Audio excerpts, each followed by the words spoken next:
Allen. Here. Virginia Arns. Here. Viola Barr. Here. Gina Bradley. Here. William Brown. Charles Buckman. Here. Ricky Bullock. Here. Catherine Bunch. Here. Edward Burlum. Here. Frank Bush. Here. Roy Butler. Roy Butler. Brad Camp. Here.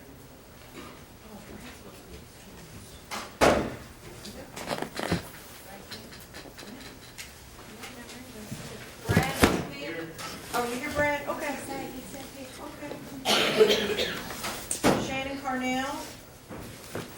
Shannon Carnell. Linda Cawthorn. Here. Mary Clark. Here. Stacy Cole. Stacy Cole. Sandra Collins. Here. Margaret Compton. Here. Robert Kahn.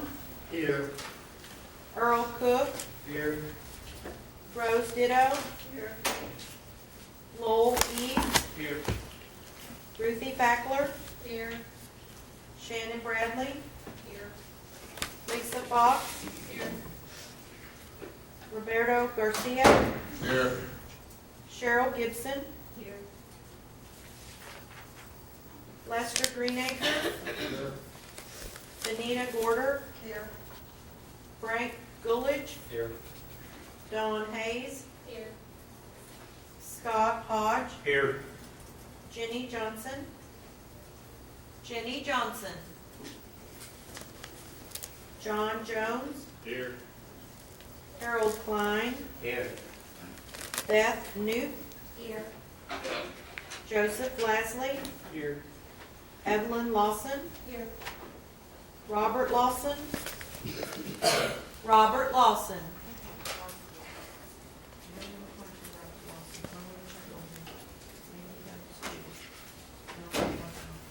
John Linsick. Here. Edna Matthews. Here. Thomas Mattingly. Here. Frank McGarren. Josh McCubbins. Here. Don McFarland. Here. Patricia Miller. Here. Derek Paget. John Purtle. Here. Gary Poole. Here. Michael Poole. Here. Greg Popham. Here. Chad Pratt. Here. Kay Richardson. Here. Dorothy Riggs. Here. Denise Sawyer. Here. Mike Singleton. Here.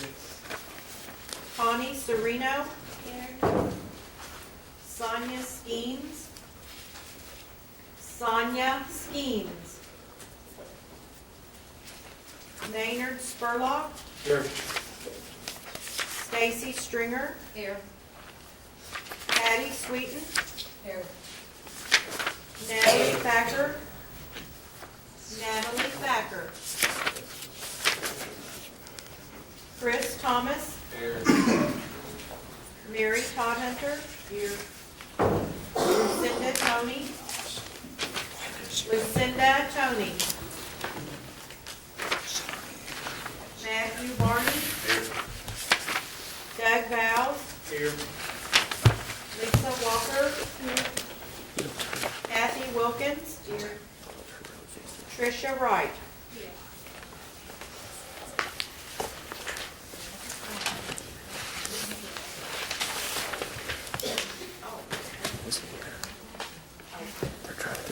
Robert Lawhead.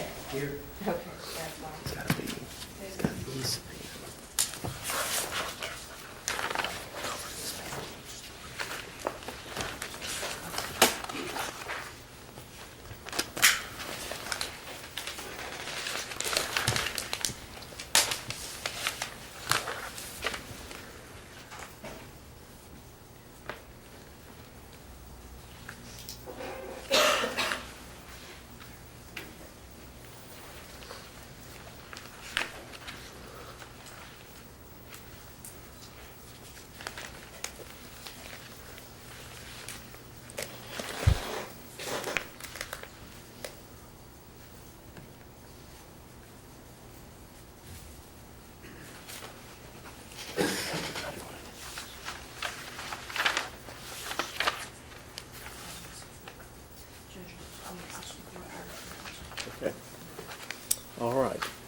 Well, good morning, everybody. My name is Bruce Butler. I'm Judge in Division 1 here at the Meade Circuit Court.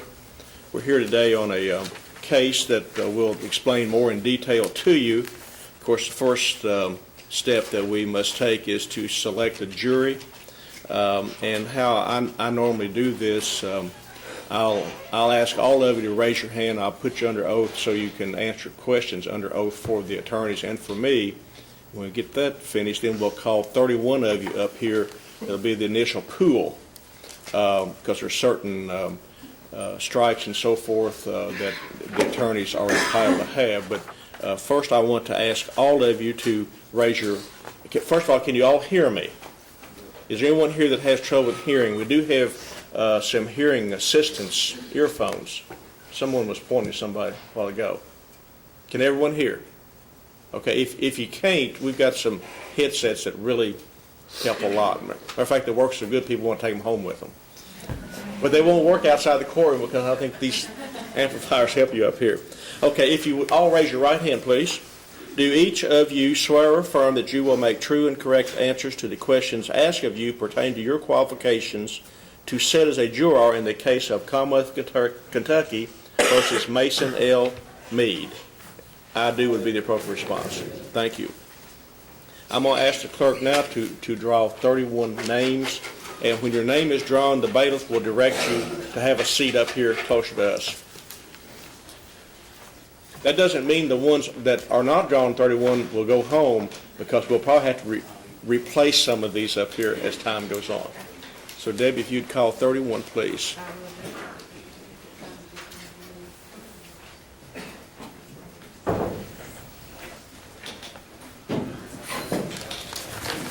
Susan, you and Mark want to come up for just a second.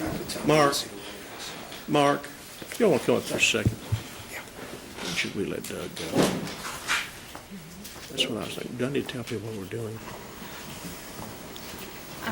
Do you all have any objection to letting Doug go, or do you want him on the panel? Doug, he's the guy, remember I told you about? Local attorney. He walked in and handed Mark the documents.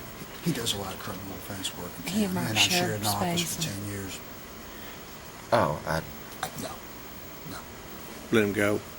I'd rather go ahead and do it now rather than sit through. Right. Do you have any objection to that?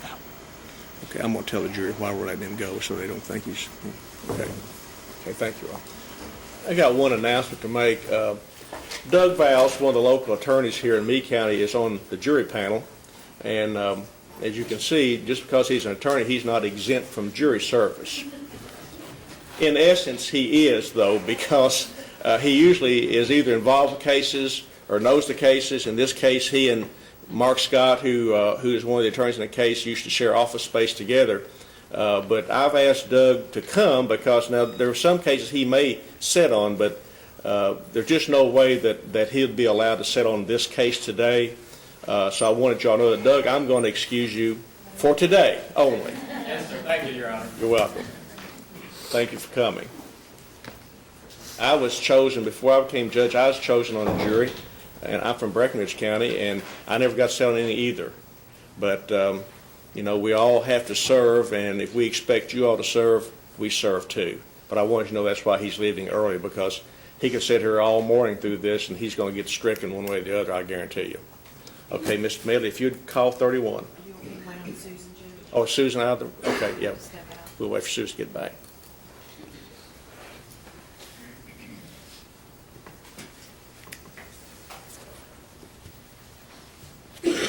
As your name is called, just have a seat as you're directed by the bailiff. Judge, I'm sorry to interrupt. Okay. Could we approach you? Sure.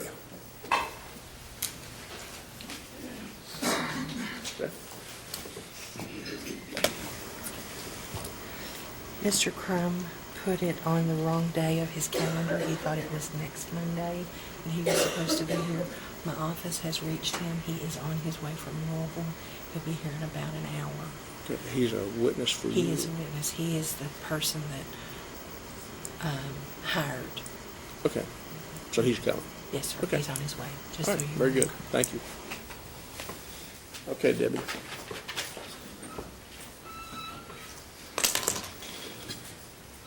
Fred Camp.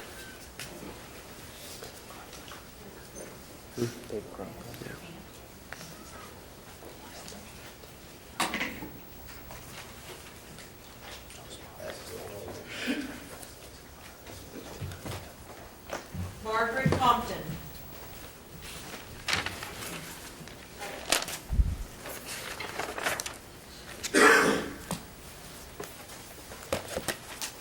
Stacy Stringer.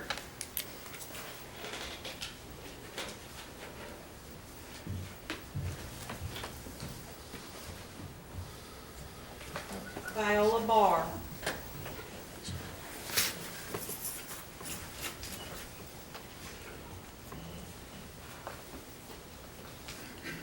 Lisa Walker.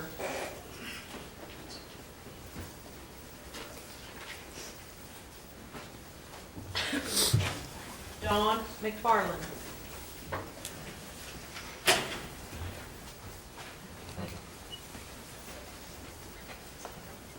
Robert Lawhead.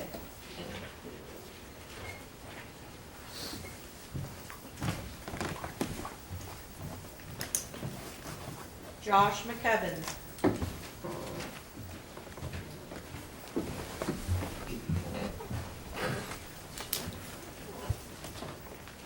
Linda Cawthon.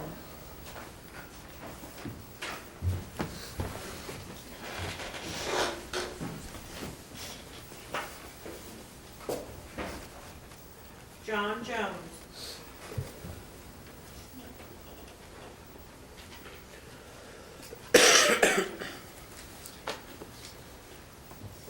Derek Paget.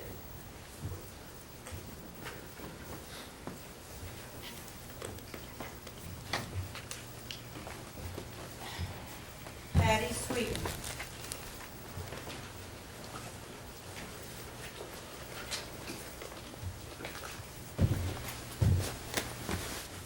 Frank Meharin.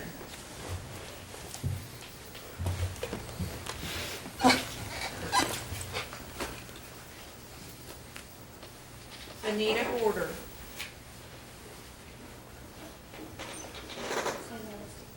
Benita Order. G-O-R.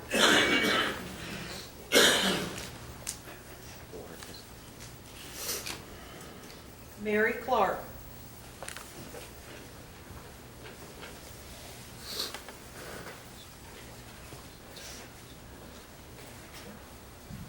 Lisa Fox.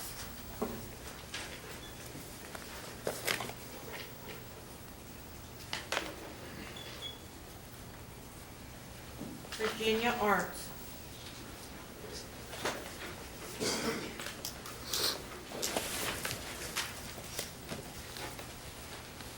Ruthie Backler.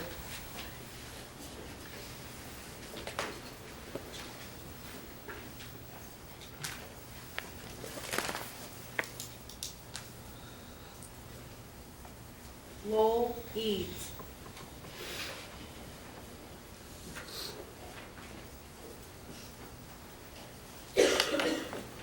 Ricky Bullock.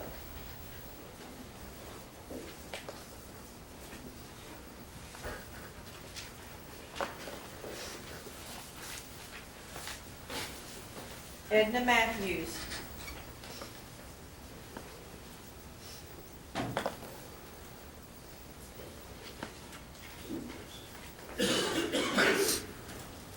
Lester Greenacre.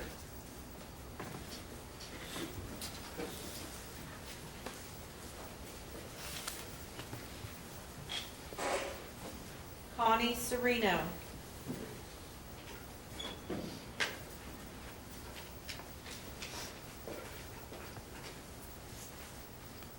Michael Poole.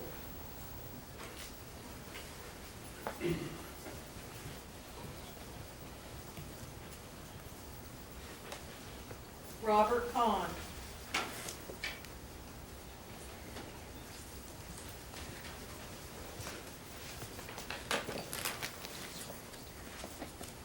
Christopher Thomas.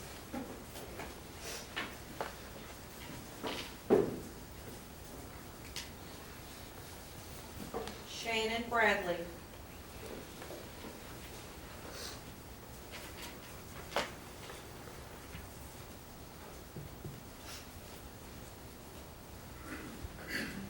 Patricia, is it Myler or Miller? Myler. Myler, Patricia Myler.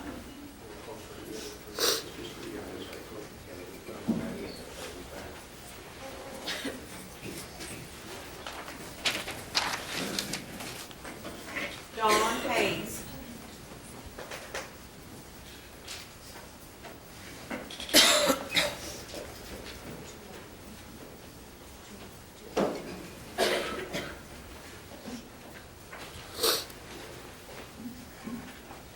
Sandra Collins.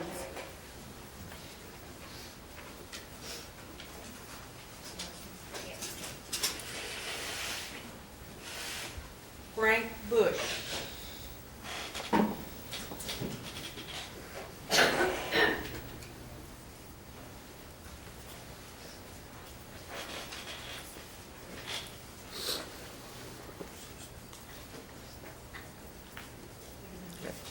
Thank you, Debbie. That's 31. Again, I'm Bruce Butler. I'm the judge in Division 1 here. Judge Miller is Division 2 judge. This is the part of the trial that is called voir dire. It's where the attorneys and myself will ask certain questions of you to ascertain and make sure that you all can sit as a jury of 12 and fairly and impartially return a verdict in this case. There are certain questions that are asked that may seem to be a little bit personal or prying, and we have no intention of embarrassing anyone, but if any of you want to answer a question privately, you just raise your hand. We'll go to chambers. We're not going to ask anybody to say something publicly that they wouldn't want to disclose or feel even uncomfortable disclosing for whatever reason. And there's a lot of different reasons for that. But I want you to understand that if there's any question that's asked you that you feel like you need to respond to, I want you to raise your hand. We'll go to chambers, and we'll do that very discreetly. I guess I first need to introduce the case to you. This is a criminal case, and it began by the grand jury of Meade County returning an indictment against Mason L. Meade. And this is Mr. Meade here in the white shirt.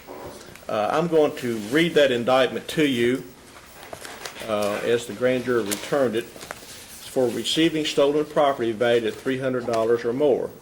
The grand jurors of the County of Meade, in the name and by the authority of the Commonwealth of Kentucky, charged that on or about and between July the 14th, 2007 and August the 3rd, 2007 in Meade County, Kentucky, the defendant, Mason L. Meade, committed the offense of receiving stolen property valued at $300 or more when he, acting alone or in complicity with others, received, retained, or disposed of miscellaneous personal property which had been stolen from Kevin Trice of a value of $300 or more and against the peace and dignity of the Commonwealth of Kentucky.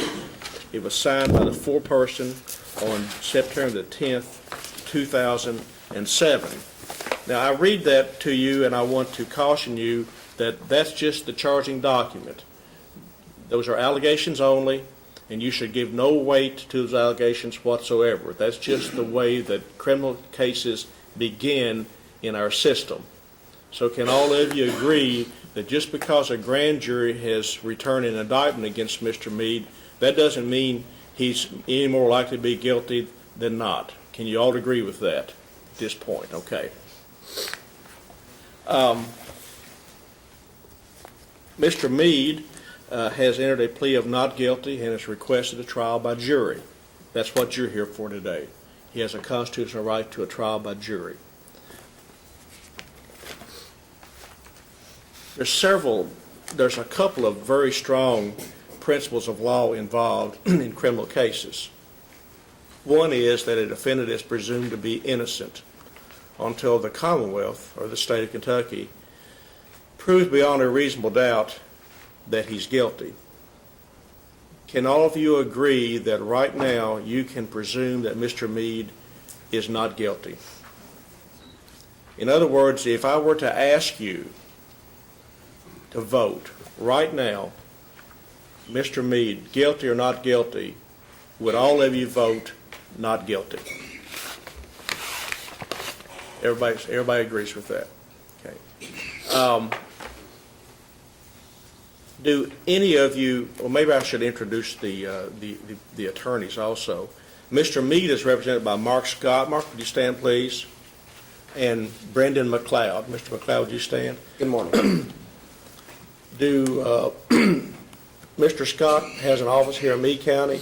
Mr. McLeod has an office in Jefferson County, I believe. Excuse me. Do any of you, how many of you know either of these attorneys? Okay. Does your relationship or knowledge of either of these attorneys, would it impact you sitting on this case? In other words, if Mr. Scott gets up and tells you that the evidence is one way and that you should not find his client guilty, you disregard that and decide upon the evidence rather than what Mr. Scott tells you. Okay. Susan Strebel. Susan, would you stand? Susan is an assistant Commonwealth attorney. She works in the office of Kenton Smith, the elected Commonwealth attorney. How many of you know Susan Strebel? Nobody knows Susan Strebel. Susan, where you been all your life? I'll mention that. She's from Flaherty. I don't guess you would know somebody from Flaherty, maybe, huh? Susan's prosecuted cases here for a number of years, and I'm going to ask the same question. Even though you may not raise your hands, you know her, you've probably heard of her, read about her, maybe. Is there anything about your relationship or knowledge of Ms. Strebel that would prevent you from sitting impartially and fairly on this case? In other words, if she gets up and tells you Mr. Meade's guilty, can all of you all disregard that and decide if he's guilty or not based on the evidence? Everybody do that? Okay. Any of you worked last night? 1, 2. Would 3? Would that affect your ability to sit on this jury today? This should be a one-day trial. We should be through by late afternoon or early evening. No problem. Okay. Meade County is kind of a night shift county, I found out, with one jury. And I asked that question, and somebody raised their hand and said, no, I just got off work and I'm really sleepy. So I let them go. About that time, everybody starts raising their hands. So you missed a good opportunity, okay? No, we don't want you sitting on a jury if you're sleepy or worn out, exhausted, and so forth. But only 3 of you raised your hand. That's pretty low for Meade County, really. How many of you have sat on a case in the past 2 months? Brand new jury, Judge. This is a new jury. None of you have sat on a case. Very good. Okay. How many of you have ever served on a jury before? Okay.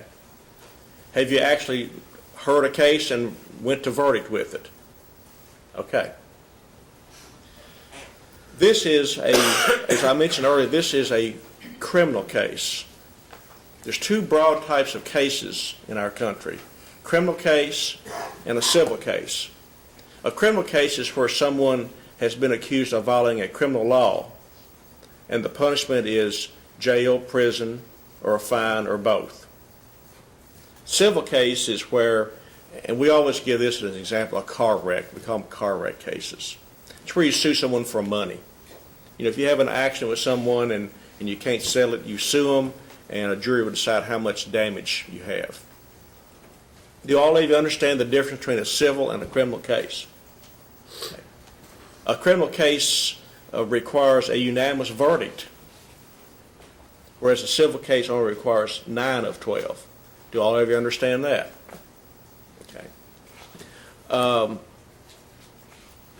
Criminal cases require that the Commonwealth of Kentucky has the burden of proof. In other words, they've got to carry the ball and produce evidence to show the defendant's guilt. It's upon them to show that. Do all of you understand that's their obligation to do that?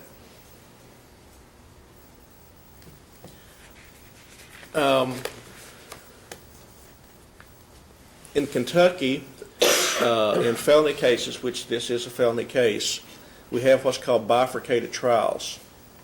And that means it's two parts. That's what bifurcation means. The first part, you determine guilt or innocence. Nothing more. You do not determine punishment.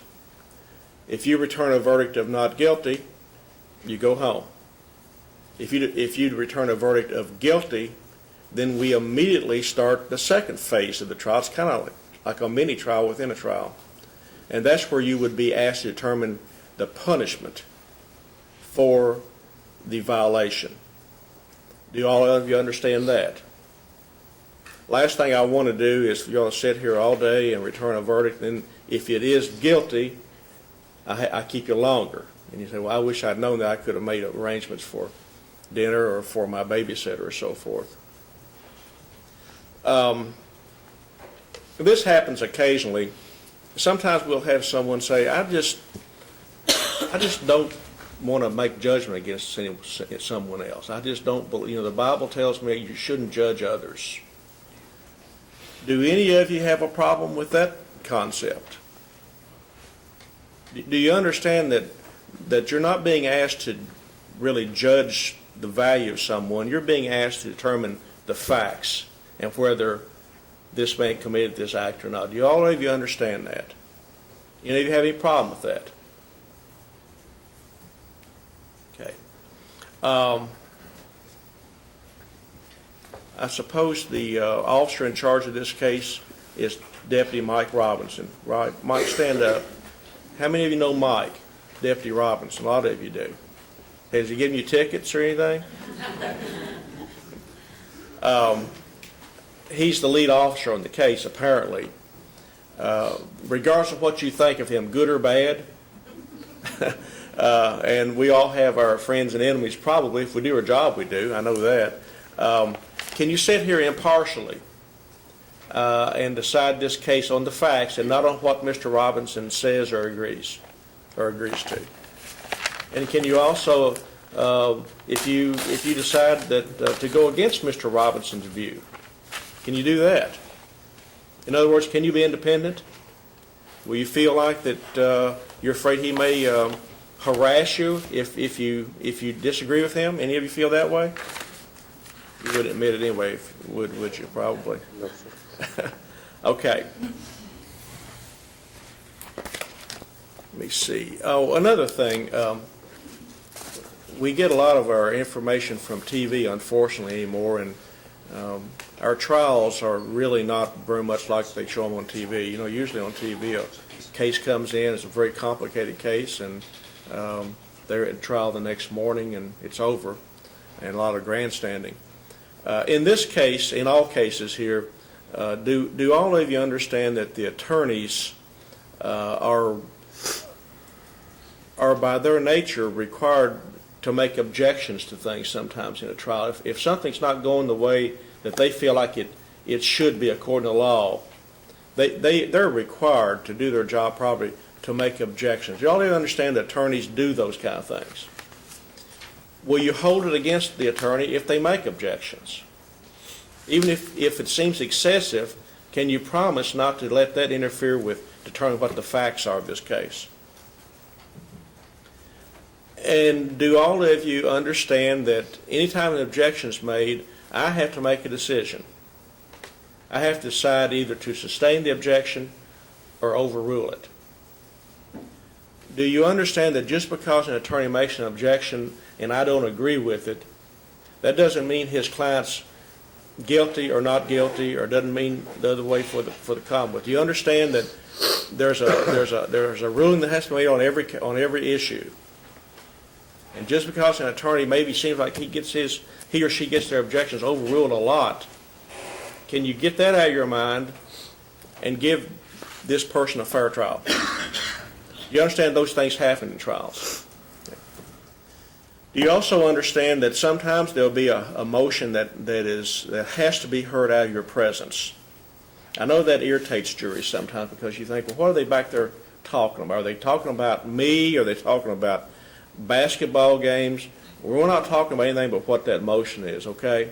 But do you understand that sometimes to keep you all from hearing something that maybe would unduly prejudice you, we have to take those matters up out of your hearing. Do you understand that? Okay. Did you notice whenever the attorneys come up here earlier that you could hear kind of a background noise? That's called, I think it's called white noise, isn't it? Something like that. That's turned on so you can't hear what's said up here. We're not trying to keep secrets. We're just trying to keep your mind as clear as we can. All of you understand that's how it works. Okay. You all are really not answering any questions here. I don't know if that's good or bad. I don't have any more questions to ask you. The attorneys will have some. As a matter of fact, I need to ask about witnesses. Would you all approach the bench, please? Did you file a list? Yes, sir, I did. You want to give me a list of anybody that you may be calling? Yes, Dustin Meade, and I need to get her last name. She's sitting right outside her. She's sitting with Muncie Meade, my client's brother. Our client's You need to do what? get her last name. I don't know her last name, Okay. and then I can. Sure, sure. It'll just be a second. Okay, so it's going to be who now? Dustin Meade, Dustin Meade. and of course, our client, Is he going to testify? yes, Can I say that? Robert House. and Robert House, yes. Mason Meade. You've already identified Mr. Meade, Judge. I did, okay. Yeah. I did. Unless he changes his mind. Robert House. Kayla Bartley. What? Kayla Bartley. Kayla Bart? Yeah, like as in Bartley. Simpson Bart. Okay. Let me see if I can find your list, Susan. Simpson Bartley, yes. You know, Bart. It's on my motion, I can tell you what it is, Judge. I need to find your motion. though.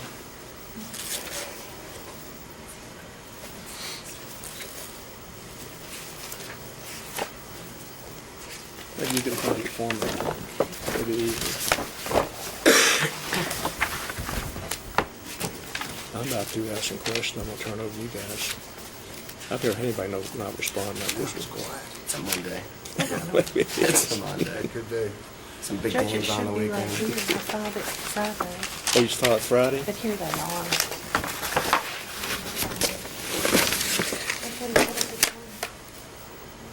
All of these? Yes, sir. Okay. All right.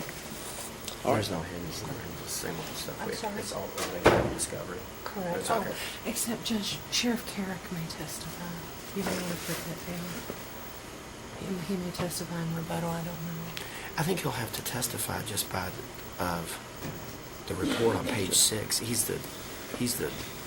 It would be hearsay for Roberts to testify the way he testified. I mean, of what he I always witnessed say these firsthand. are possible witnesses. I don't say who may call or who may not, so that way you're not tied in. Nobody has any expectations. Okay. That's fair enough. Thank you all. Thank you, Judge.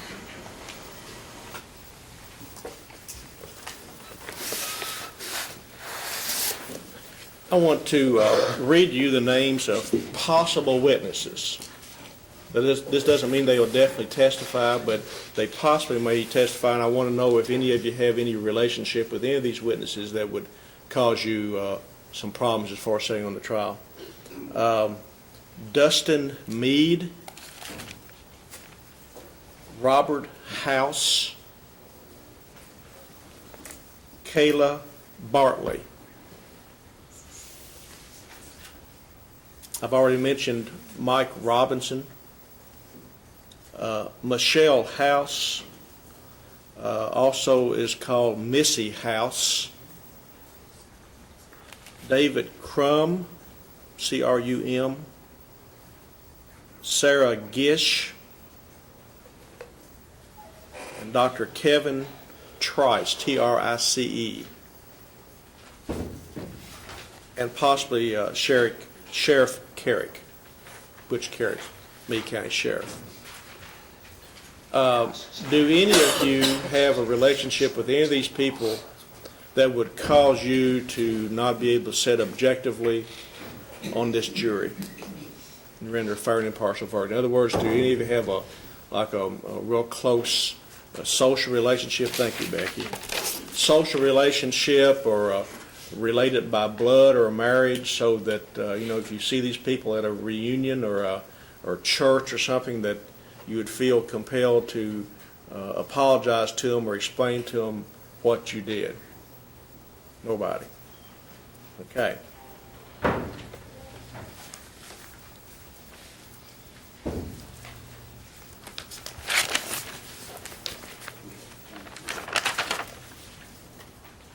Just so we make sure, since this is your first trial, that everybody is qualified, and I think we've gone over this before, are all of you at least 18 years of age? If you're not, raise your hand.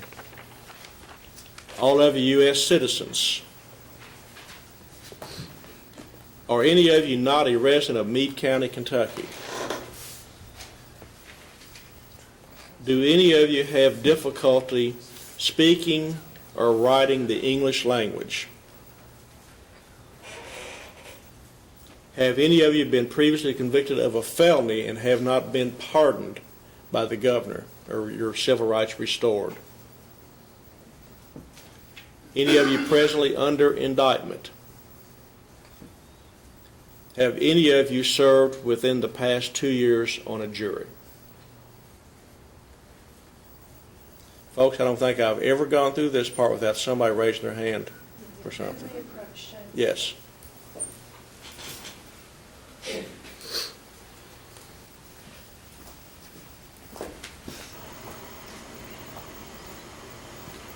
Judge Miss Sweeten, she's juror number 12. She is to your left in the front row. She responded when you asked if anybody worked last night that she had, and I'm concerned she seems to be nodding off. Okay. I certainly don't want What do we somebody do about sleeping that? through this. I would, Because if you have some Vivarin that you could give her. I would like A you jolt. to ask her since she worked, how late she worked last night. Okay. Would you do that? All right. Thank I you. will.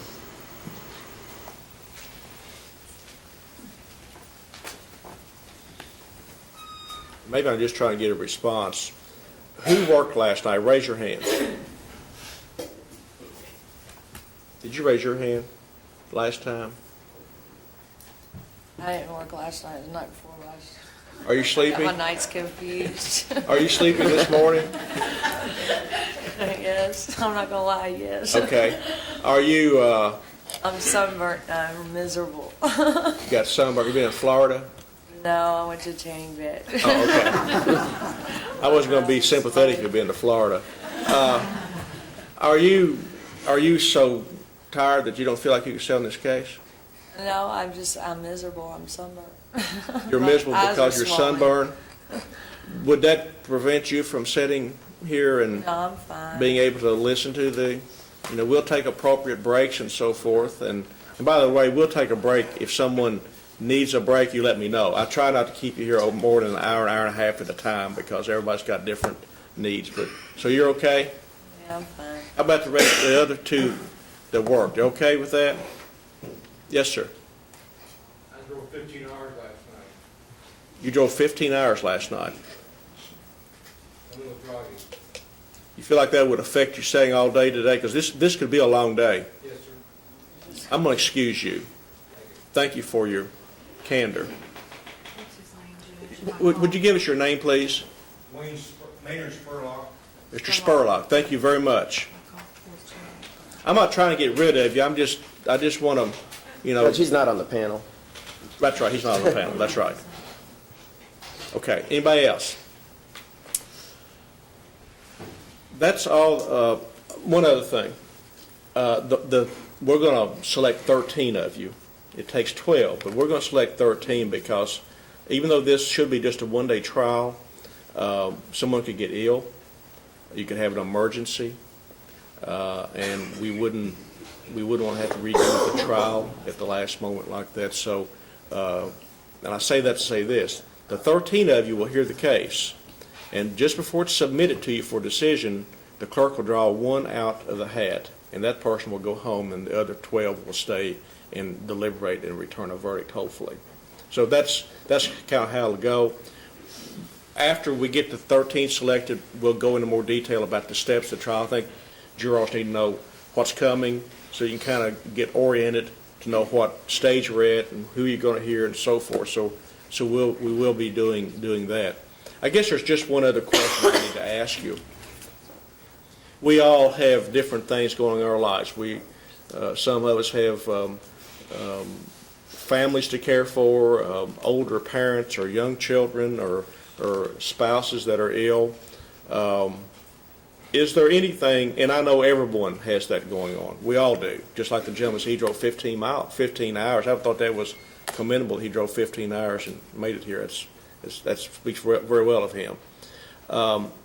Is there anything going on in your lives right now, today, that would keep you from devoting your time and attention to this case today? This case should be finished by tonight.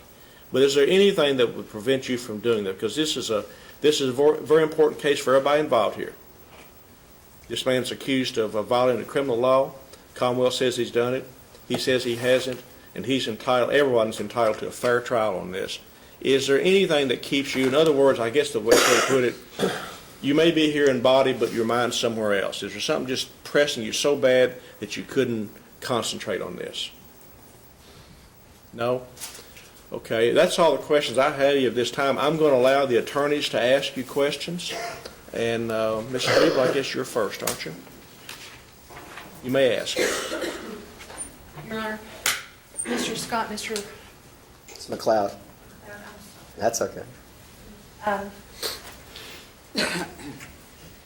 Let me follow up as I begin my portion of this voir dire with the question that the judge just asked you. We've tried some cases recently. I've tried some cases before Judge Butler down in Grayson County recently where some weird things happened to us. And those weird things maybe wouldn't have happened if voir dire had been handled a little differently by any of those of us who engage in this process. Do you all understand that we won't be finished in all likelihood by 4:30 today, which is when the courthouse usually closes?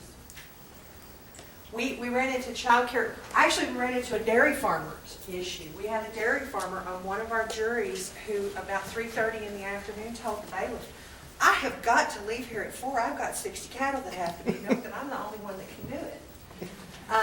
So is there anything that might prevent you later today from being able to keep your attention where it needs to be on this case? I have to work tonight.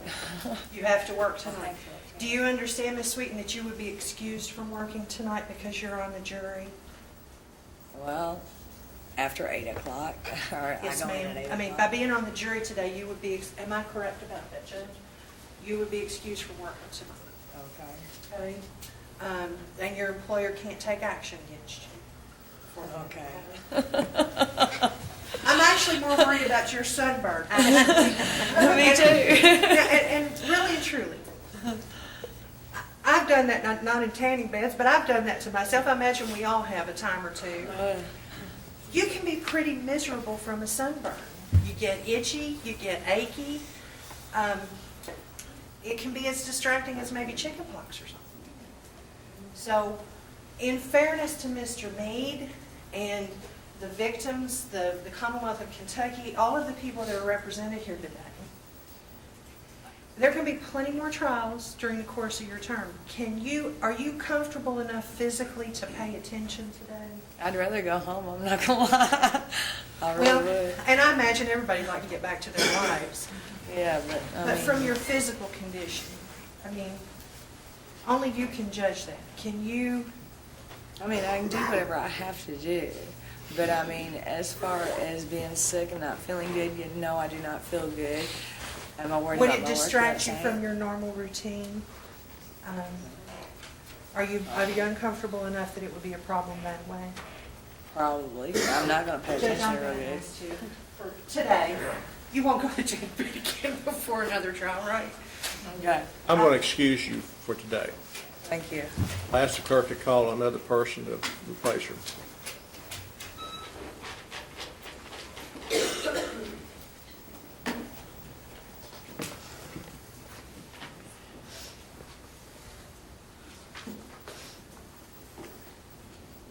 Mary Todhunter.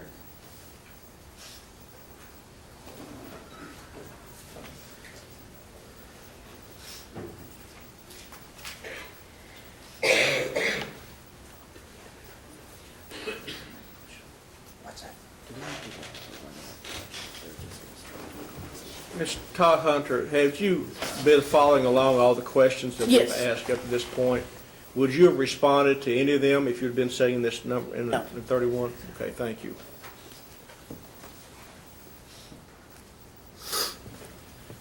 You may ask, Susan. Thank you, Judge.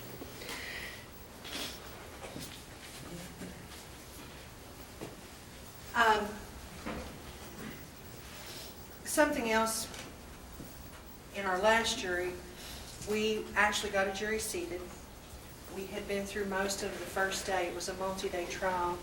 And like this trial, the judge sat an extra juror. We're late in the afternoon, and evidence had started to be presented, and 2 jurors realized, based on the information that they heard, that they actually did know people in the case, and they knew about the case. So I want to tell you a little bit about this case, just to see if you, I think the judge told you that the indictment was returned in September of last year. Judge, can we approach? Yes.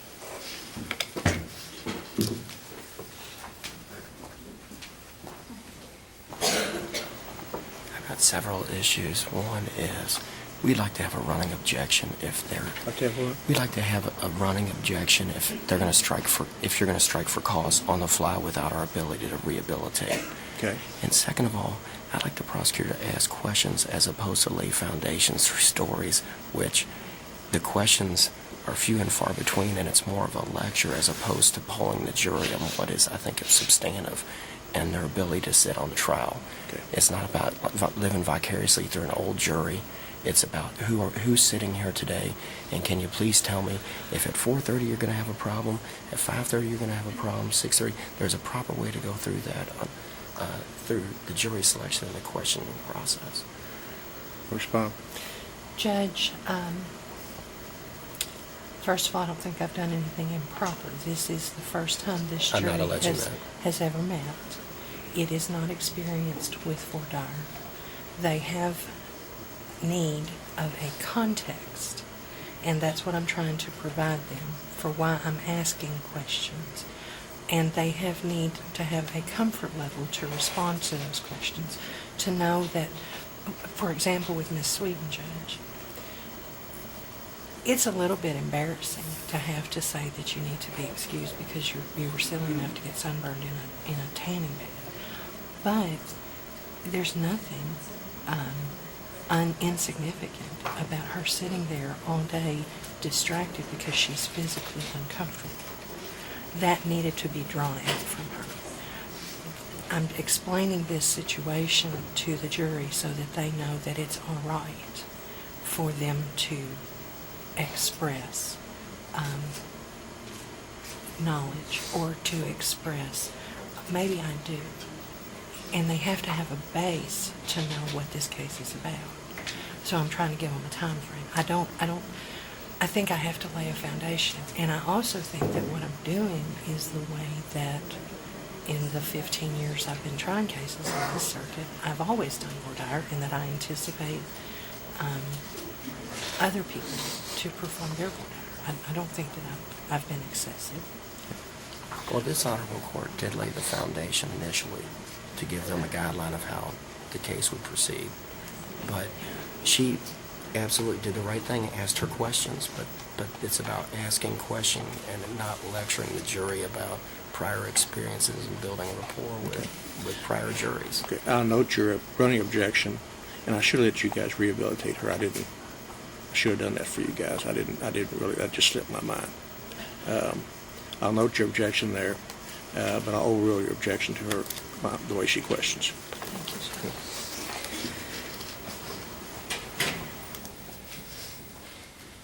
As I said, the indictment was returned in September of last year, and the events that support the charge occurred in the summer of last year. So it's been a little while. Mr. Meade is charged with receiving stolen property. The stolen property is property that belonged to Kevin Trice. Mr. Trice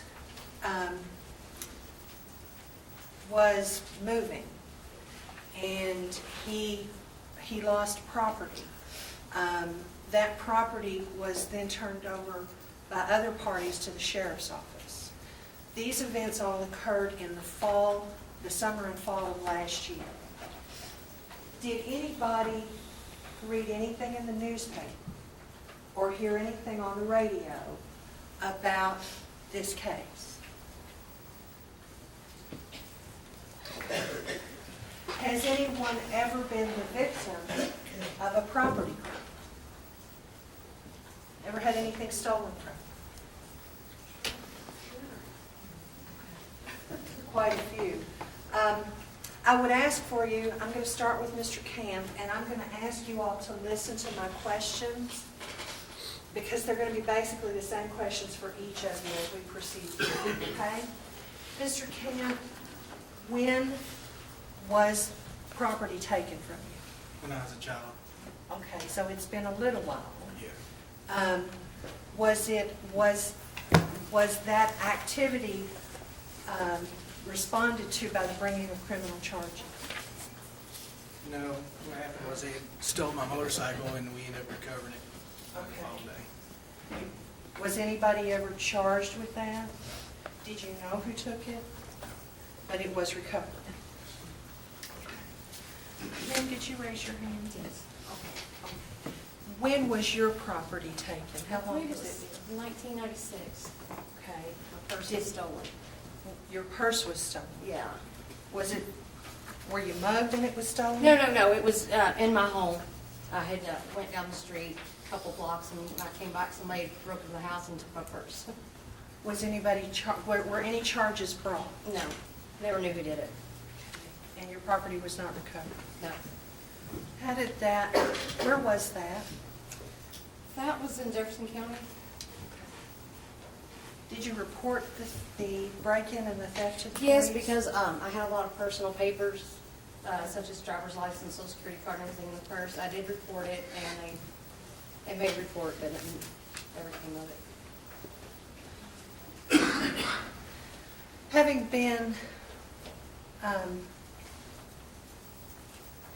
having had that event occur, do you have feelings about people that take property? Well, nobody likes a thief.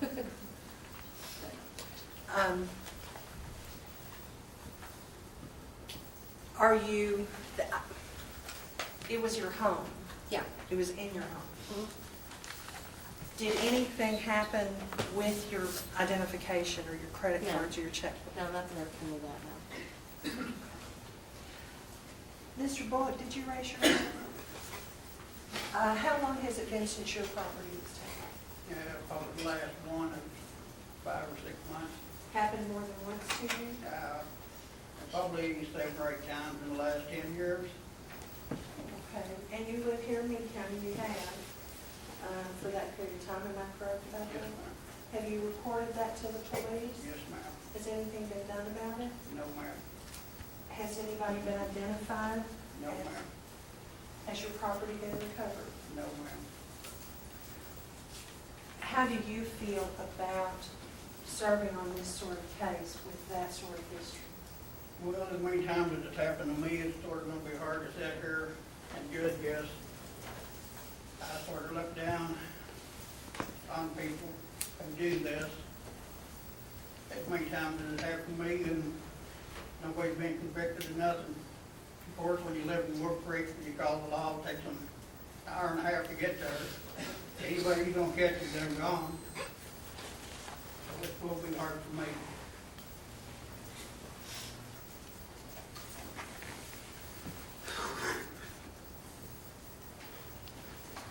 I'm going to skip ahead a little bit, Mr. Bullock, to cover another issue with you as well. Are you Gary Bullock's brother? No. Okay, you're not related to him. You're okay.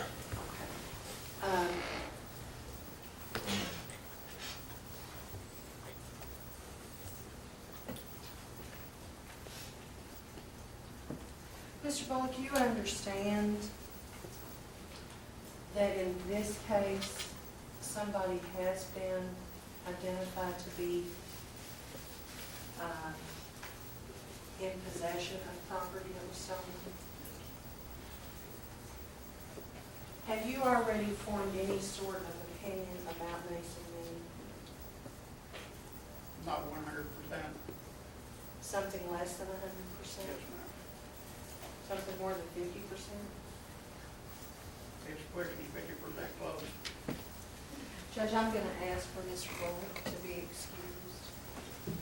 No objection. No objection, Your Honor. Thank you, Mr. Bullock. Thank you for your candor. Come back the next time you're supposed to, okay? Or draw another person, please.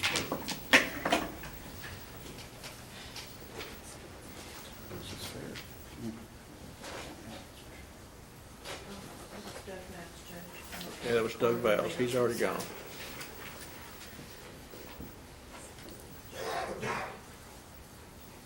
John Lensick? Let the record reflect that Mr. Bullock was excused by agreement of all the attorneys. What's this gentleman's name? John Lensick.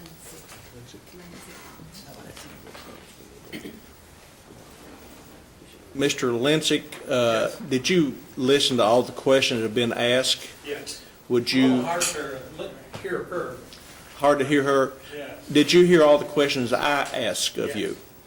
You didn't raise your hand, and so I presume, or would you have raised your hand for any of those if you'd been the original 31 up here? The only thing I would have raised my hand for was what she had asked, and that is, I was a victim of Okay. robbery. I'll let her follow up with you on that then. Thank you, sir. Susan, you may go ahead.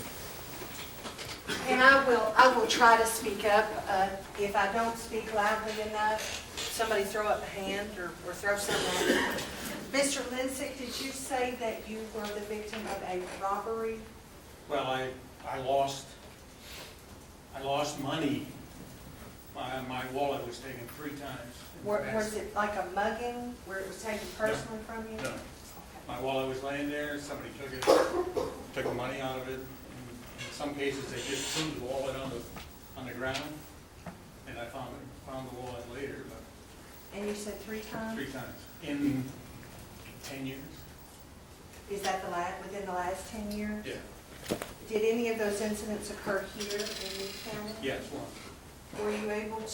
Were any charges ever brought? No. Was anyone ever identified? No. The only thing I saw was a red car with 2 teenagers driving off, but that wasn't enough to do anything. Mr. Lensick, just as I asked Mr. Bullock, does that color your view of these facts? No. I'm trying to be more careful. Has that in any way caused you to form any sort of opinion about Mr. Meade? No, I don't know him from anything. Thank you. Mr. Eads, did you raise your hand? When was your property taken? It's been about 30 years ago, About 30 years? Was it here in Meade County? Texas. Were charges brought? No. Again, does your experience color your view? And that's about where my memory fades. Mr. Kahn, I think you raised your hand. Yes. Have you had property taken? Our home was broken into February the 12th, 95.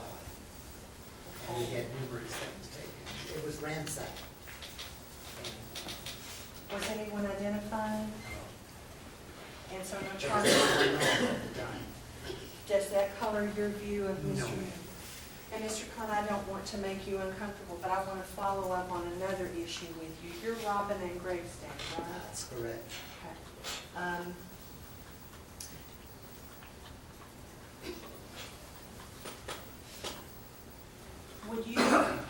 Would you be more comfortable if I follow up about Greg's situation in chambers? Yes.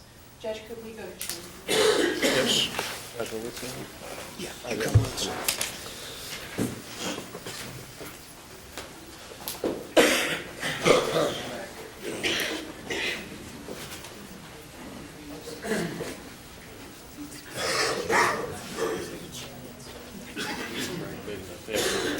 No. No.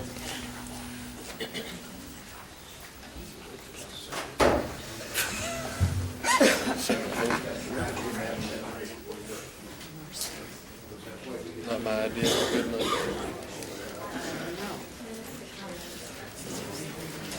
Thank you. Sir, you got some tourists that they'd like to go to the bathroom. Yeah. I should, Well, do you have to admonish them or? no, I don't think I have to. They haven't been sworn They're in. not sworn. Okay, I'll tell them go ahead They and can go, come yeah. right back. Maybe I should just tell them, let me give them a little break. All right. Okay. They've been out there for better Yeah, than we've been at this Yeah, for it's- over an hour. the other coffee break. Yeah. I've never had a circuit trial that, 2 days. I feel it coming on 2 days. I should not talk about the case. I'm going to do that now, even though you haven't been sworn yet. I'm going to give you about a 10-minute break. We have been here for over an hour. So it is your duty not to permit anyone to speak to or communicate with you on any subject connected with the trial, and any attempts to do so should be immediately reported by you to me. And you should not converse among yourselves on any subject connected with this trial, nor form or express any opinion thereon until the case is finally submitted to you. So keep that in mind. Let's take a 5-minute break, 5 or 6 minutes, and we'll see you back in a little while. Once names is called.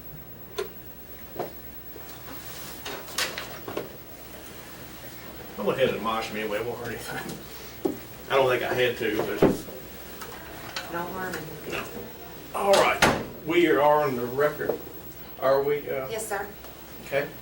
Mr. Khan, my office, you recollect prosecuted Greg Yes. for manufacturing methamphetamine. Yes. And Robin, of course, was our witness. Right. Well, I'm sorry, I can't hear anything that you all are saying in here. I don't know, if Should I move this something's over? not pushed right, I don't know what, I can't hear a thing in the earphones. I'm sorry, I don't mean to shuffle around, but is this? Okay. Yeah, that's no problem. I didn't do anything. Yes, yeah. Can you hear us now, Debbie? Hold the door open a minute. Is that microphone unplugged up there? Is it plugged in? It's plugged in as far as I know. Is everything on, are all your buttons pushed? All the buttons are pushed. Are Are all the the lights on? connections connected? Becky, look at that blue connection, is that in good? Yes. That's the door box. Oh. Security. Debbie, can you pick us up now? Could be your headphones out there. It could be.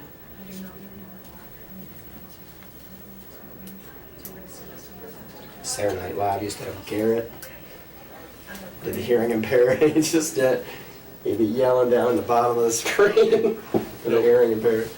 We've got those headsets here. They're wonderful. Are they the humongous ones Yes, that? but people put them on and they just don't want to take them off because they haven't heard for years, And out there they can hear just anything. And I know one little older lady put them on one time. She just kept them on all day long. But they really do work well. We have them in all of our courtrooms. They're very good. I guess we're still working on this. Judge Johnstone in federal court wears those. Oh, he does. Yeah, you Because walk he's in- got a hearing problem. Yeah, they're humongous, and Yeah. he's a real thin man. Real tall guy. Right, and it's. Well, that's good. That way he can hear what's going on. Oh yeah, they're massive. And no one makes fun of them. Yeah. I mean, These you know. look like, these are pretty big. They're like, they used to, in the 70s, you'd listen to music with, The last trial we had up here, we had a little fella, I remember, wanted to take them, I was like, oh, these work really well. Yeah, yeah. And it's understandable because people hearing impaired, they haven't heard for years. And they come in here and they can hear everything so good. They're makes good jurors out of He's not here yet. Keep an eye out for Dr. Charles. Well, are they working on, I guess they're working on the system. Trice will be on the red eye. He actually got in Saturday. Okay. He has family here. Has the other witness shown up? No, she just checked for me. Okay. Our witness has them. Your head. Mr. House is here. Good. Oh, good. Until, yeah, he's been served, so Very good. we're in good shape. That's great.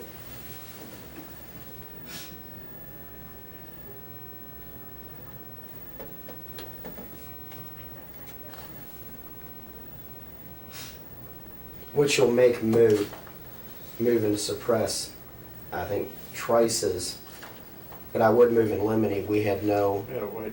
Oh, that's right, we don't have Way a- end up on the jury. I wonder if our earlier conversations are of record. Probably nothing is. We didn't go on the record till at the very end. The first one we were talking about, we weren't on the record then. Right, but then we went on the record to put those things Yeah. on record, and I wonder, because I think Becky was in here with us. well, oh, I don't know. Hidden microphones. It's as plain as day and I can't see it. Didn't know there was one in there.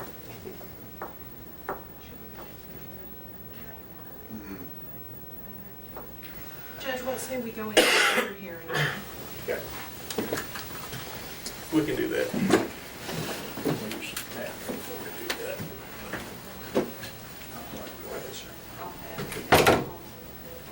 Across the hall there. Okay.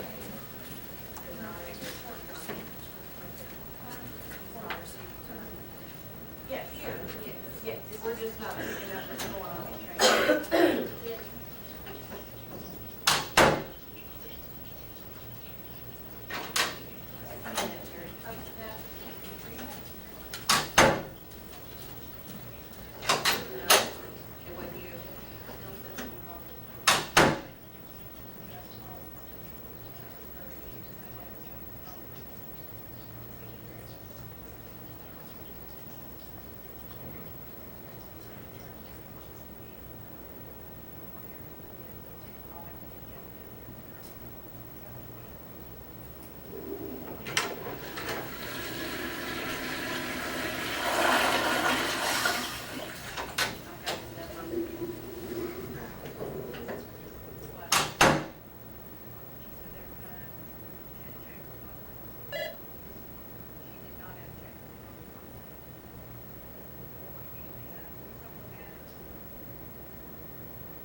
Did you hear me then?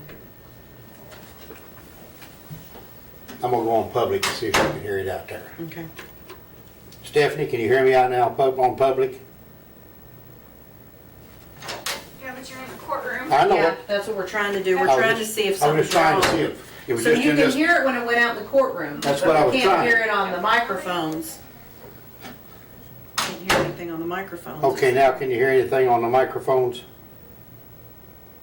Can you hear anything on the microphones? Has he got something pushed up there on the bench that caused this? Well, that's possible. You might have something. I bet something pushed up there.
Where'd Susan go? You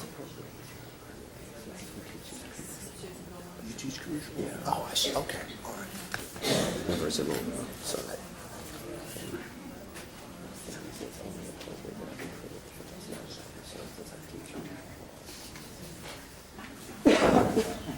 It's no one ever likes. You know, it's like, okay, there we go.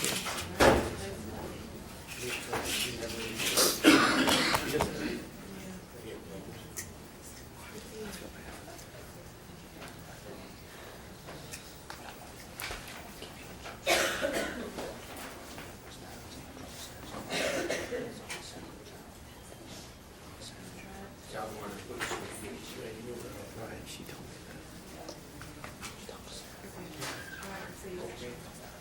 We're having technical difficulties. Can you hear anything now? Here, Can you hear me now? I got headphones. I don't know where she went. See which way she went when she come out? No, I didn't, been coming, I was listening to thing. Fixed? Haven't yet. Why they keep it closed? Put it on the public button for a minute. Okay, we're on public. All right. Can you hear it on public? Put it back on the private button. Okay. Now, can you hear it on private? Wait a minute, she hasn't got the button. Can you hear me on private? Can you hear me? We back on here. Yes, Judge, we're back. You may proceed, Susan. Let's see, Mr. Eads, I spoke with you, and Mr. Where's Mr. Oh, there's Mr. Who else raised their hands when I asked about property? Your name, ma'am? Yes. Okay, and Ms. Arts, how long has it been? About 2 years. Was it here in Meade County? Yes, it was. Was someone identified and were charges brought? No. Again, was your experience such that it would color your feelings about?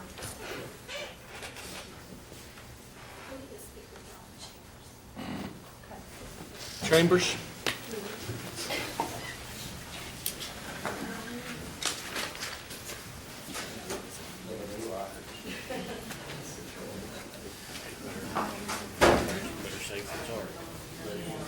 No, it's this little box right here. There's something on the box. Is it all the same thing? Oh, no, I don't. Privately about it, that's. No. Prolong this. When it's necessary.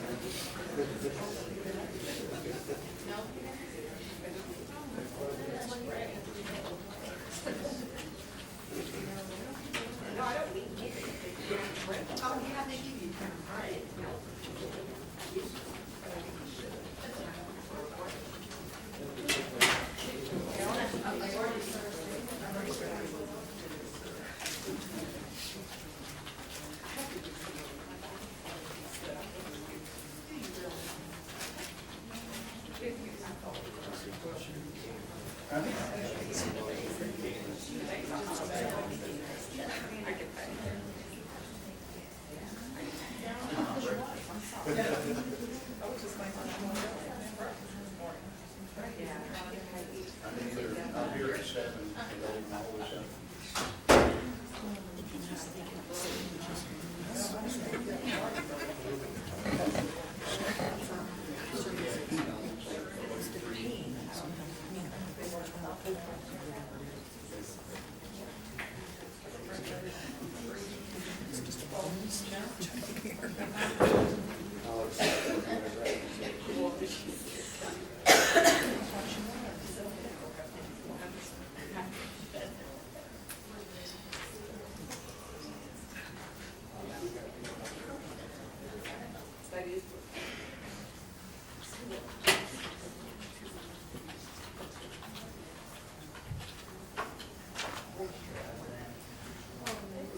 Mike, is she in there?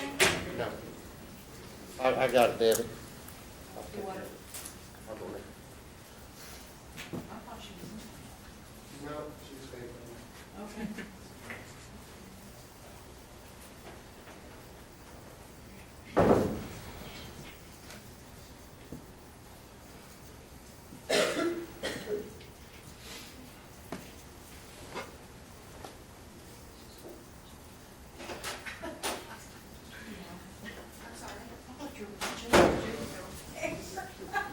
thought you were with him.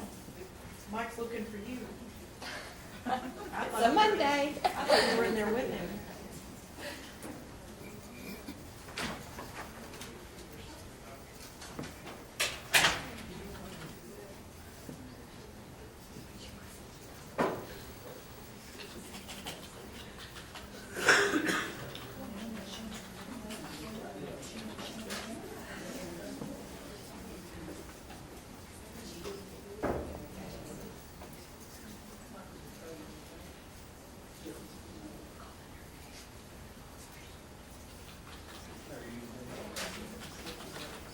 She's over there.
I'm sorry, I forget you.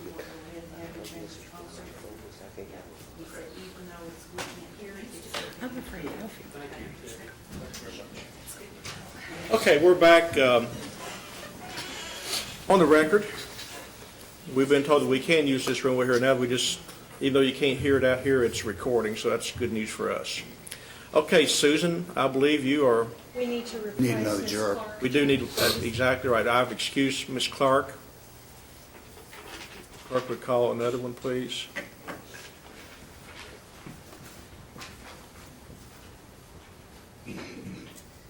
Greg Popham.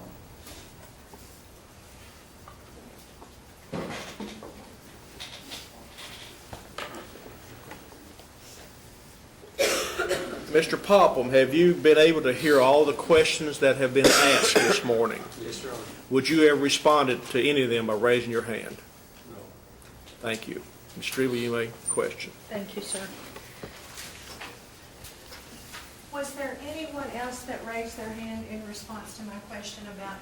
Yes, sir. What's your name, please? Greenacre, Mr. Greenacre, how long has it been since you had problems? probably 22 years ago, I got to come in the place that I was working and robbed me at gunpoint. Okay. And I picked the gentleman out of the lineup about 3 weeks later, Yes, sir. and they arrested him and then arrested him on another charge also. 6 months later, they cut him loose because he passed the lie detector test. Mr. And I Greenacre? know for a fact that he was guilty because I looked down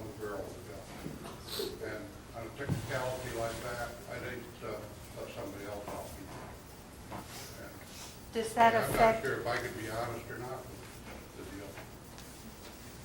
I I may understand. set a person free and have somebody else say, hey, I know he did it, you know. Has that caused you to form some opinion? Oh, yeah. Definitely. And Mr. Greenacre, you're doing exactly the right thing. What we want is for you all to be candid with us. Okay? Judge, we would ask for Mr. Greenacre to be excused for cause. No objection. Thank you, sir. You're excused. From this case, right? From this case only, yes, sir. Right. Thank you very much. Let the record note that you're excused without objection.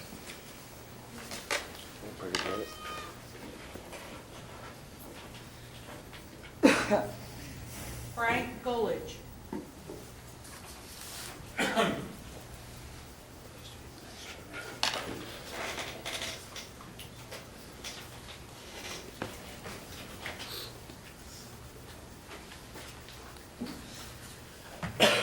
Sir, were you able to hear all the questions that have been asked this morning?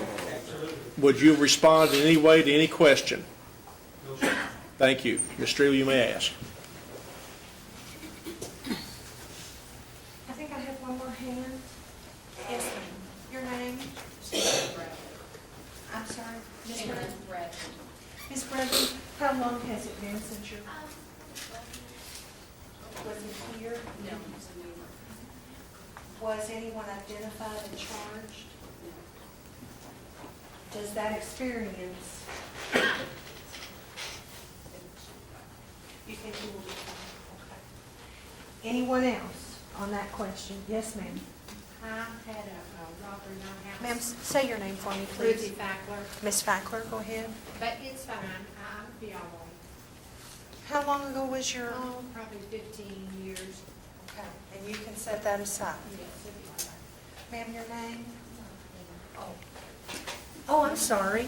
I missed you. I just thought about it. Okay. Did tell you. How long has it been? About 12 years ago Was it here in Meade County? in Nashville. In Nashville, were charges brought? Yes.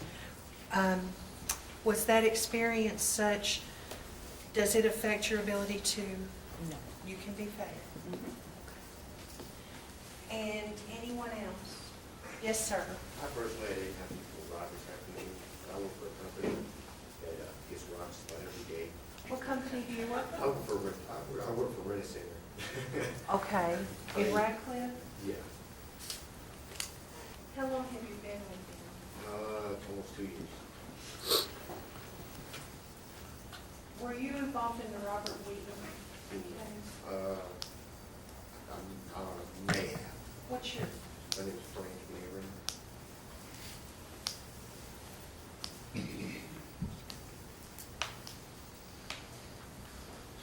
could we approach? You want Mr. Mayor to? No, just you all right now, please. What He works for Rent Center, Judge. His name is Mr. Mayron, Robert Mayron. We had a case that was resolved about 5 weeks ago. Doug Vance represented the individual. He took property that belonged to Rent Center and then reported that he had been burglarized and took he rented property, which happens pretty frequently. Mr. Mayron was one of our witnesses in that case. That case is over. It was in front of a different jury panel. Was it a theft by It was theft failure to require obscuring, Probably. theft by failure to make required disposition? He was part of the delivery team, is my recollection. So he was your witness? He was a witness. He wasn't the key witness for Rent Center because he hadn't done paperwork, but he was a witness that it had been delivered. Did he say he'd have a problem with this? Well, he said his business gets robbed about every day, which is, they do get ripped off a lot, Judge. And that's not specific to here. Jefferson County's full of. Are you failure to moving to require excuse him? Well, I just wanted to tell them what was going on. You're not making a motion? No, sir, I'm not at this point. Okay, I want to ask you a couple of Okay. questions. thank you.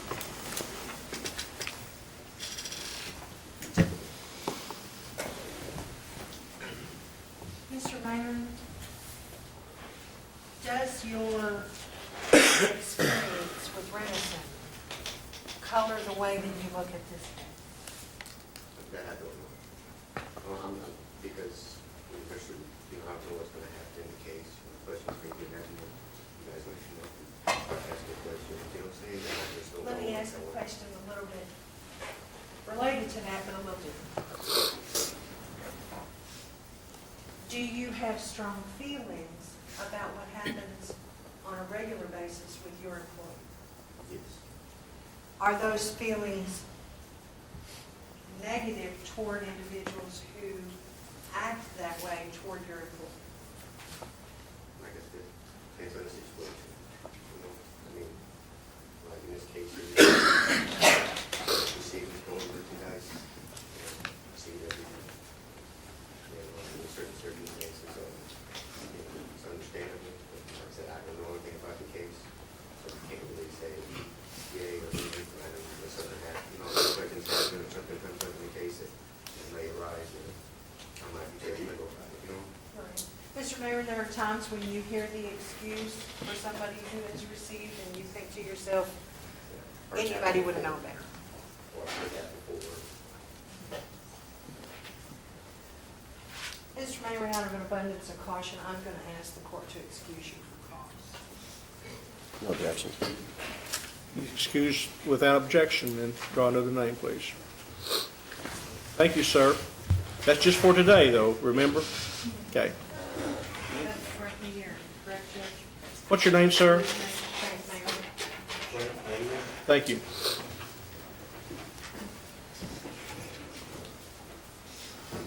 Gina Bradley.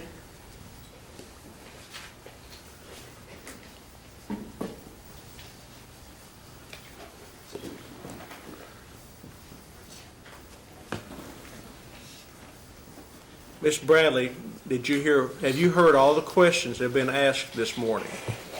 Would you have responded to any of them? Thank you. Ms. Strebel, you may proceed.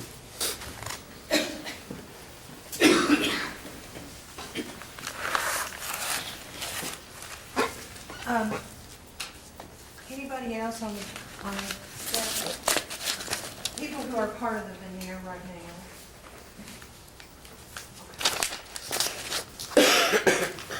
What we're looking for is a jury that can judge the facts of this case on its merits and not from any kind of, I'm going to use a word that we all think is a negative word, but it's not. It's just a reality. From any kind of bias. Okay? Now, the judge told you I'm from Flaherty, and it's going to shock you to know that I don't follow basketball. So I don't have a U of L UK bias. Mike does. But I do follow NASCAR, and I've got a junior bias, okay?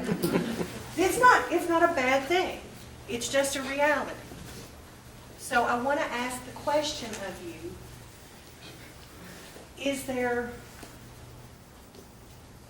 do you think that you have anything in your history or your life experience, yourself or a close friend or family member, that would cause you to have strong feelings one way or the other about judging the facts of this case? We can't ask all the right questions. Do you understand what I'm asking? Is there anyone on the jury that feels like they are in that sort of situation? Great. Okay. Anybody on the jury work for, related to, good friends with anyone in law enforcement with the Meade County Sheriff's Department? Okay.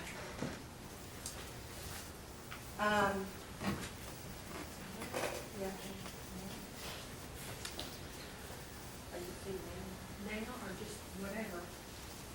Now or just whenever? Well, particularly now, but I guess if Sheriff Greer was sitting here, I would want to know, because he's worked with all of the, okay, strong feelings about. Well, no, my cousin works. Okay. Ms. Arts, is that such a relationship that you have strong feelings about or any sort of special knowledge? Always Anybody else? I'm about done. The judge told you about objections. That's how we communicate with the judge. There are other strange things that lawyers do in courtrooms that normal people think they're odd. I'm going to give you an example so that you have a context to understand this. At some point today, I'm going to ask a witness whether or not we are in Meade County, whether these events occurred in Meade County. And somebody on the jury is going to look at me weird and go, she's from Flaherty, does she not know we're in Meade County? I have to. It's a technical fact that has to be proved. We're going to do those sorts of things. Can you as jurors accept that there may be odd things that happen in the proceedings that you won't necessarily understand, but that you have to set that aside and base your decision on the facts and the evidence that come in from the people who take this witness check? Can you do that? This is an important enough thing. I would like to see everybody who can do that shake their heads yes, if they can.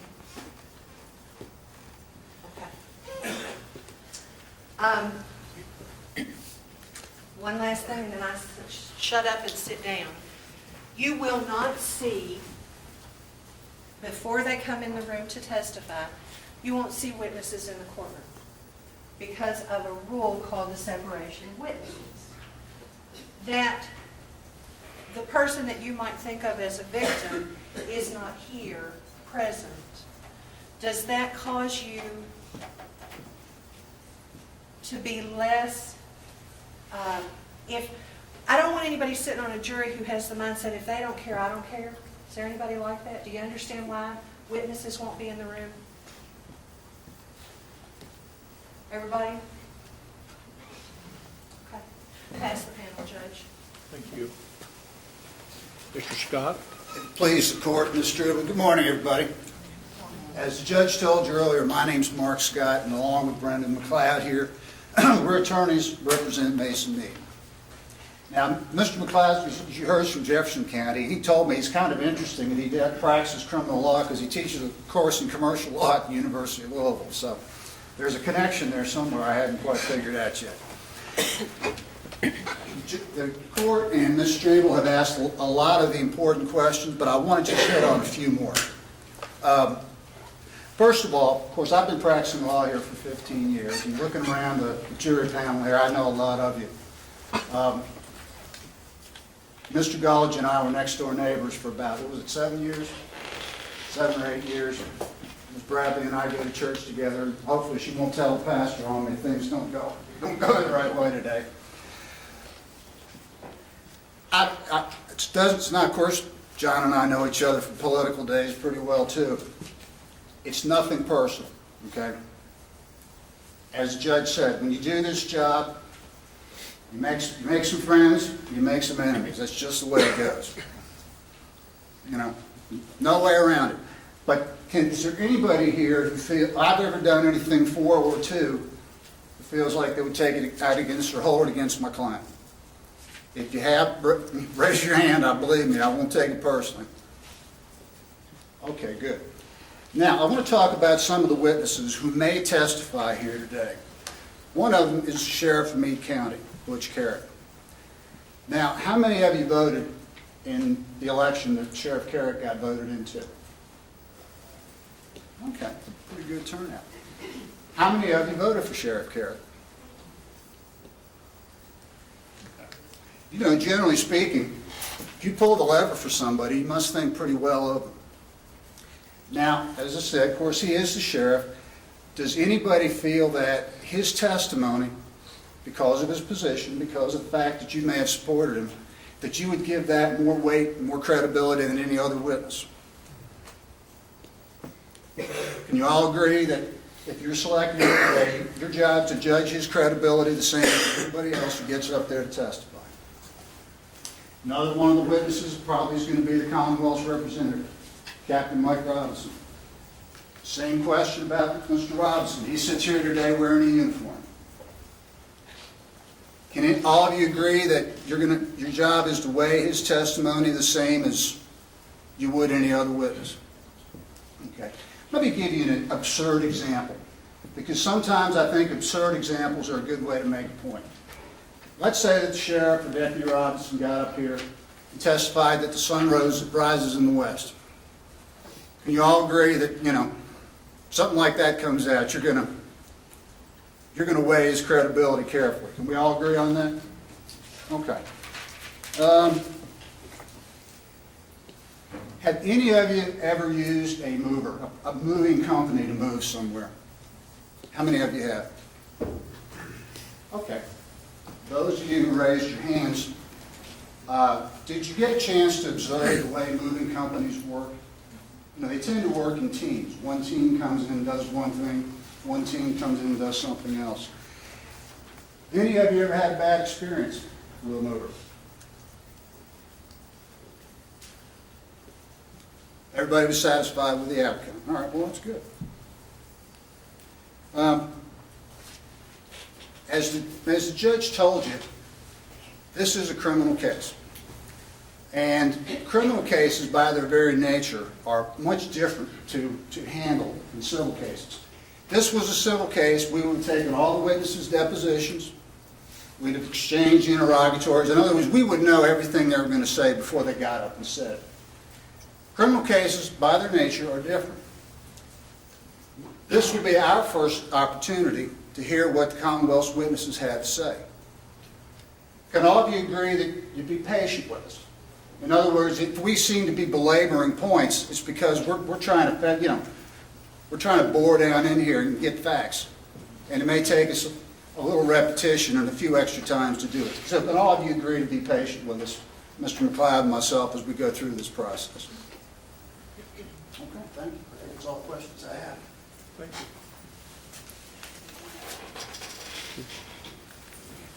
Any more questions for anyone? All right. You give them the information they need to make their strikes.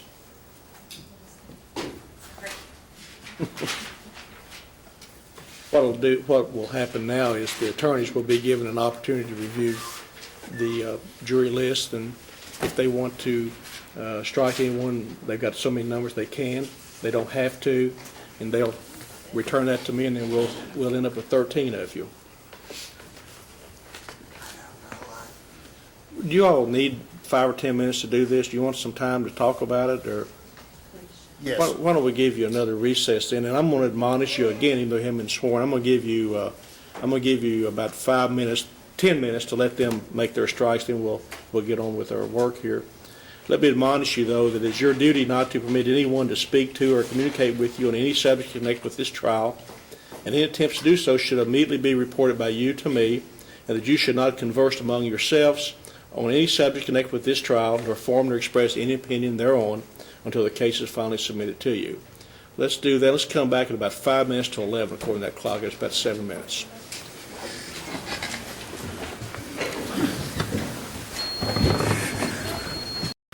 Yes.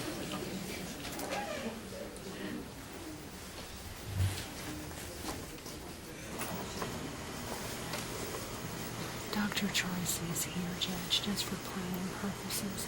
Do you want to get the jury picked and then take up that suppression matter? Is that how you want to do Probably it? should. I'm not concerned about the suppression matter Okay. now that we have House. Okay. Thank you. That makes it a lot. Well, no, that's Easier. the whole connection was there that I thought House, Okay. by all accounts, was going to dodge process and Okay. not show up. Very good. Okay. He's So we here- don't have to deal with the ID issue then. Unless he disappears. He's under subpoena. If he disappears later on, I think I'll I'd have to. I'll take care of that for you. Okay. I just didn't want them waiting for this. No. All right, no, good. no. Okay, come on back. It's 11 o'clock. We must well go ahead and get started for lunch, don't you think? That's fine. And go like till 12 and Till take an 12, hour take an lunch hour and then come back. If 12 is a good breaking point. If not, we'll take an appropriate I breaking think 12, point. or thereabouts would be a good place to. Okay, very good. Thanks.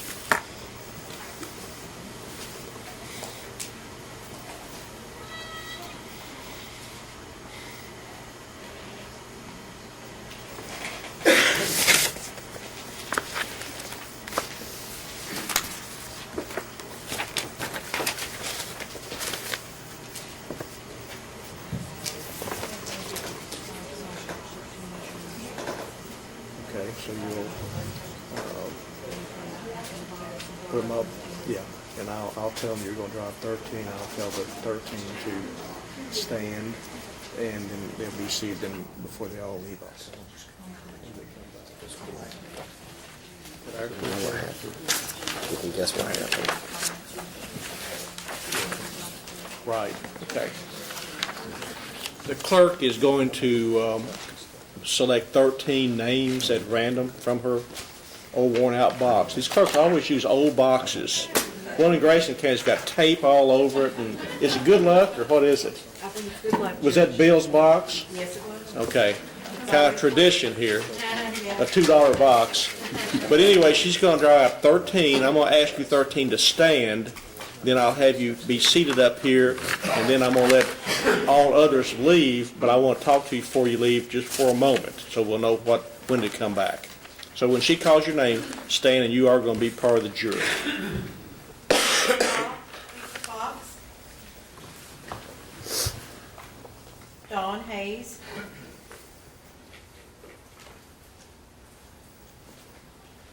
Edna Matthews.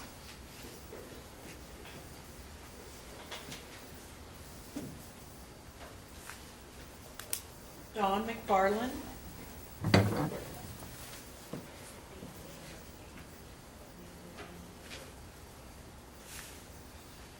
Patricia Myler.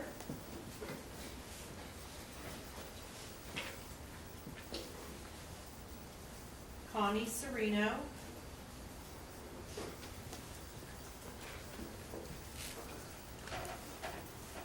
Lisa Walker.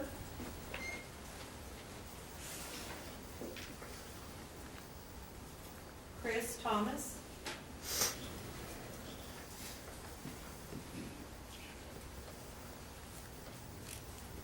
Benita Gorder.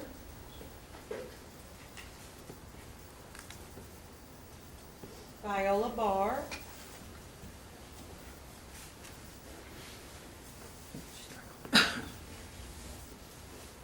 Frank Bush.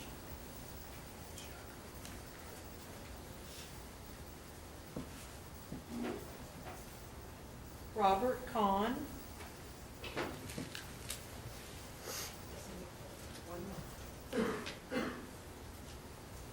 Greg Popham. Okay, if the ones that are seated would leave the jury box, and if the ones that were called would have a seat in the jury box, and you may have a seat. Thank you.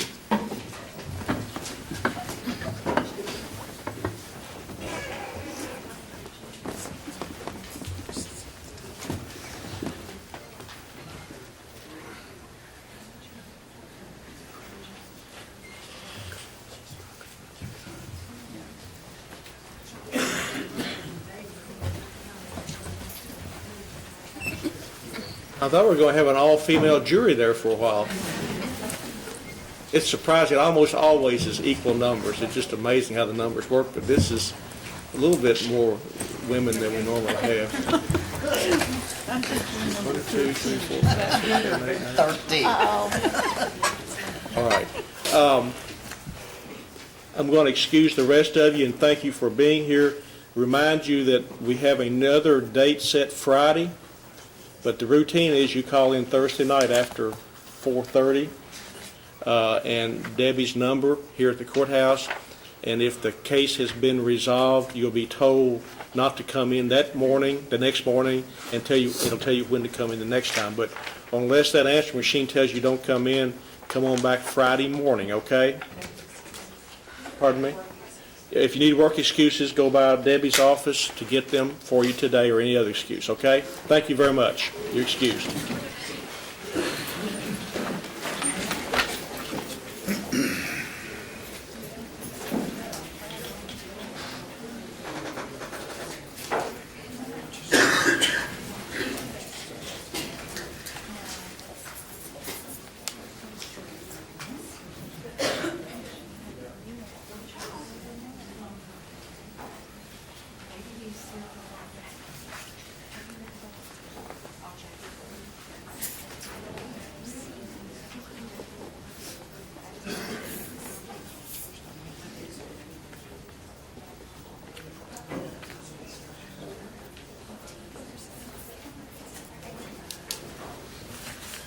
All right, we'll come to order.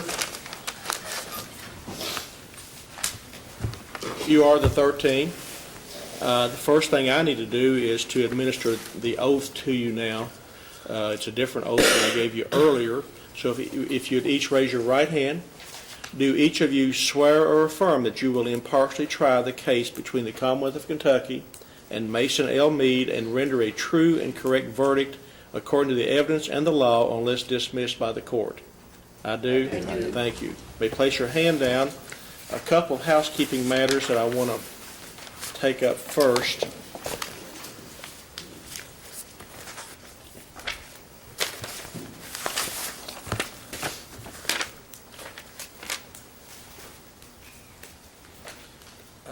I want to remind you that the witnesses and the attorneys are prohibited from talking to you all other than in court here for the rest of the day. I tell you that, and I think maybe Ms. Strevel hit on a little bit earlier, I tell you that because I know you probably kind of know each other, and just because if you walk by Mr. Scott in the hall and he doesn't speak to you, he's not disrespecting you and he's not being stuck up. He's under an order of court not to talk to you. So we do that so there can't be any allegation that there's been any tampering with the jury or anything of that nature. So I want you to keep that in mind. Also, I think the rule for separation of witnesses has been imposed. Are there any witnesses in the courtroom other than the defendant and Mr. Robinson that will be testifying? Okay?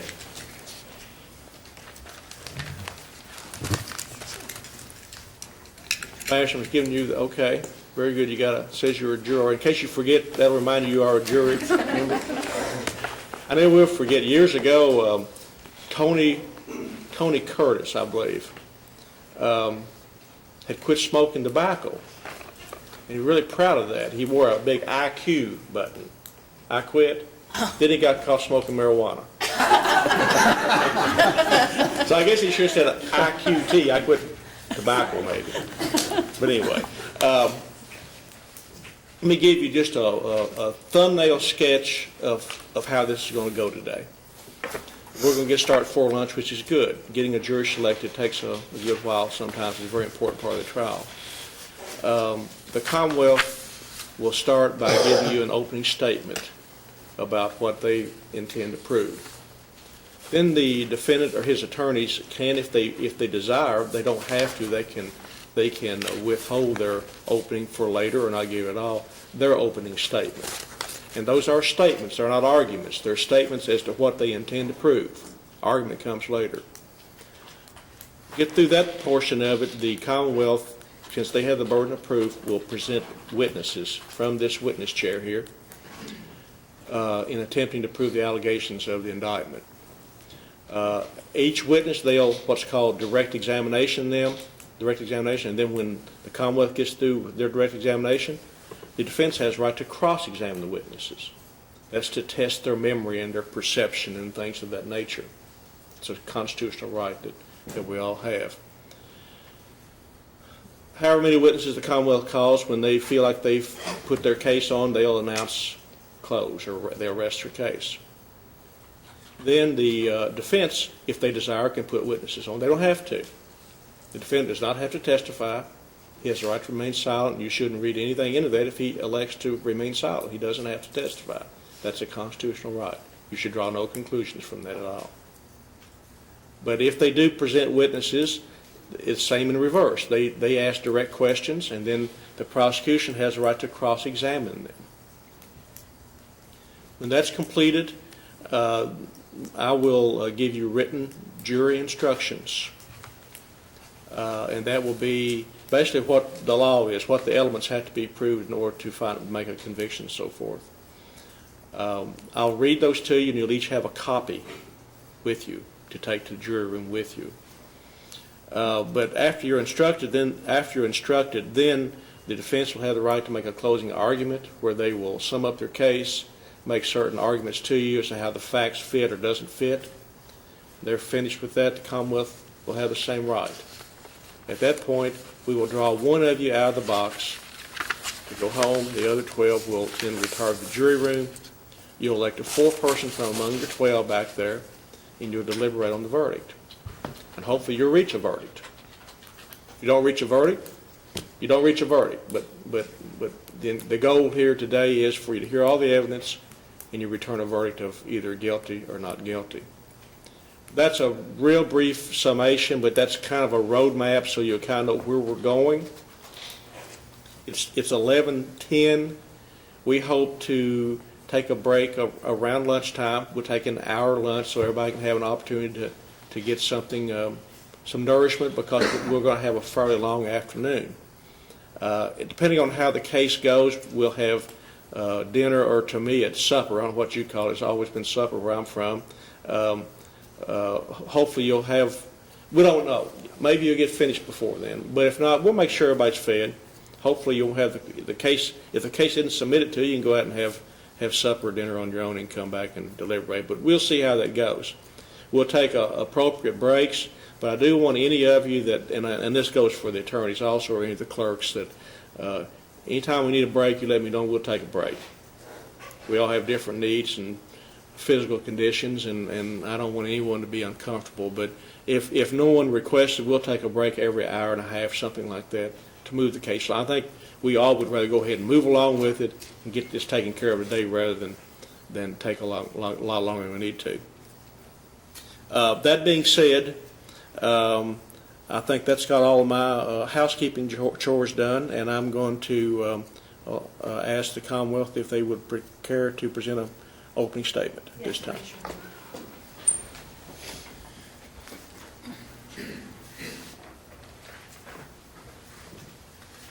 On September the 10th of 2007, the Meade County Grand Jury returned an indictment charging Mason L. Meade with the offense of receiving stolen property. The grand jurors of the County of Meade, in the name and by the authority of the Commonwealth of Kentucky, charge that on or about and between July 14th, 2007 and August 3rd, 2007, in Meade County, Kentucky, the defendant, Mason L. Meade, committed the offense of receiving stolen property valued at $300 or more when he, acting alone or in complicity with others, received, retained, or disposed of miscellaneous personal property which had been stolen from Kevin Trice of a value of $300 or more, and against the peace and the dignity of the Commonwealth of Kentucky. During voir dire, I told you that there would be some odd things that we would do as attorneys in this case. And likely some of you are wondering, why did she read us that indictment again? The judge did that this morning. The trial has begun now. You are the jury that will hear this case.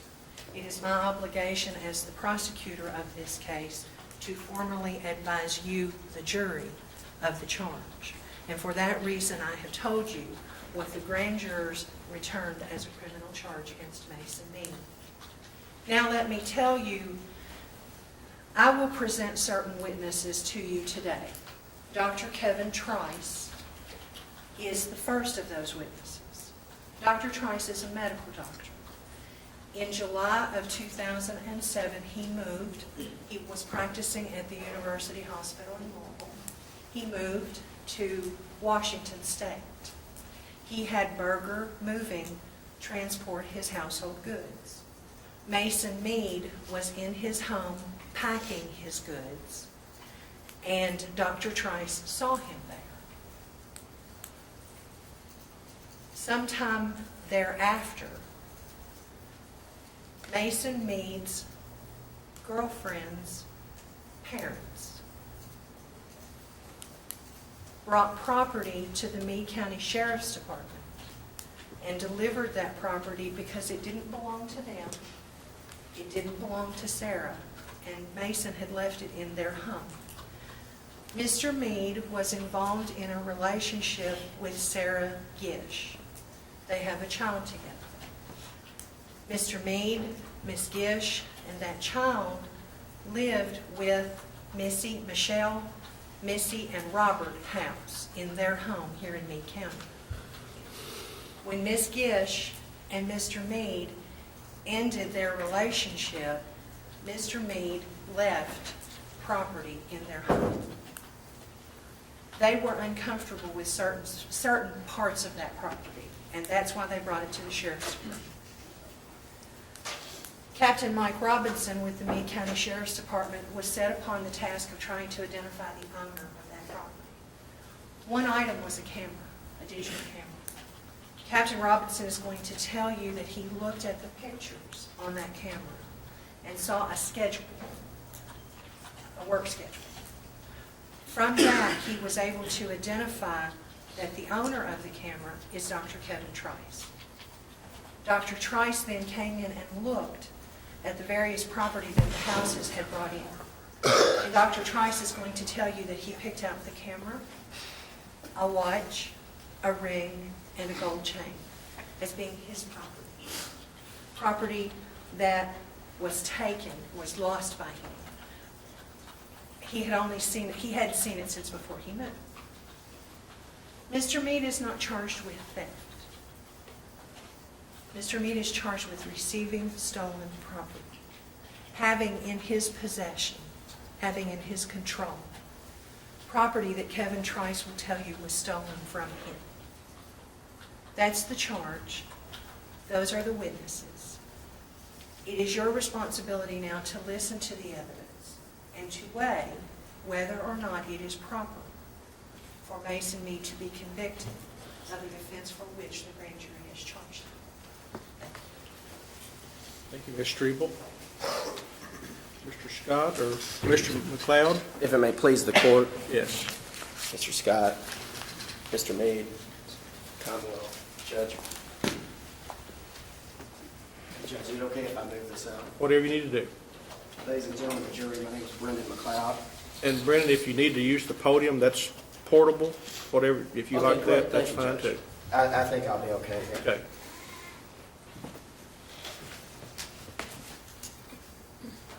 The Commonwealth is not accusing Mr. Meade of taking jewelry or artifacts or personal belongings from Dr. Trice. He is charged with receiving stolen property. And this is bout number 2, and let me just explain. The Commonwealth attorney told you that Mason has a child with Sarah Gish.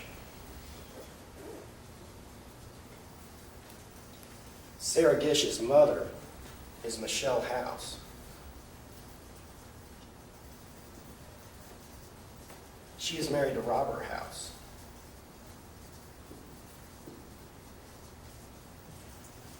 On the date in question, when Dr. Trice's house was packed and it was moved the following day, Mason was present. There's no doubt about it. We stipulate to it.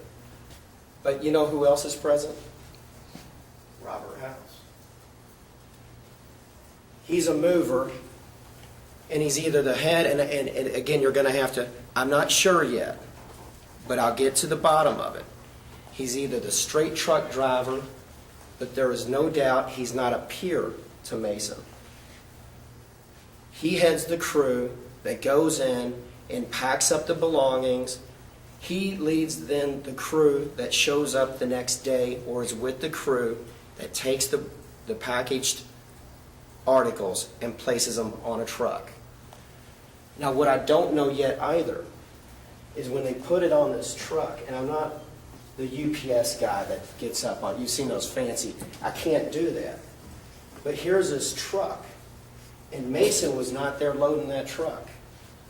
And what they do is they load this truck, and they were supposed to deliver, and you'll hear Dr. Trice, I think what he'll testify to is there was supposed to be a 3-week delay from when they picked it up from his house until they moved him to Tacoma, Washington, which is Seattle. It's a suburb of Seattle. The custody and control of this truck and its contents are out of the jurisdiction or the security of Mason Meade. He's not charged with stealing anything. He's charged with receiving. But when you get up to that level, you'll hear from that there's a gentleman named Ed, and he's a subcontractor of Allied, and that's Berger. Commonwealth mentioned it. It's called Berger Moving. And everyone's heard of Allied, but no one realizes that everything in Allied and moving companies, and they move quick and fast, and they fly by the seat of their pants, and they have movers that they can call up on any given day that works up and down. But they're subcontracting work. So if Allied gets super busy, they can call up and they can say, "Hey, Berger, we've got a job Your for Honor, you." may we approach? Yes. Judge, opening statements generally are for the parties to tell the jury what the facts are going to be that are going to be introduced through their witness. It's not time for argument. It's certainly not time for testimony by counsel. I would ask you to confine Mr. McLeod to what evidence he knows he's going to present. He's already told his jury a couple of times that he doesn't even know what the evidence is going to be with regard to what Mr. House's role is. And now he's telling them about how moving companies work. That's explanation. That's proper for closing summation, but it's not proper for opening. Judge, I can tell you, I'll hook this up either through Dustin, which will testify. He's worked for a moving company for 4 years, and he worked for United Van Lines for 4.5 years. And I'll show you my hand. He's going to testify.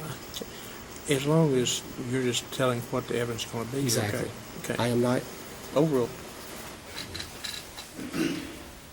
You may continue, sir. Thank you, Judge. Berger, we've got a job for you. Can you get some people up? And can you come and pack this job?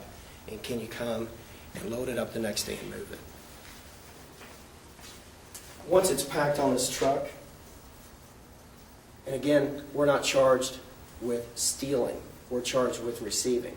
Once it's on this truck, and Mason wasn't there to load the truck, Mason does not have the ability to get inside this truck, is what I'm expecting the testimony to come out. Because the movers, by all testimony that you'll hear, if not produced in the Commonwealth's case in chief, but through our witnesses as well, they don't give the movers key to the trucks and positions of trustees where they can get into the locked headquarters at night. They are simply there for labor to get stuff moved. That's number one. And I say this is round number 2. So we kind of started backwards because now I'm going to explain something else. This was round number 2. And you're going to see that Michelle House and Robert House do not like Mason Meade.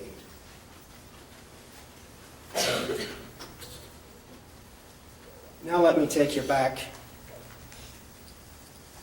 to Louisville, Kentucky.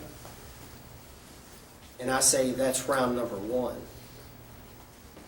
And that is where Michelle House lives with Robert House.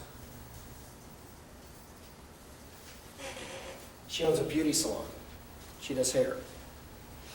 It's in what they call the 8th District, it's basically in Louisville proper. And so, if you're not familiar with Louisville, this circle will suffice. If I had to guess, it's on Bardstown around Taylorsville Road. It's the 8th Division. It's underneath the Louisville Police Department. The LPD patrols that area. St. Matthews has a police department. Anchorage, Butyl used to. I think they went bankrupt. But about anywhere between 3 to 5 miles, maybe further away from this 8th District, is a little subdivision. And it's tiny. And I didn't know it existed, actually. It's called Lincolnshire. I didn't know it existed until I actually moved there about a month and a half ago with my family. It's that small. Mason is at the beauty salon with Sarah Gish, and there's an argument. Sarah Gish's natural father who was married to Michelle House, and she used to be Gish, was working for Lincolnshire, but was not sworn in to the police department at that point. There's an argument going on in the beauty salon, and if I'm in an argument, if I'm in an altercation, I don't have any trouble calling 911. In fact, I'm 40 years old. I'm a little bit older now. When I was younger, I would never do it, and I would probably be the person having 911 called on me. But if there's an altercation, you call 911. But instead, they call up Lincolnshire. And Lincolnshire comes out of their district, and it comes to the 8th Division. There's a substation on Douglas Boulevard. It's a rock's throw away from where the beauty salon is. And natural father, and they don't like Mason. Natural father runs up into the beauty salon, and he grabs Mason by the neck, and he says, "You're going to jail. I'll send you to prison if I have to." And there was an altercation. And Mason, I think, probably got the better of that. So this police department, out of their jurisdiction, comes at him full force. I have friends that are cops in the 8th Division. They don't want to, I don't know why that would happen. Mason gets out of that at some point, not without some type of punishment. And he'll talk to you about it. So what happens is he gets out, moves to Meade County, and he's working for this family, and they don't want him out. What happened is around the 13th, there was a call into 911 where the sheriffs came out, and there had been an altercation. And Michelle House said that he had assaulted her, and nothing came of that. They advised Sarah Gish to go take an EPO, and she did. That was subsequently dismissed. During this pendency, and they're loathed for Mason, lo and behold, because he's living at the same house, at some point, they come in, and we'll figure this out later, and I can't put any specifics on it, because it may get more specific than what I know about right now. But over a period of 3 weeks, the family trickles in these different artifacts, which they are alleged are stolen, and Dr. Trice's phone is, the camera's there as well. Okay? And they said, "Oh, we found this stuff." A week later, we found this stuff. 2 weeks later, we found some more stuff. Here's some things that were happening there. He's not charged with stealing them. He's charged with receiving them. But at some point, and I can't argue to you right now, but I think what will happen at the end of the day, you'll see that this is the second attempt to set it up to get him away from his family, and push him away from his family, and to do it in the most rotten way I can think would be possible, is to put him in jail or to try to put him in prison. I think this will go undisputed.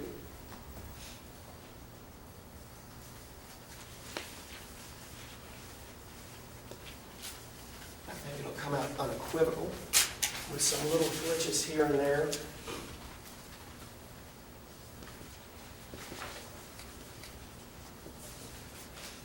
That Mr. Scott told you about. Unfortunately, I don't do a whole lot of civil work, but I know the rules and I could take depositions. Here, my first shot at anyone that's going to testify is the first time I've talked to them. And I promise you and my client that I will do my very best to get to the bottom of it, enough that you can see between the lines. And at the end of this day, and the judge told you it'd be a long day, at the end of this day, when I come back and ask you to acquit Mason of receiving stolen property, not taking it, and if he didn't take it, someone took it. And who took it? It only makes sense is Robert House. He lives in the same place. come back at the end of this day, and I'll ask you to acquit Mason Meade of this. Thank you.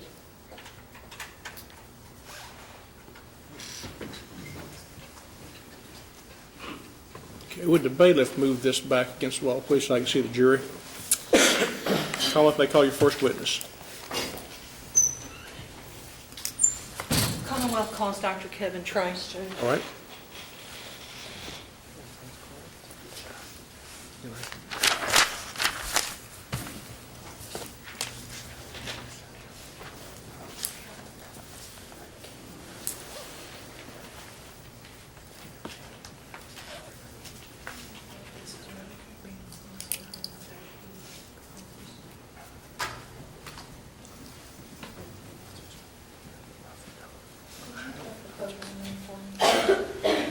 Doctor, if you'd stand in front of me for just a moment and raise your right hand, please. You swear or affirm the testimony you're about to give is the truth, the whole truth, and nothing but the truth? I do. Thank you. Have a seat in this chair here. Make yourself comfortable. I want to ask you to speak up. We're recording this by these speakers. Okay. So I need for you to speak up so we can get you, okay? No problem.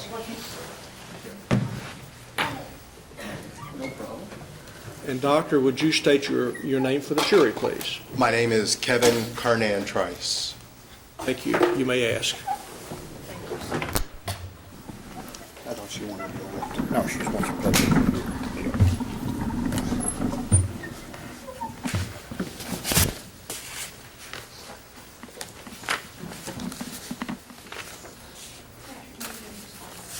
I do.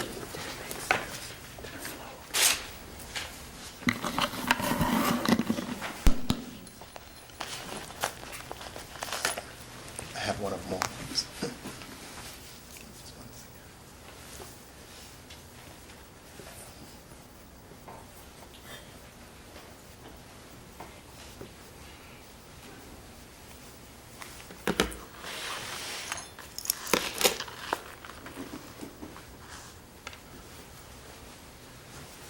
Sure.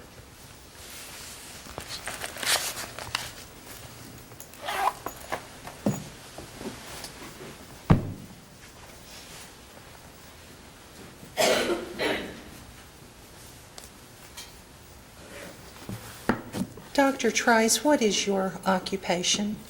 I am a pulmonary and critical care physician, so lung diseases and intensive care medicine. In July of 2007, where were you living? Several places over the course of the entire month. Louisville, Kentucky, Pikeville, Kentucky, and I was on vacation in Texas and spent several days in Washington State. Where in Louisville did you live? 1240 Ormsby Court in Louisville, downtown Louisville, Kentucky, And what county is Louisville in? in Jefferson County. You mentioned that you were in Pikeville. Did you actually reside in Pikeville, or were you there on an assignment? I was there on a 2-week assignment. It was not my permanent residence.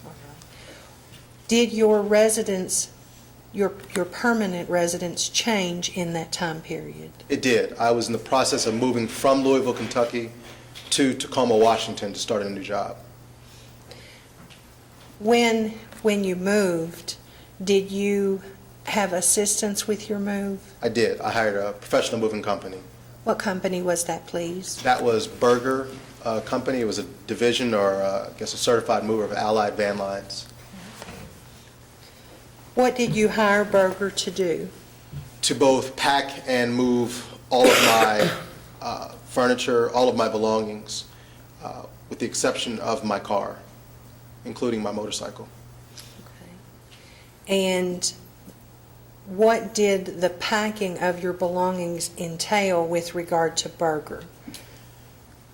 They were to pack all of my belongings, wrap them, and secure them the day prior to the actual moving truck coming to place them on the truck and move them. Did Berger send people into your home? Yes, they did. And were you present when those people were there? Yes, I was. Do you recognize the defendant, Mason Meade, Dr. Trice? Yes, I do. Would you point him out for the jury, please? Gentleman in the short sleeve striped white shirt there, raising his hand. Stipulate. Judge, I would ask for the record to reflect the identification by the witness. The record will so reflect the proper identification by the witness of the defendant. Dr. Trice, how do you recognize Mason Meade? Well, I was present the entire time there, and I remember his face, but he stands out slightly because he was actually very nice to me, and I remember him giving me 2 extra boxes or 3 extra boxes to pack some alcohol because that could not be transported. And so he gave me the boxing and the extra paper to wrap those so I could transport them myself. Was he one of the people that Berger sent into your home? For the packing, yes. In addition to those boxes that he gave you, do you remember any other particular interaction with Mr. Meade with regard to the property that we're talking about today? Not in particular with that property. I just remember that he was mostly on the 2nd and 3rd floor. There's 3 floors to my house. Okay. And I remember him mostly being on the 3rd floor.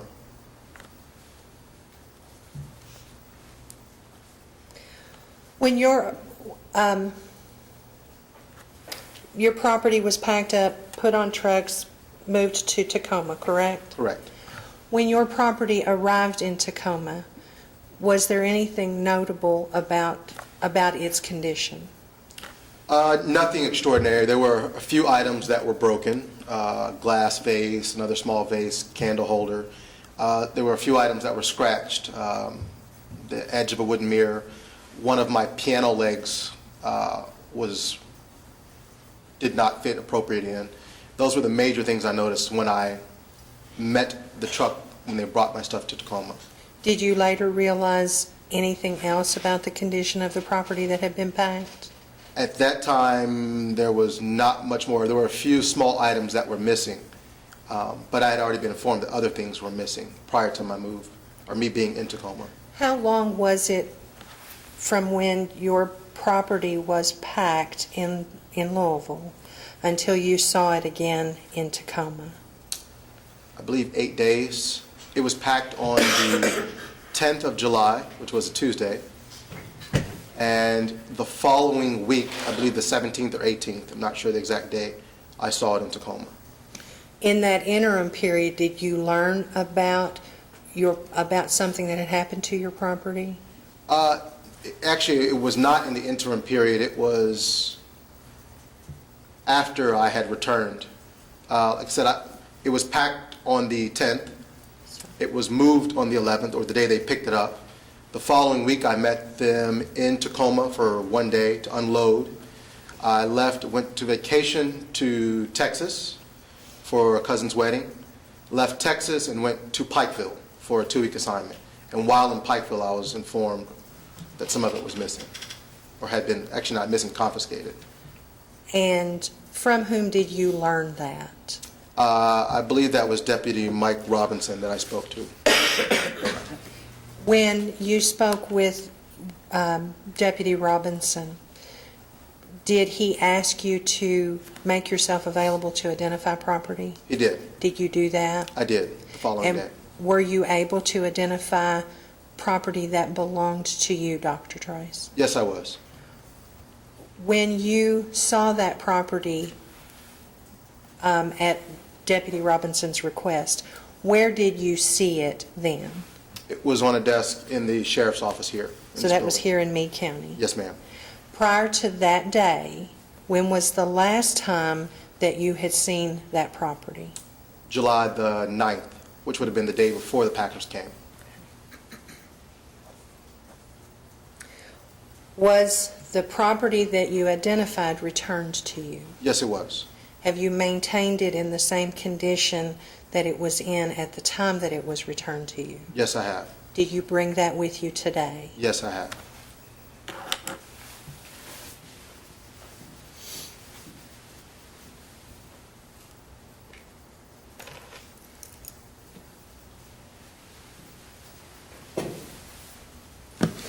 Are you going to mark those as exhibits? Are you going to mark those No, as I don't want exhibits? to introduce his property.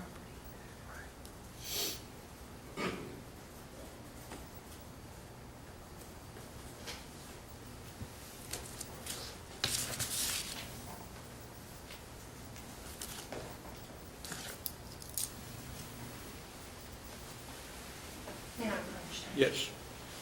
Dr. Trice, this first item, what is it? It's a Pentax digital camera. It's a 6-megapixel camera. And is that your camera? Yes, it is. Did you purchase that camera for a particular reason? Yes, I did. Would you tell the jury what that reason is, please? Strictly personal use. I bought that camera in St. Thomas, Virgin Islands in 2006. When did you first notice that you were not in possession of the camera?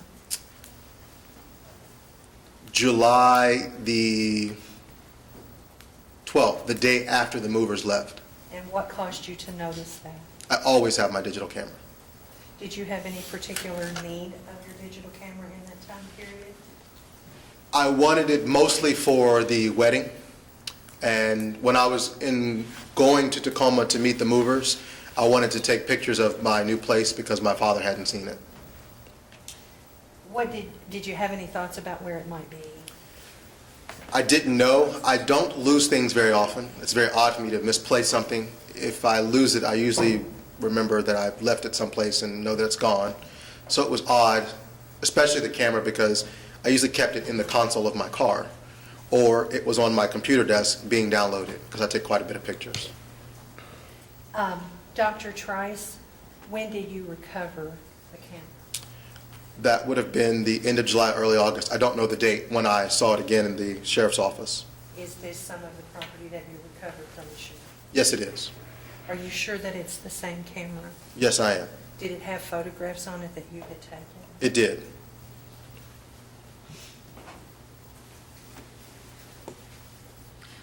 Dr. Trice, what's the value of that camera? The approximate value at the time I bought it was about $250. And when was that purchased? That was in June of 2006. Dr. Trice, I'm going to show you a watch.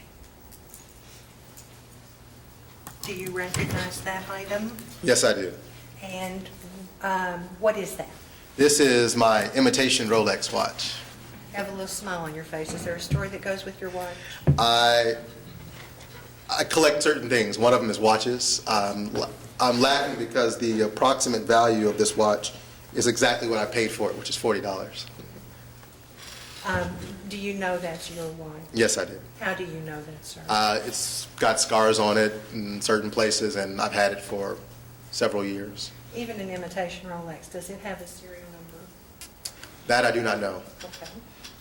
When you reported your watch, when you identified your watch, if the police had recorded a serial number from it, would you have any reason to doubt that?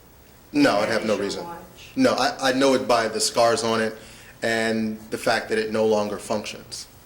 Did it function when you last saw it prior to recovering it from the sheriff's office? It did function at that time. Okay, and it no longer functions? Correct. And it has a value of $40, you said? That was the estimated value told by me, and that's what I paid for it. Just out of curiosity, how many watches do you have in your collection? Currently, Yes. 12. Oh, wow. It's quite all right. It's old. Do you recognize this item? Yes, I do. What is this third item that I've shown you, Dr. Trump? This is a gold herringbone necklace I got for my 14th birthday, I think.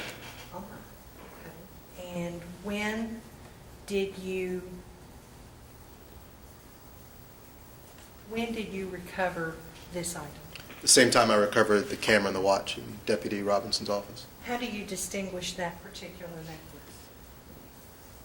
When I went to identify the missing items, there was a table maybe 4 feet by 4 feet wide, Yes. and there were more than 30 items on the table.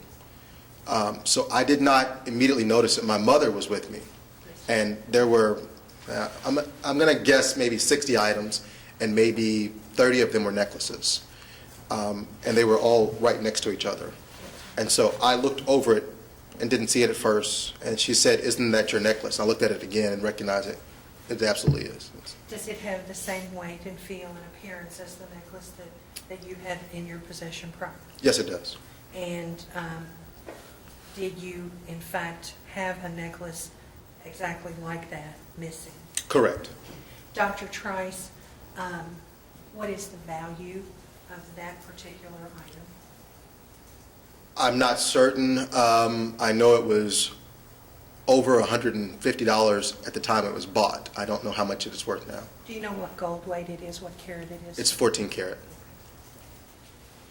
And the fourth item I'm showing you, can you identify it, please? Yes, this is a gold men's ring with a diagonal row of diamonds. Do you recognize that ring? I do. Is that your ring? It is. When did you originally receive it? Again, this was early childhood, somewhere between the age of 13 and 15. And did you recover this item? I did, Where did you recover it? at the sheriff's office, the same time I recovered the other items. Do you have any particular way to identify that ring as being your ring? Not just the way it looks, it fits my hand still. Does it have particular wear patterns on it if you've had it that long? It's a little flat on the bottom, yeah, from when I worked before. Dr. Trice, what's the value of that ring? I believe this one was around $90 at the time. Collectively, do these four items have a value of $300 or more? Yes.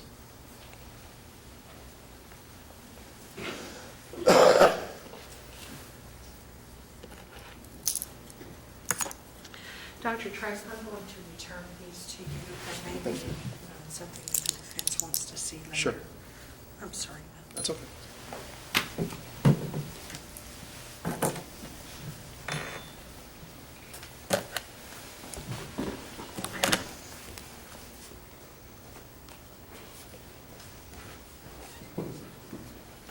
Dr. Trice, did you give anyone permission to take your property? I did not. When you recovered it from the sheriff's office,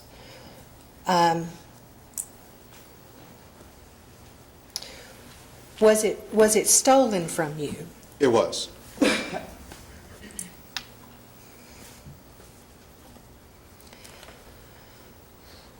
Dr. Trice, did you, when you were having your house moved or packed for moving, did you make any statements to anyone as a part of that crew that would have led them to believe that they could take whatever they wanted? No. And if anything was taken from your home, was it taken without your permission? That's correct. Dr. Trice, when you came to the sheriff's office, you described that you looked at a table of property. Yes. Did you take only those items that belonged to you? Yes. And are those the four items that you brought with you today? Correct. I don't have any other questions for you. The defense will ask. Thank you, Ms. Strebel. Mr. McLeod, you may cross the witness. Yes, Judge, thank you. Good morning, Dr. Trice. Good morning. You stated that you didn't see your camera again after the movers had left. Correct. So the Packers had been there, then the movers were there, and that's when you realized that. I didn't realize it was stolen. I knew I couldn't find it. I didn't Okay. realize it had been stolen until I got a call and then examined it on the table in the sheriff's office. But you didn't realize it was missing until after the movers had. Until after the movers. Right, had gone. Correct, correct. Okay. Let me back up a little bit. You were concerned because of. Let me ask you, how old are you? 32. Okay. And you were concerned about that you had just misplaced it, and you don't do that normally. Correct. It gets worse. I'm just going to tell you, the older you get, it gets worse. I just wanted to add that.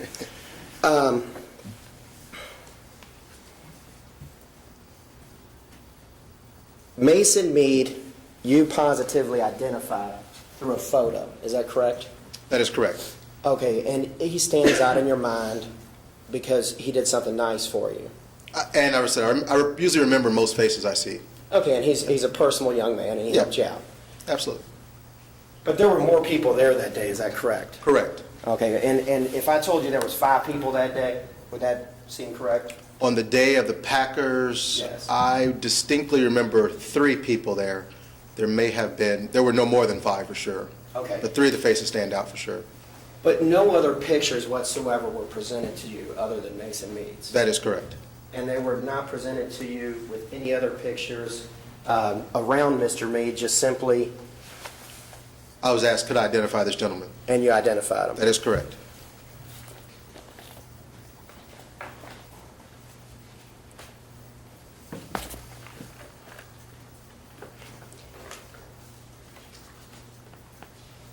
Tacoma, the airport's SeaTac, is that correct? It's in Seattle? That is correct, between the two cities. When you left, and this is just out of my curiosity, and I don't mean to take up the court jury's time, was Mount Rainier out when you left?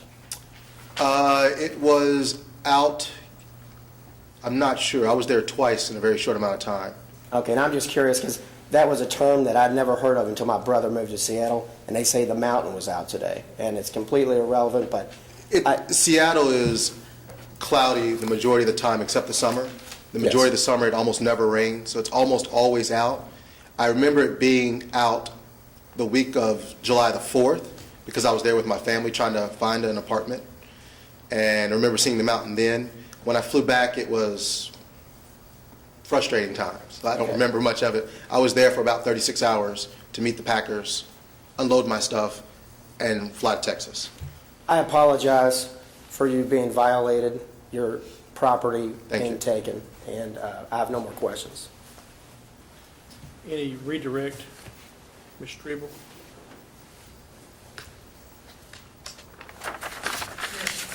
Will this witness be finally excused?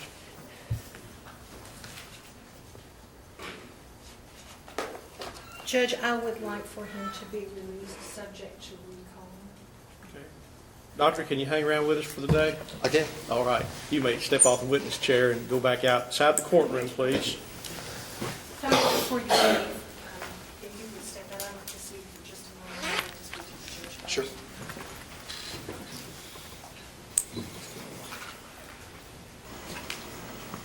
Judge, I don't think that we will need him back, but I'm doing it out of an abundance of caution because I don't know what the defense case is going to be. He doesn't mind. I've got a cell number, if it's all right with you all. He lives up here. His mom and daddy live up here in Louisville. Would it be all right if we called him back? I don't plan on calling him, and I don't plan on the defense of her having to call him back. Whatever you want to do then, it's up to you. All right. Yeah, Does he go back to Louisville now? Yes, sir. Okay. And I've got a cell number. All right, that's fine. Okay. I don't think we can. He can be put back another here in 30 witness in. minutes, 30, 40 minutes, if you ask me. Unless he gets behind the little Ford pickup that I got him behind on the way. Or a tractor. Must be the same one I followed up here, too. Will we be breaking for lunch? This would be a good Let's time. break right now. I'm gonna go let him go. Okay. And tell him that I'll call him. if While we- you're doing that, I won't be Thank you, letting the sir. jury go, okay? Okay, we've reached a good breaking point for lunch. It's 5 till 12. Let's be back at 1. Let me read the admonishment to you again, though, to refresh your memory. It is your duty not to permit anyone to speak to or communicate with you on any subject connected with this trial. Any attempts to do so should be immediately reported by you to me or to the court, and that you should not converse among yourselves on any subject connected with this trial, nor form nor express any opinion thereon until the case is finally submitted to you. So keep that in mind. You got about an hour and 5 minutes. Come back. We'll try to get started exactly at 1 o'clock when you get back. Thank you. I guess you have some lunch first. No, but you're not hungry.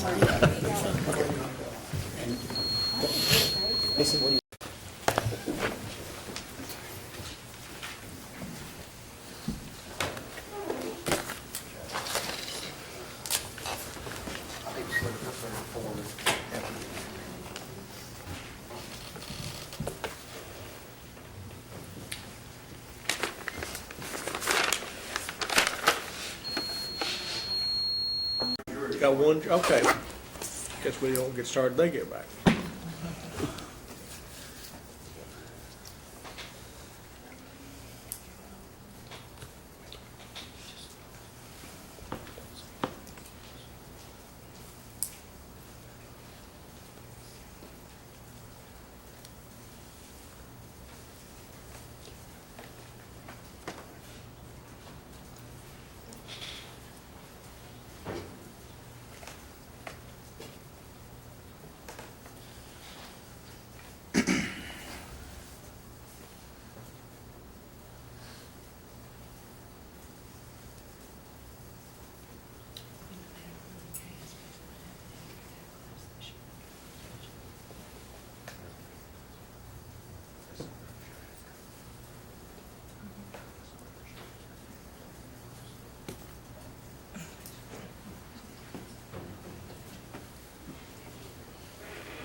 All right, we're on the record, and it appears to be all 13 jurors are now here. Do the attorneys for each side waive the roll, call the jury? Commonwealth does, Judge. We waive that as well. All right, I think we had completed, the prosecution had completed one witness. You may call your next witness. Judge, the Commonwealth calls David Crumb. Okay.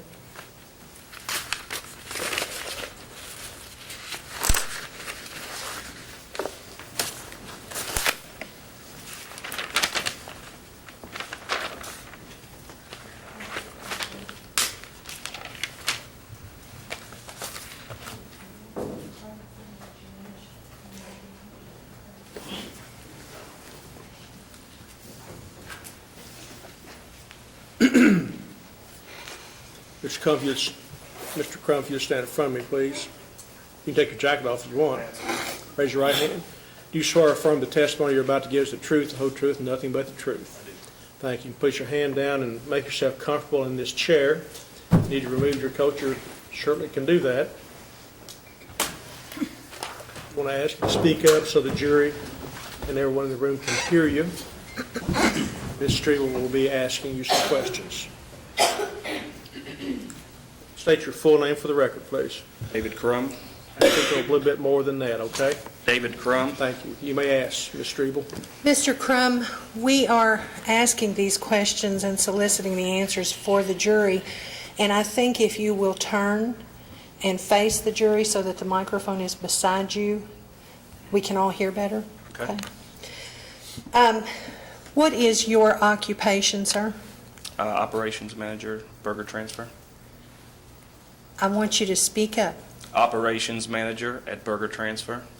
And what is Burger Transfer? It's a moving and storage company, agent for Allied Van Lines. Where is your local operation based? Louisville, Kentucky. Do you know Mason Meade? Yes, I do. How do you know him? He worked for contractors and road drivers at our agent. When you say he worked for contractors and road drivers, explain what those terms mean. Our agent is a moving and storage company that is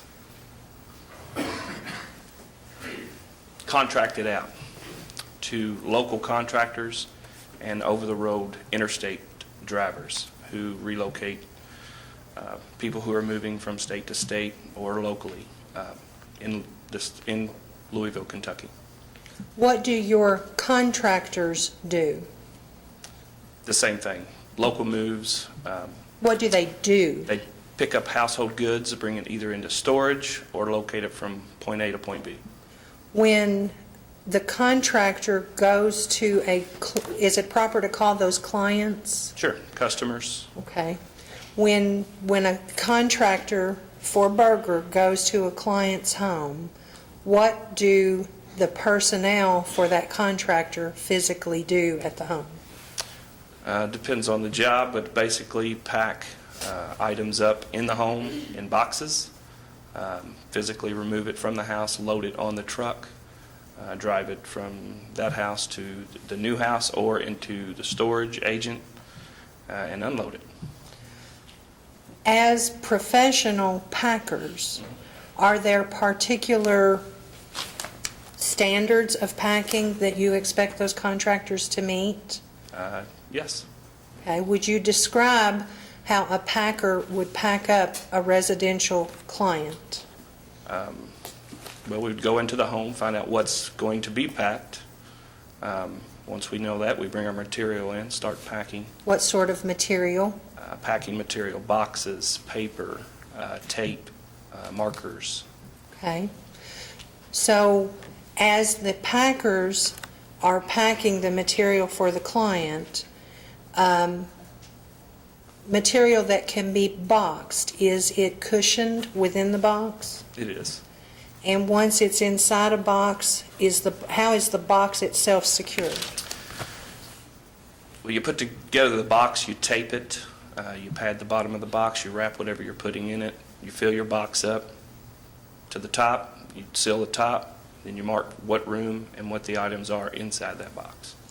And once that box is packed and taped, what happens to the box? Well, towards the end of the job, the lead man or contractor or whomever that may be will go through and inventory each carton that we've packed that day by size and what's in it. When you say inventory each carton that was packed, do they open the taped up box? No, that's why the packer who is physically packing that box will write what room and what's in it. Then the inventory person who comes in to inventory it will take that information that's written on the box and put that on the inventory sheet. Do you recall a client by the name of Kevin Trice? I do. Did Mason Meade work the Kevin Trice job? He did. What was his position for that job? He was a casual helper for the contractor who's been contracted to do that job. What, as a casual helper, what would Mason Meade's function on site have been? Pack the items, list on the box what room and what's in those, what items were in that box. Do you know an individual by the name of Robert House? I don't. Okay. Do you recall whether or not Robert House was involved with the Kevin Trice job? No, I don't know. Who was the contractor on that job? Joseph Spalding. Okay. And who is the person in the Kevin Trice job who would have been responsible for looking at the boxes and putting them on the truck, or having them put on the truck? Well, it was a different driver who loaded it. Okay, who was that? I'm not sure. It was an out-of-town interstate driver. So why is that? Everything we book, we don't haul. We try to, but we don't. So in the Allied system, if we get a job that we can't haul, we will pack it, but we will not haul it every time. Is that the situation with That's the Dr. situation Trice's there. home? Right. We booked it. We booked the move. We packed it locally, and then an out-of-town interstate road driver transported it from point A to point B. With regard to the number of hands that were on those boxes then, once those boxes that were packed at Dr. Trice's were loaded onto the truck, was Berger done with them? No, absolutely not. It was a Berger driver who did it. It was just an out-of-town. It was a different agent. Berger has several locations throughout the U.S. That are agents for Allieds as well. So it wasn't a Louisville-based Berger driver. It was another Berger driver out of another state. What happened to the boxes? Were they loaded onto a single truck, or were they taken to a distribution center, unloaded and reloaded? No, they were loaded on a tractor trailer, drove to the home, and unloaded. The destination residence? Destination residence, yes. Okay. So they were packed, loaded, transported, unpacked? Unloaded. I don't believe we unpacked that specific job. Unloaded from Sure. the truck. Okay.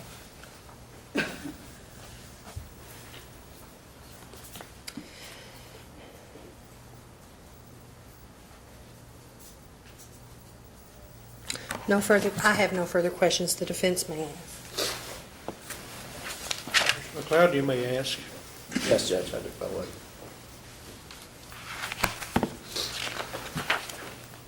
Mr. Crum, you know Joe Spalding. I do. Okay, and he does a lot of business with your company? He's a contractor, yes. Okay, but you refer him a lot of business? Yes. And on this particular occasion, you remember specifically that Joe Spalding was involved? He was the contractor on the job, yes. He was a contractor on the job. As a contractor on the job, it's up to him to determine who's going to visit the site or who he's going to employ to help him do what he needs to be done, that you all have contracted with him. Is that correct? Exactly. He sets up the crew to do what he's accepted to, what job he's accepted to do, yes. Do you know other people that work for Joe Spalding? Yes. Okay. Can you name a couple? Robert Dayton. His sister worked for him. Rhonda Spalding. That's basically it. What about someone named Timmy? Yes, Timmy. Okay, do you know Timmy's name?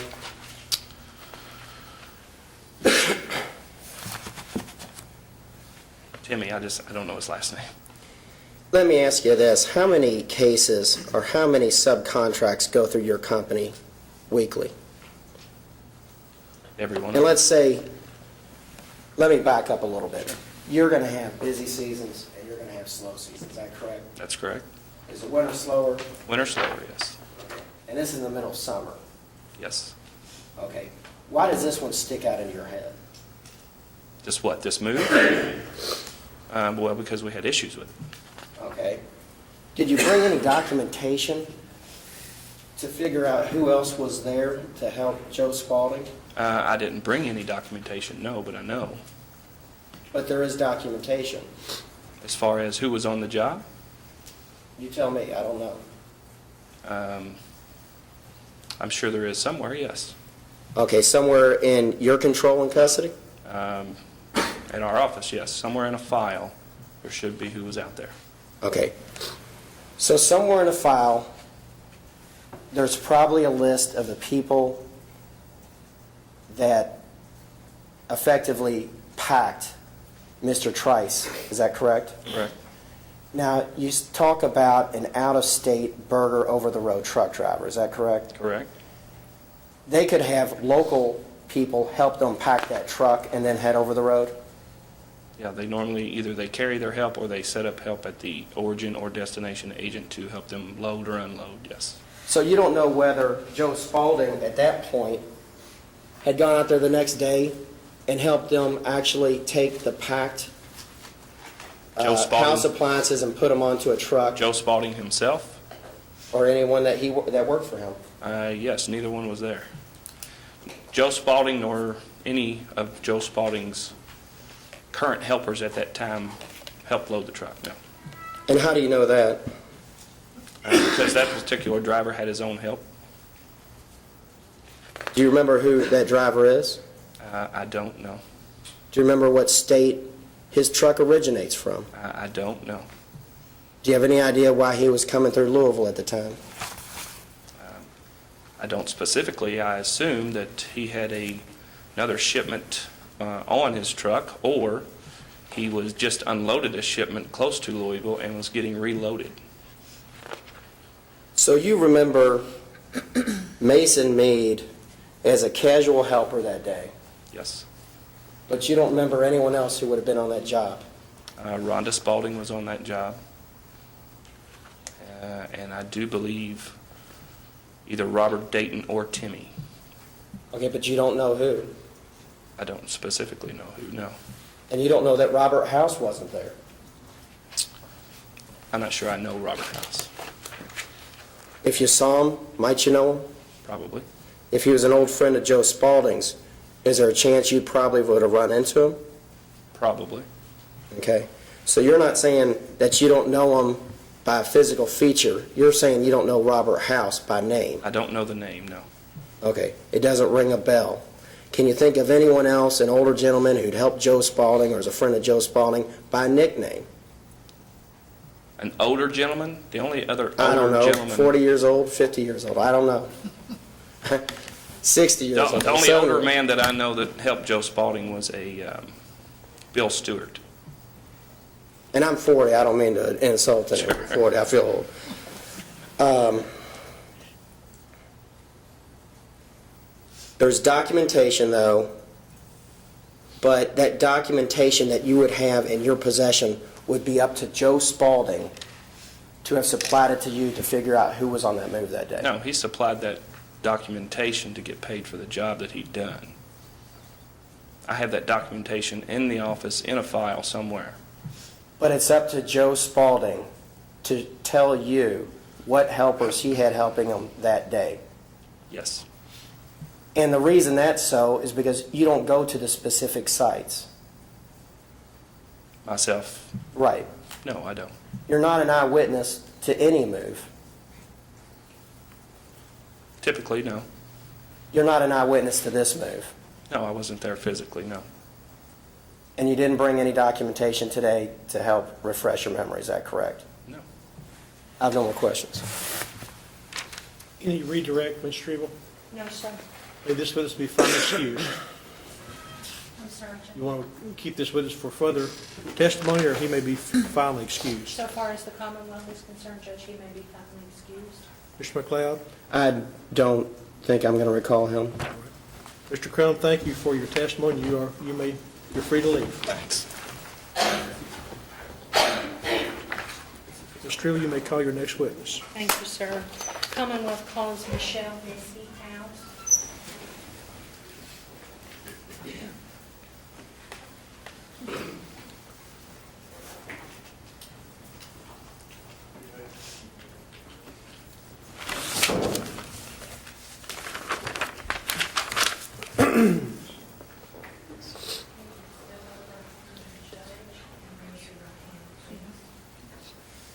Step right in front of me, please.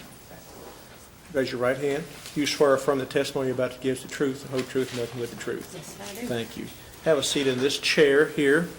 Make yourself comfortable, and you'll be speaking towards the jury so they can hear you, and speak up. You will not speak too loud. You will not offend us, okay? Okay, thank you. Thank you. You may ask.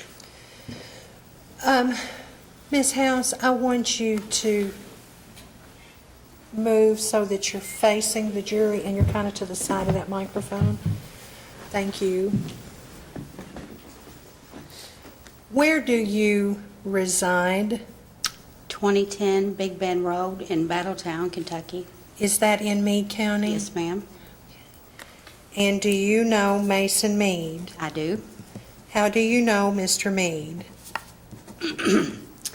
Mason is the father of my grandson, and he lived with me for 3 months. Excuse me just for a second. Would you state your full name for the jury, please? I don't think we got our name in the record. I'm sorry, Judge. It's Michelle Taylor House. Okay, thank you. You may proceed. Do people who know you well use a nickname for you? Yes, I'm also referred to as Missy.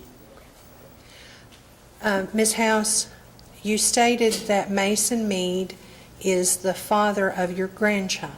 That's correct. And that he resided with you for 3 months, is Yes, that ma'am. correct? Where did you live when he lived with you? In Battletown at 2010 Big Bend Road, Meade County. Same address? Yes, ma'am. Approximately what period of time did he live there with you? From May until, I believe it was August. I'm not exactly sure of the exact date. What year, ma'am? I'm sorry, year was 2007.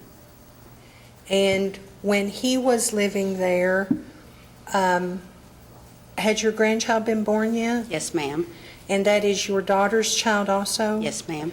Were they living in the house with you? Yes, ma'am. Who else lived there? My husband, Robert House.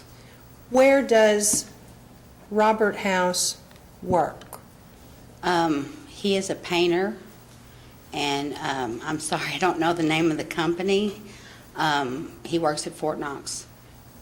Where was he working at the time that Mason Meade was living with you? I believe he was building pools, which is R&S pool service. Did he work for a Joe Spalding at any time? I don't know who that is. Okay. Did he, to your knowledge, work as a mover or a packer? No. Do you know what sort of work Mason Meade did while he lived with you? Yes. What sort of work did he do, ma'am? He was a mover. Do you know for whom he worked? It was Allied Van Lines, I believe, as a packer or a mover. Okay.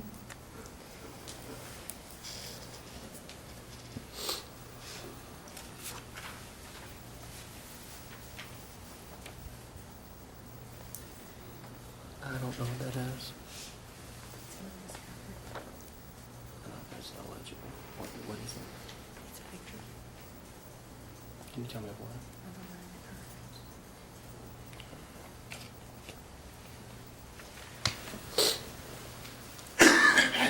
Ms. House, do you recognize this? I do.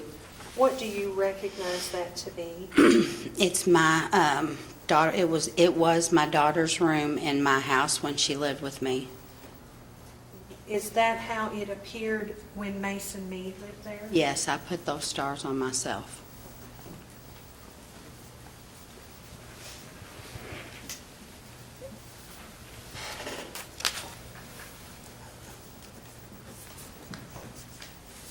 When did Mason Meade move out of your home? It was, I believe it was in August. I'm not exactly sure of the exact day. It would, I'm not sure the exact day. It was a Friday, I know that. It What was year, ma'am? 2007.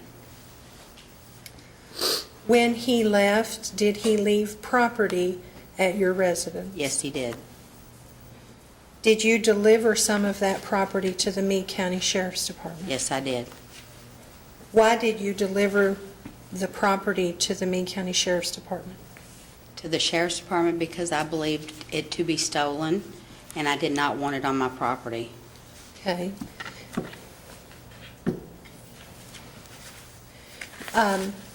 Among the pieces that you delivered, was there a camera? Yes, ma'am.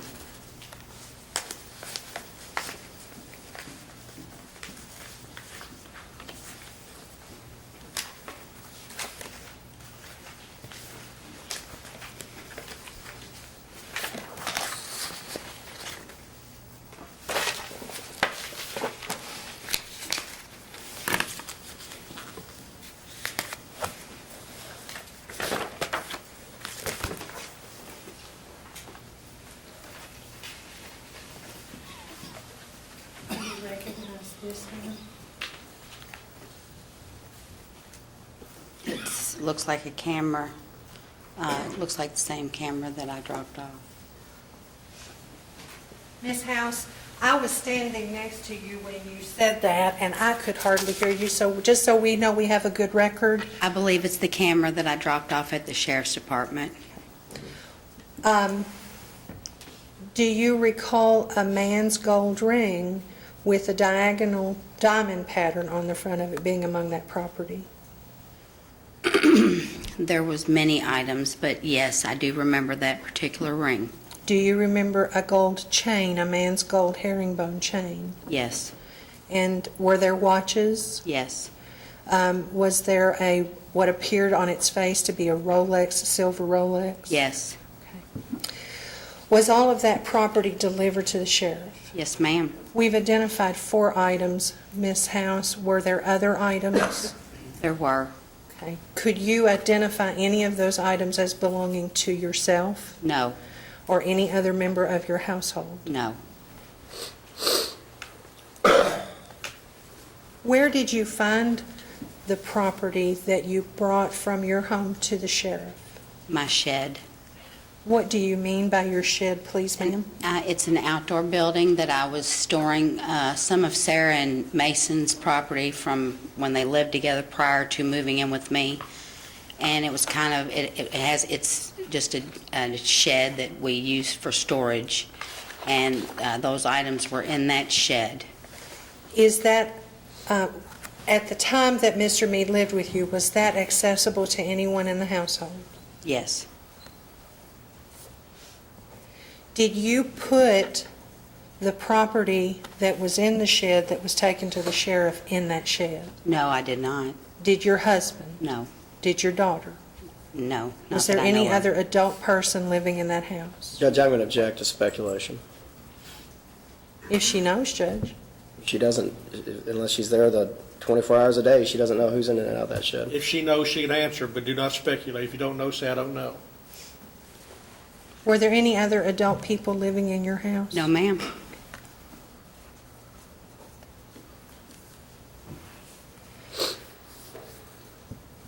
Ms. House, the circumstances that Mason Meade left under,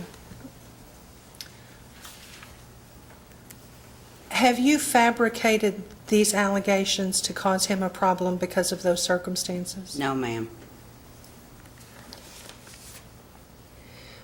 And Ms. Ms. House, do you own a business in Louisville? I do. Where is it located? 1827 Bardstown Road. And do you recall an event where Mason Meade came to that location and the police were called? Yes, ma'am. Tell the jury about that. The police were called by my partner. Evidently, while I was in the massage room, I'm a massage therapist. Judge, I'm going to object. Approach. Yes.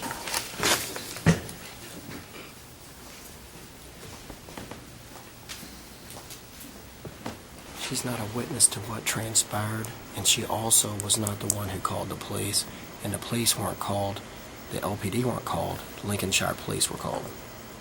She didn't say that the Louisville police were called, Judge. He brought this up. I've got my witness on the stand. She hasn't said anything yet that was hearsay. I'd like for her to have an opportunity to explain this event since he seems to want to make an issue of it, Judge. So far, she's only testified that the police were called. I don't think that's technically asserting the truth of the matter for that purpose. She can't say what was said, of course. What are you going to listen? What are you going to ask her? I'm just going to ask her whether, when the police arrived, Mr. Meade left. You know, what happened as a result of the police Was she there? arriving. She indicates that she was there in the massage room, Judge. But she was, what I don't want to elicit is whatever was going on and was witnessed, she can't testify to. She can testify to what she was a first-hand witness to, but she can't go into what her friend may have told her later had happened. I agree. And so that's where she's going. She says she's in the massage room, she doesn't see what's going on, and the police were called, and that's all she knows. Until, actually, this can get out of control if she's allowed to run on this, and once the bell's rung, we're out of luck, but she doesn't know what happened because she's in the massage room by her own testimony, and that's why I approached right now. I want to sustain to that extent. Thank you. And I don't think I have solicited that, Judge. May I continue this line of You may. questioning? I don't think she's trying to. I see that coming a Okay. mile away. You know where we're going.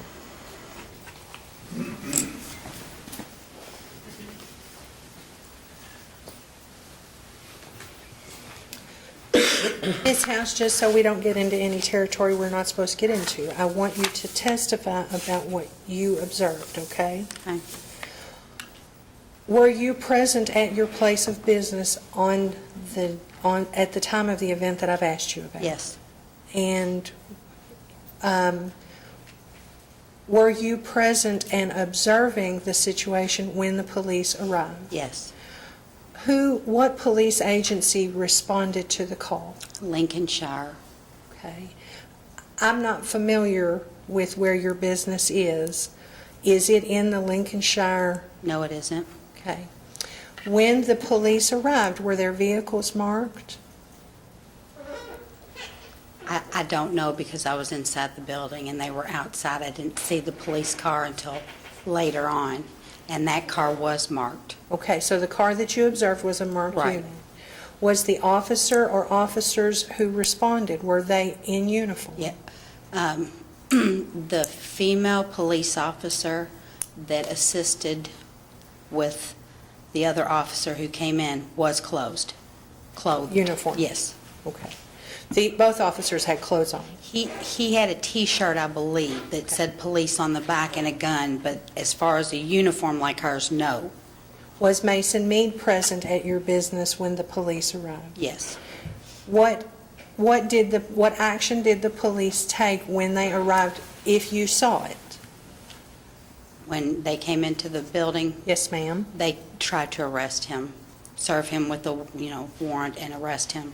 Did they take him out of the building? Judge, can we approach?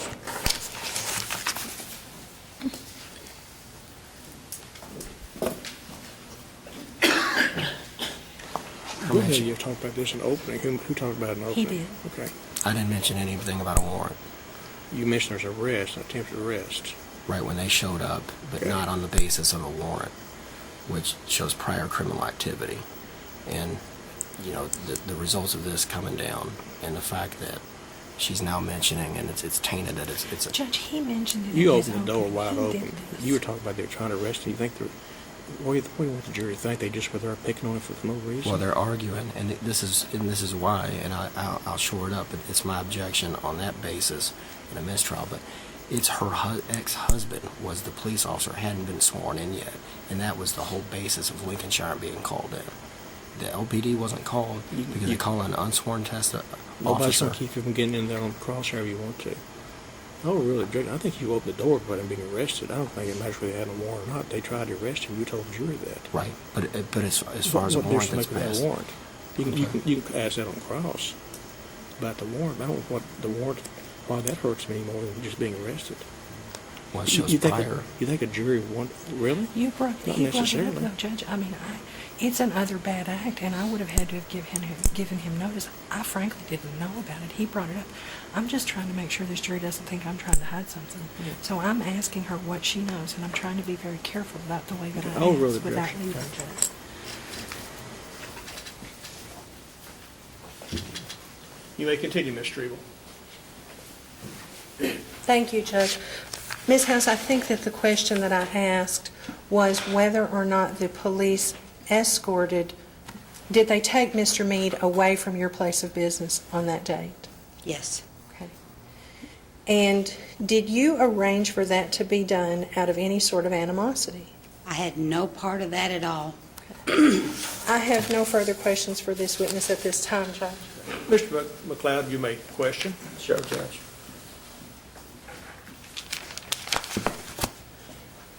Ms. House, there were no Louisville Police Department officers called. I'm sorry? There were no Louisville Police Department officers called, is that correct? I don't know because I didn't call them. Are you aware what division of the Louisville Police Department you're located in? I believe it would be Douglas. Okay, and that would be, if I told you that was the 8th Division, because that's where the sub is, would you disagree with that?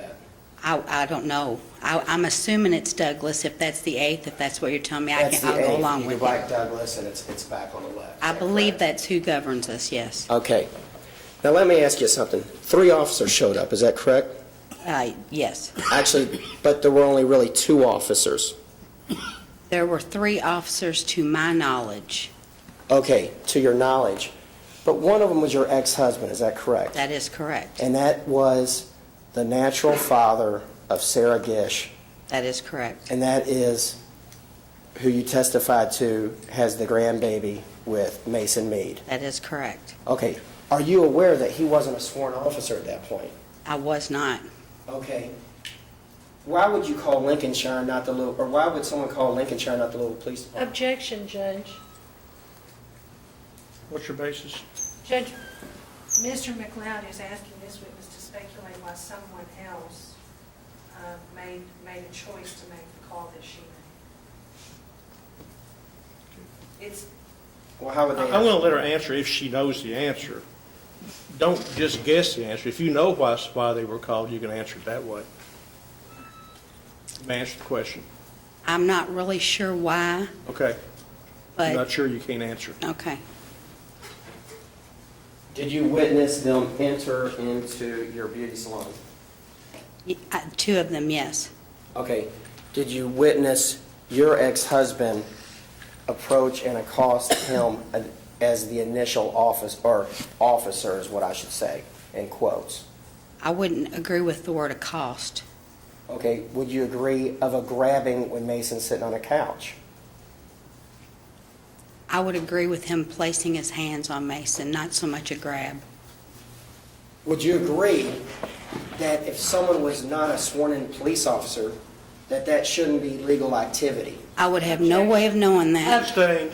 She doesn't know what the legal activity is and is not. Sustained. Would you allow a non-police officer to come up to you and grab you? Objection, Judge. Sustained. Your partner knew your ex-husband. Objection, Judge. You don't want to approach.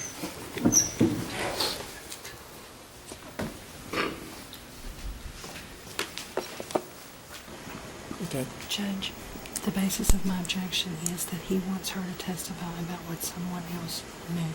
She can't know what somebody else knows. This is exactly what he was objecting to me trying to do. And I was trying to be very careful to not have her testify about what someone else did or why they did it. And now he's trying to get her to do that. He's being aggressive with this witness, and there's no need to be. She's not Mr. being House going to hostile. be testifying? Mr. House? Who's the? Robert House will be testifying. Is he the? He's No. not Gish. The Gish I'm was sorry. right, she was a Gish. That's the daughter, the natural daughter. Okay. And Sarah apparently Gish. neither is the partner. So I don't know that. So specifically, what you're objecting to? My objection is to her answering a question about what someone else knew. He said, "Did your partner know?" And that's when I I agree objected. with that. Well, and Judge, what I'm getting at right now is that why would Lincolnshire, if you saw the subdivision I live in, it's 3 streets, literally. I mean, it's a small city. I mean, not even a city block. It's out in Heights Point. There's 3 officers, 2 colonels, and someone that hadn't been sworn in yet. It's a tiny little. I mean, everyone is a major or a general. I mean, it's tiny little. Why would that be on speed dial? Why would that number be there if she hadn't supplied it, knowing that her ex-husband worked there? Well, she's testified she didn't. And the fact is that in that situation, just like in our counties, the little agencies have got concurrent jurisdiction with Louisville Metro. It doesn't matter which agency responded unless he wants to support a theory here, Judge, and he's reaching to support that theory, and obviously this witness can't help him. Well, I think we're straying from why we're here today. Yes, sir. You can ask her if she called. She said she didn't. I don't think you can ask her. You can ask her if she knows who called. She can answer that, but I think she testified She didn't know testified who the called. partner, or the partner called. That's as far as I think you can go. Sustain the objection to that degree. Mr. McLeod, you may continue. Thank you, Judge.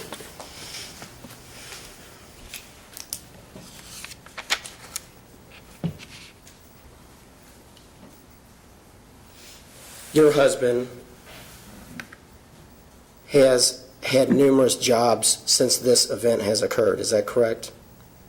Which event are you talking about? The event of why Mason Meade and myself are here today, the events and circumstances of this trial today. So your question to me is that, has my husband had several jobs since then? Yes. 2. Okay. You've never known him to move? I'm sorry? You've never known him to be a mover? A mover? Yeah. Never, ever, You've never heard the name of Joe Spalding? never, never. I don't know who that is. I'm sorry. Okay. Did you state to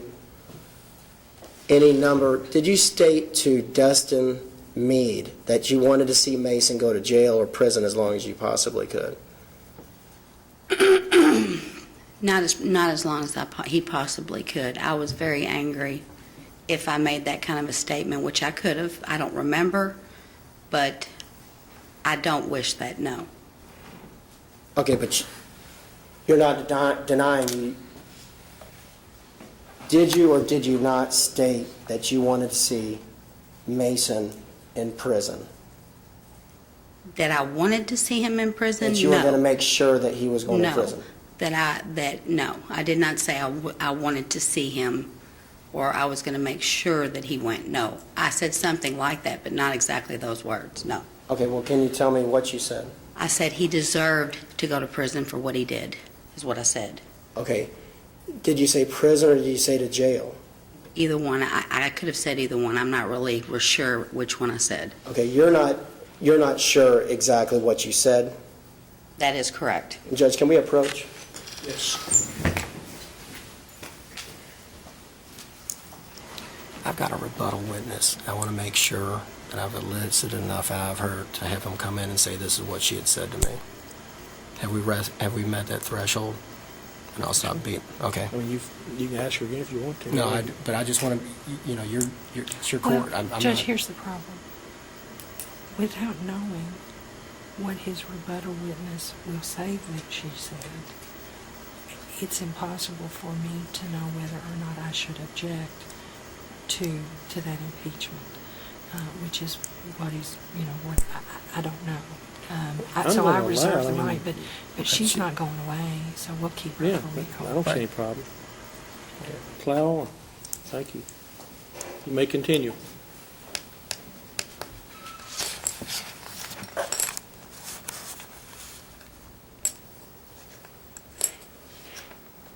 Your husband's a gambler?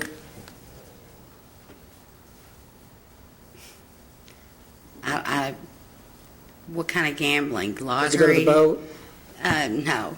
No. He never goes to the boat either? We've been to the boat a couple of times, but as far as being a gambler, no. He can't afford to be. He's low on money.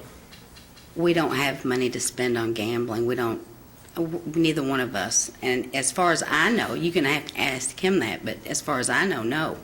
But y'all do go to the boat? I've been to the boat twice in my life. If you're talking about Caesars, twice in my life. Okay, but you don't know how many times he's gone? No, I don't. You'll have to ask him. Okay, but you're not saying that he's only gone twice as well? I've gone twice with him, and those are the only 2 times I've ever been.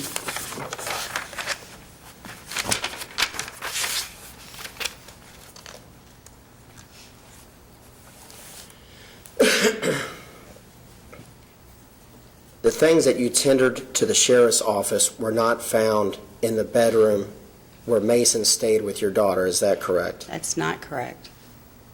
Okay, what was found inside of that room? Sarah found bags. Okay, what did you see? You can't testify to what someone else saw. What did you see inside of that bedroom that was tendered to the sheriff's department? I saw the bags of jewelry that my daughter handed me out of her room that I took to the sheriff's department. That's what I saw. Her bringing the stuff out of her room, handing it to me. Okay, if she testified then that she had not brought anything out of that room, would she be telling the truth or would she be lying? Objection. Sustained. You can't ask a witness to comment on whether or not another person's lying or not. Okay. Judge, I have no more questions for you. Can you redirect? Yes, sir.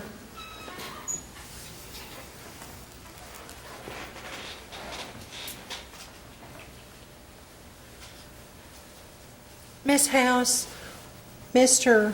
McLeod asked you about a conversation that you had with Dustin Meade. Mm-hmm.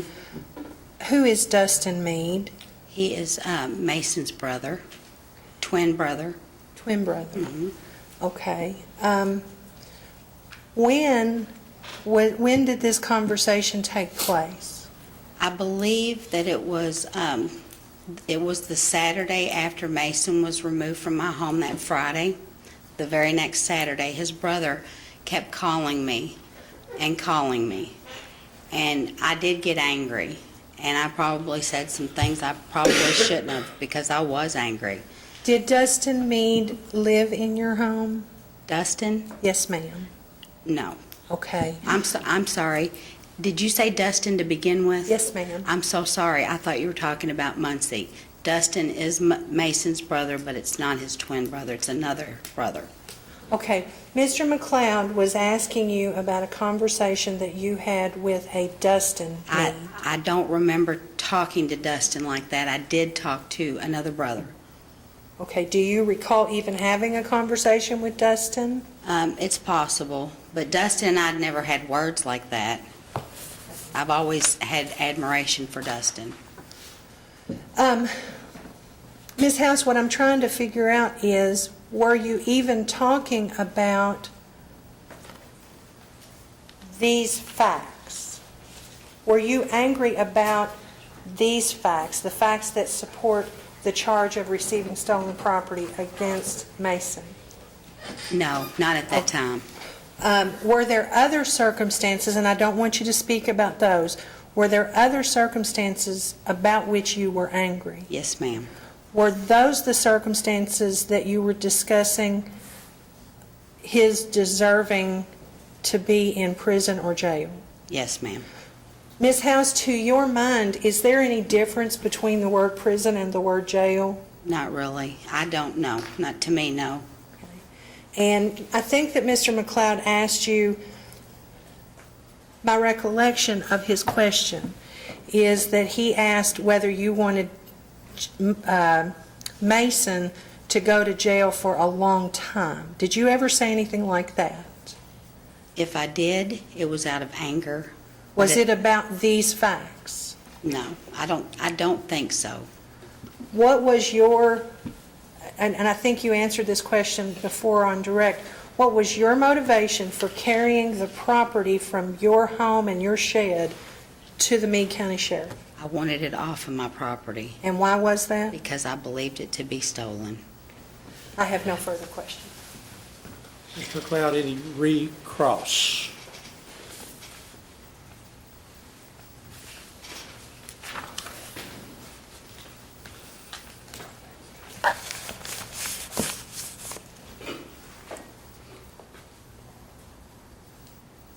On July 13th, you stated that Mason had assaulted you. Objection. And Judge, if we can approach. Judge, this is outside of the scope of my redirect. It's beyond redirect, but if that's fine if you want me to call her my case in chief. I was going to approach beforehand, but I just have to call her back on my case in chief to shore it up. Sustained. Okay, I'll just get that. That'd be my. Judge, it's my motion. I'm done with the questioning. It's my motion to keep her subject to recall. Yes. Ms. House, what that means is I cannot release you to go home just yet. Hang around where you are because you may be called to testify later on this afternoon. And you may step aside after the rest. Thank you very much for your testimony. Ms. Tree, you may call your next witness. Judge Commonwealth calls Sarah Gish.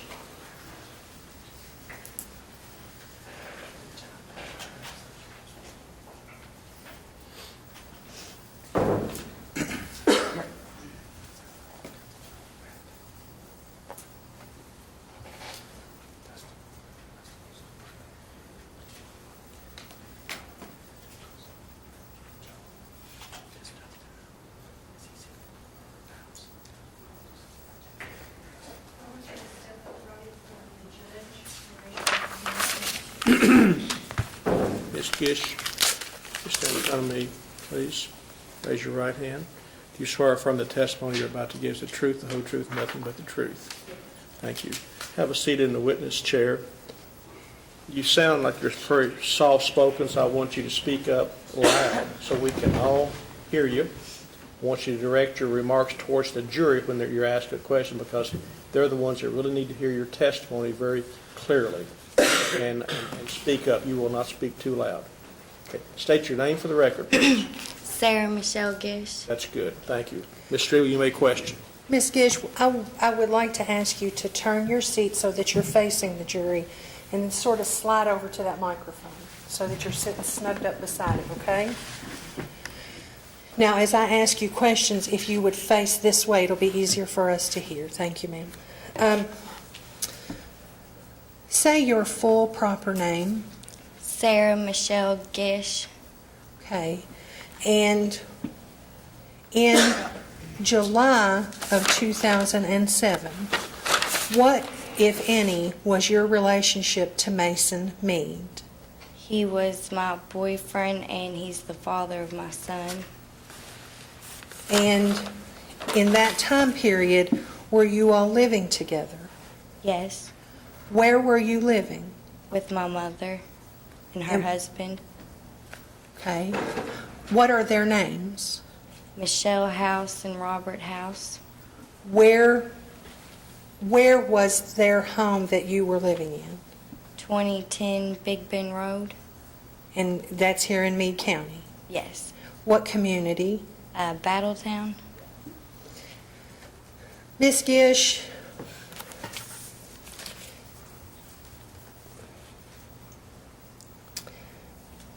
do you have other than to co-parent, do you have a relationship now with Mason Meade?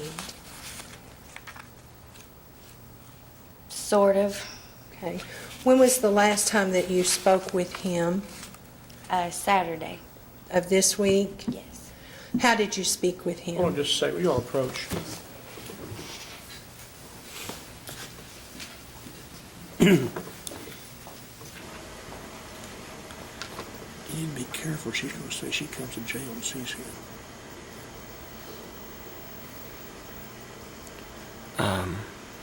She hasn't said that yet. I assume you don't want that to... Could I lead, Judge?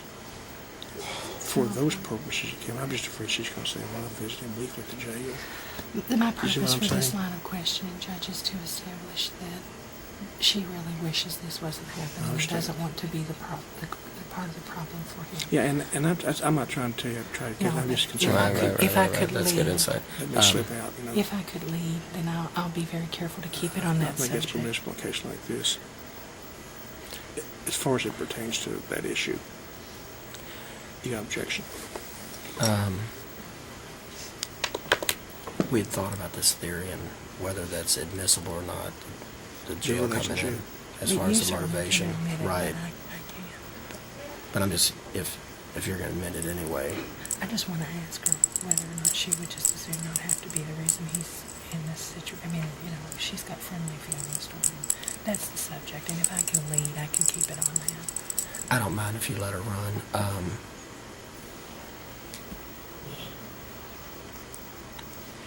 This is what I was thinking, though, and this is something, and this is to go forward so we don't have to approach on my cross, which I'm getting heated flack from. There was an allegation, she alleged that her stepfather molested her when he was 14. Judge, that is absolutely not relevant to this case. Well, And relevant, we're it's gonna have to relevant to have her. We're going to have a hearing before we get anywhere near that. And that's fine, but if he denies it, then it puts her veracity versus his and who they're going to believe because one, I think the mother lied. They know this I don't truck see how driver. that would have anything to do with this case. He is absolutely Except for the fact that she's going to testify, what I understand, that his general reputation on the street is he's not trustworthy. Who's trustworthy? That Robert House is not. This girl's going to testify? Yeah. That's what she's going to testify. You can ask your character questions if you want, but not specific instances of conduct. That's it. Right, but if he denies it, then I can call her as a rebuttal. If he denies what? Having molested her when she was 14. You're not going to ask her that. Not her. Huh? Robert House. Judge, he doesn't get to ask Robert House that question. We're so far off from the issue, folks. Let's get back on focus here. I'm not going to allow anything about any sexual molestation that took place 8 years ago to a collateral witness. Just screws up the whole case. I mean, he's calling the witness. He wants to attack his character so that he can make him, you've already ruled into that. Well, the whole idea is that this is called Powell and Mason, and obviously, this guy, he's the one. Robert House is the one that got Mason. I mean, it doesn't matter, but Mason will testify to it. But he's the one that got him the job with this mover that no one knows all of a sudden. Doesn't know who Robert House is, even though he's friends with this guy forever. So it's just, I've got to find a way to kink through an armor when Missy House stands there and... I don't know whether Robert House is going to admit to knowing Joe Spalding or not. Well, it sounds like everyone's been prepped to call, not by you. I'm not... Judge, we you've learned been... the defense theory of this case this morning when we were introduced to Mr. McLeod. All I'm saying is I want to ask this witness whether or not she has favorable feelings toward Mason Meade, and I can do that if you will let me lead. And again, the only reason I asked you to come here is over this challenge. Okay. All right. Ms. Striegel, you may continue your questioning.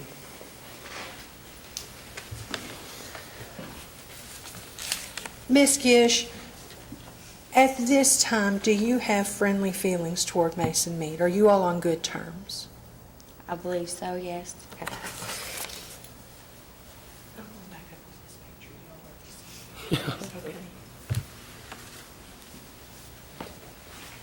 Do you recognize this? Yes. What is this a picture of?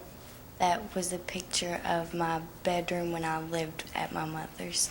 Who took this picture? I don't know. Do you remember telling Deputy Robinson that Mason Meade took this picture? No, I don't. Okay. Do you deny telling Deputy Robinson that Mason Meade took this picture? Judge, objection, she doesn't know. That's what her testimony was. She says she doesn't know. Well, What was your last question? whether or not she denies telling. You can ask her that. Do you deny telling Deputy Robinson that Mason Meade took this picture? I don't know who took that picture. I'm asking you whether or not at one time you told Deputy Robinson that Mason Meade took this picture. I'm pretty sure I didn't. That you did not, so you do deny telling Deputy Robinson that Mason Meade took this picture. Yes, and if I did, I definitely don't remember. Are you denying telling Deputy Robinson that Mason Meade took this picture, or are you saying you don't know whether or not you said that? Judge asked and answered. She hasn't answered the question. No, sir. Answer the question, Ms. Gish. If you don't know the answer, I don't know, but if you know the answer, answer it. You're under oath. I don't know. You don't know whether or not you told Deputy Robinson? I'm going to say no. I'm sorry. Ms. Gish, did you tell Deputy Robinson that Mason Meade took this picture? No. You did not say that? No. Okay. Do you recognize this camera? Yes. Where do you recognize this camera from? From the deputy. What do you mean? He had showed me when I gave him my oral statement that he had found that this was the camera, and that was when he showed me the picture you just showed me. So you have seen that picture before, and you have discussed it with Deputy Robinson? Yes. And at that time, you saw this camera? Yes. Okay. So you admit that you've seen the camera and you've seen the picture. You admit that you've seen the camera? Yes. You admit that you have before today seen the picture? Yes. You admit that before today you have discussed the picture with Deputy Robinson? Yes. But you deny telling him that Mason Meade took that picture? Yes, correct. I have no further questions for this witness. Thank you, Ms. Treble. Mr. McLeod, you may question the witness. Yes, sir. Good afternoon, Sarah. Sarah, how long have you known Mason? 8 years. Are you aware of his general reputation in the community? Yes. Objection, Judge. No approach.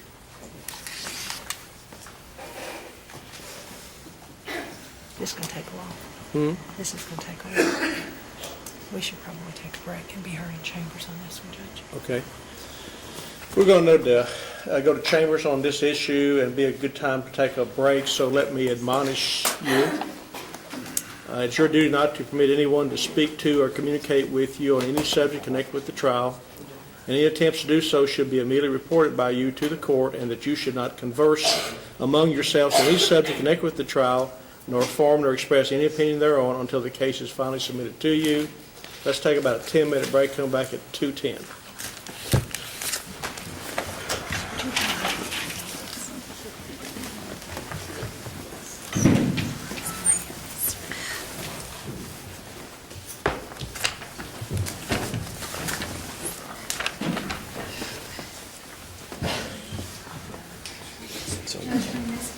Go back into the laundry. What you may. Y'all not gonna stretch the legs? We on, Becky? Yes, sir. We're in chambers. We've just come to chambers for a hearing on, there was a question made of a witness that was called by Commonwealth. The defense counsel, I think, was getting ready, or had asked if she knows the defendant's general reputation in the community. Was that basically the question? Yes. That's correct. see what rule we're talking about here. You're drawing a blank now, sure. Well, these are, I always have to look at the rules when this thing comes up. Right.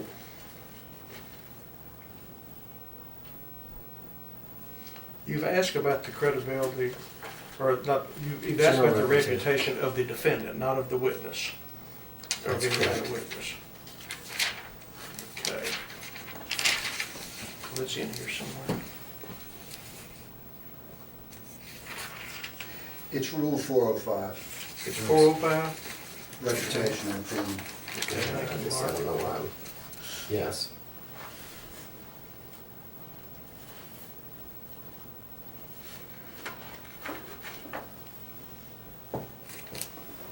A. Yeah, 405A. Oh, no, 609 was, I just had a trial last week, 609 was there. Well, Well, they're both 404A1 pertaining. is where it comes in. You start with what? Character of the accused. Yes.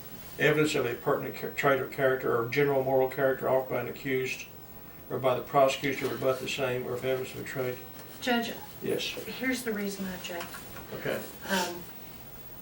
It is not that this witness may not testify. If Mr. Meade wants to put his character in evidence, he certainly may do that.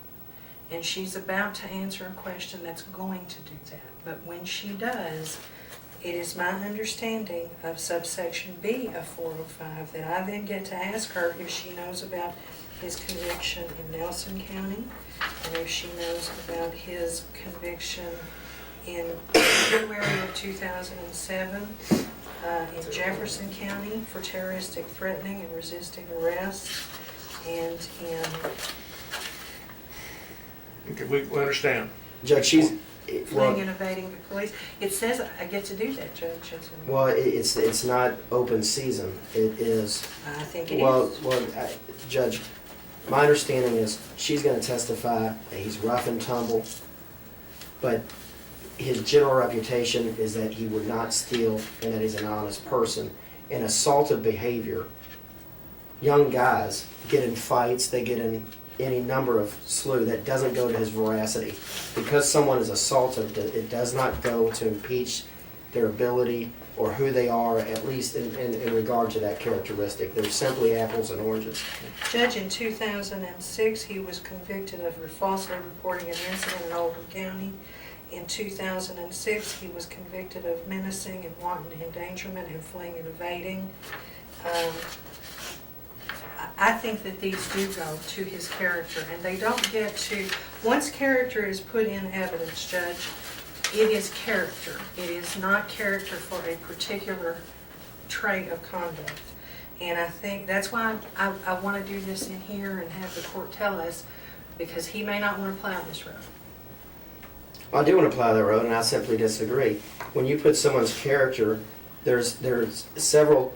In a self-defense case, if I put someone's character in the line, I attack the victim, and I say he threatened him before, and there's a litany of different things that my guy knew about before he was getting attacked, and that went to my guy's state of mind on self-defense, they can't then go in and say, okay, well he's attacked that character, and then rehabilitate him somehow. And not only that, but there's a case, I think it's called Cessna. Hearsay is even admissible, unlike a self-defense case.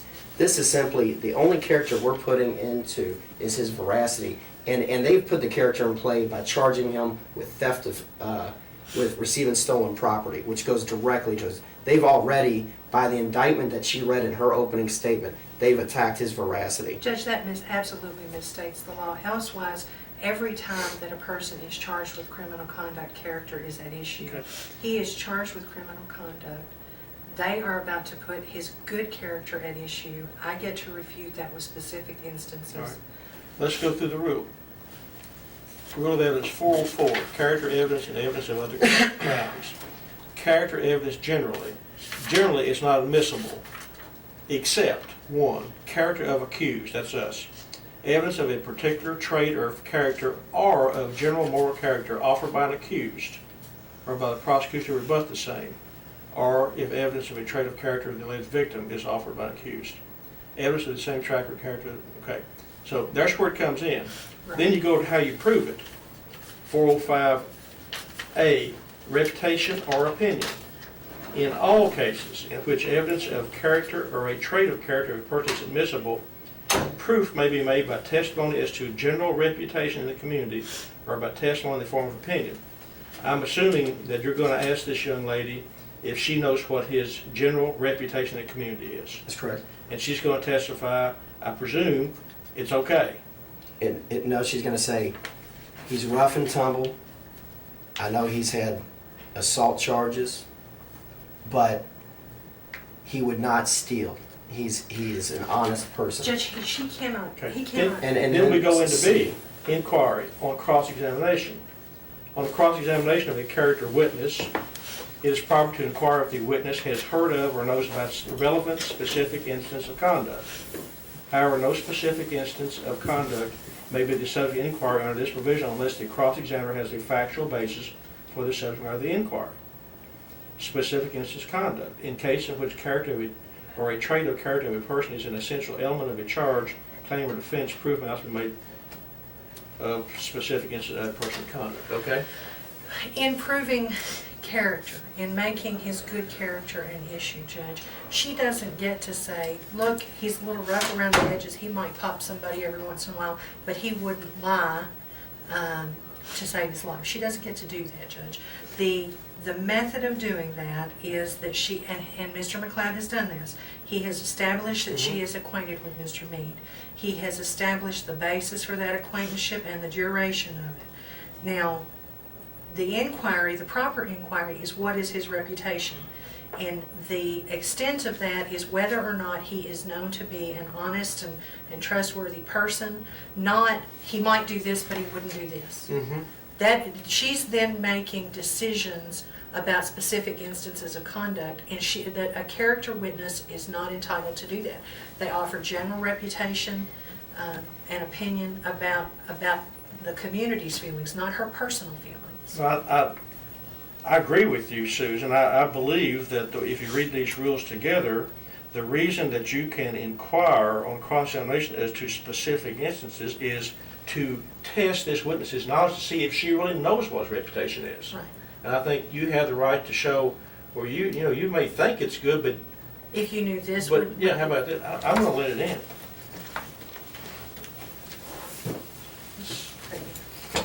Anything else? While we're back here, Judge, I want to understand better our issue about Robert House. And I want to know whether or not, I guess I'm making a motion in limine for the court to exclude any testimony from any witness about there having been allegations of abuse of any sort by Robert House against Sarah Gish. I don't think that it is probative of any fact in controversy. And I believe that it is highly prejudicial. They have reached out and found a scapegoat that they want to wrap Mr. Meade's guilt around, and now they're trying to construct the blanket they want to wrap him in, Judge. And I just think it's not probative, and it is absolutely prejudicial. It doesn't go to any fact in evidence before this jury, any fact in controversy. And I think that could come into play. You've made a tentative ruling on it, but I'm going to ask her the same question, and she's going to talk about that she knows he smokes marijuana. Well, it's a specific instance she knows of, and that he was fired from UPS because of possession, because he was going to test positive for marijuana. You're going to ask this young lady about Mr. House smoking marijuana? Yes. What's that got to do with this case? Well, I'm going to ask her about the general reputation. Well, they're going to call up, and I'm going to ask about general reputation. The general reputation is all he can ask about, Judge. He can't ask about specific. I can cross about specific instances. If I tried to make Mr. House, St. Robert, then he could ask about specific instances of conduct. But he cannot solicit specific instances of conduct to support an opinion as to general reputation and character. And then the issue about, well, I can agree with that if she doesn't want to rehabilitate him.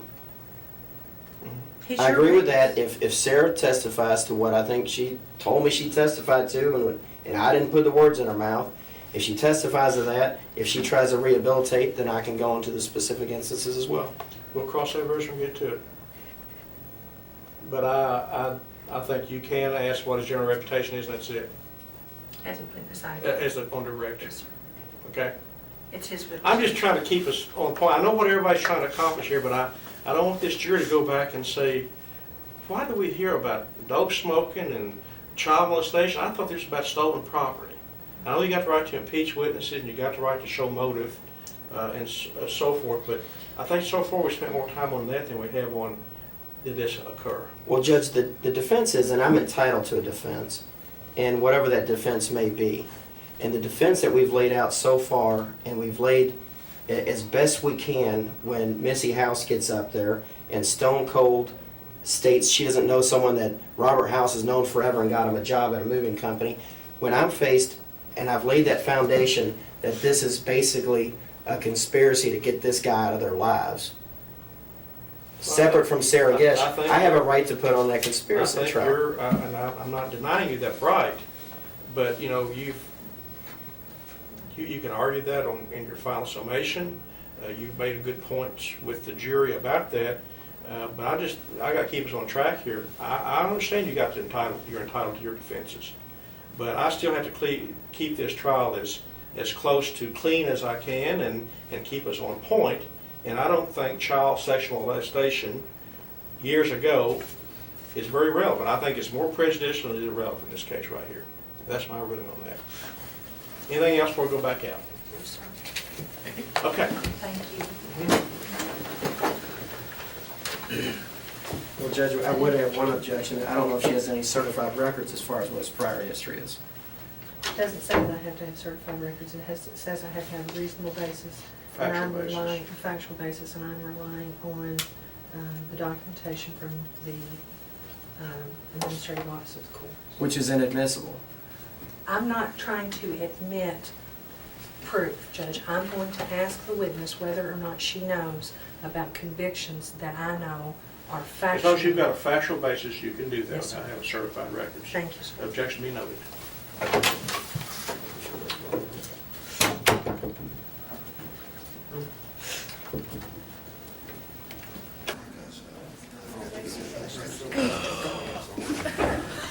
It was canceled.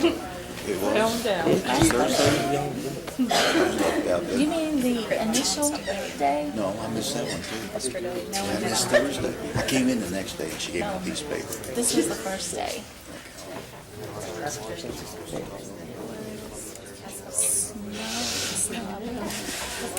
Wednesday night was the ice. Okay, it was either that or it was canceled. No, they canceled it. I kept looking on my shoulder.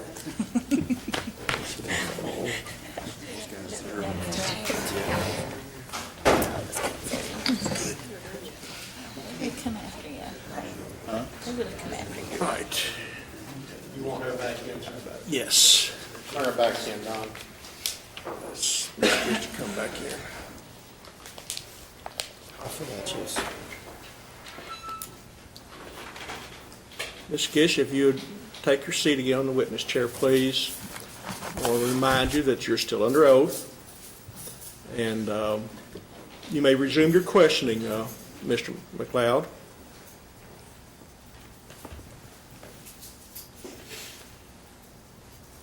Sarah, you've known Mason for quite some time. Yes. And you have an opinion of his moral character over the years that you've known him, or his general reputation in the community? Restate that. You got it right. His general reputation in the community. Yes. And what is that? He's well liked and he's known as definitely a hard worker. Honesty? Yes. Would someone trust him? Yes. Okay, you know he's been convicted of numerous... Objection. Sustained. Okay. The So your testimony today is that he's honest. What do you think about the charges that are here before today? It doesn't sound like him. It doesn't sound like something he would do from what I know of him. Okay. What about the general reputation of Robert House? Objection?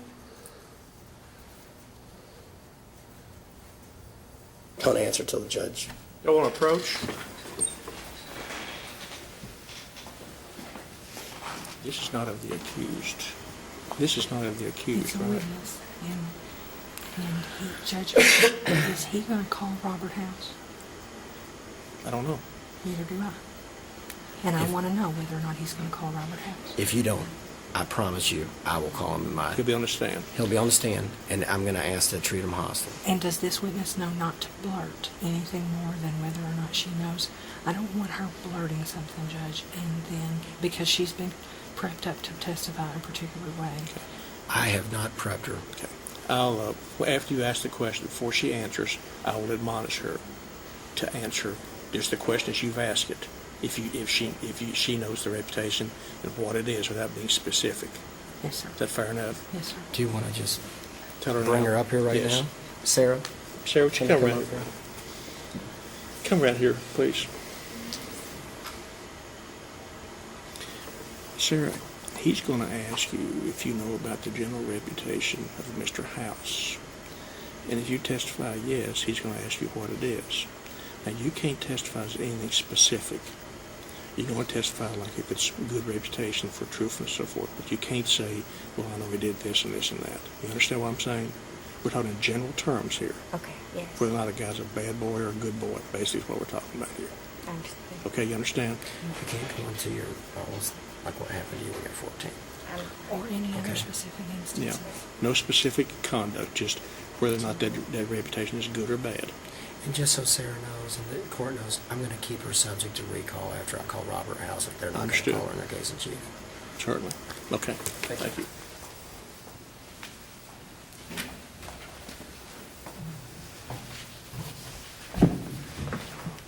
I'm sorry, Sarah. I'm going to have to ask you this again. What is the general reputation of Robert House in the community? Not so good. And what do you mean? He just maybe isn't well liked by a lot of people. Is he manipulative? Objection, Judge. Sustained. And I'm sorry, Judge, I'm just trying to help her articulate what... Well, if she can't articulate it, that's about as far as you can go. Okay, well, I'll just wait. I just don't... She seems uncomfortable. Take your time, Sarah.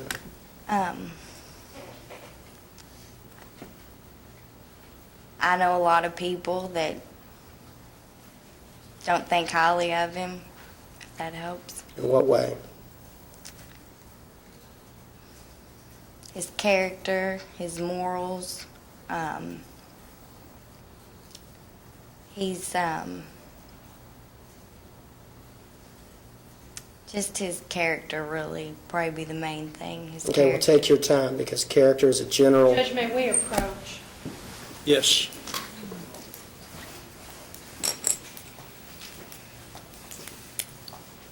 Judge, the question that should be asked is, does he have a reputation for truthfulness?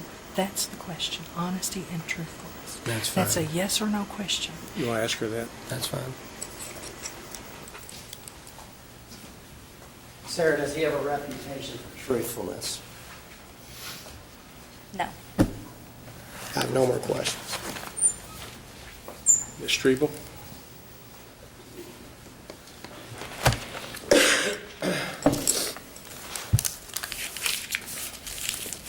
Ms. Gish, you've testified that Mason Meade has a favorable reputation, correct? Yes. Are you, and how long did you say you have known Mason Meade? 8 years. Is that 8 years from now backwards to 2000, or is that 8 years from 2007 backwards to 1999? Backwards. From now I've known him since I was 14. I'm 22. So you've known him for 8 years backwards from today? Yes.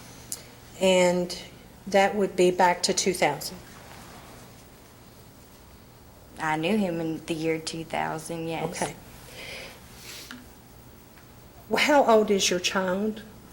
9 months. Are you aware that Mr. Meade in 2007 was convicted in Jefferson County for terroristic threatening Yes. and for resisting arrest Yes. and for a second count of terroristic threatening Yes. and for in 2007 in Nelson County, he was convicted for fleeing or evading the police? Yes. You know that? Yes. You know that he was convicted in Nelson County for operating on a suspended license? Yes. Do you know that in 2006 he was convicted in Oldham County for falsely reporting an incident? Yes. And you know that in Jefferson County in 2006 he was convicted for another count of fleeing and evading? Yes. And for wanton endangerment in the second degree? No. You did not know that? No.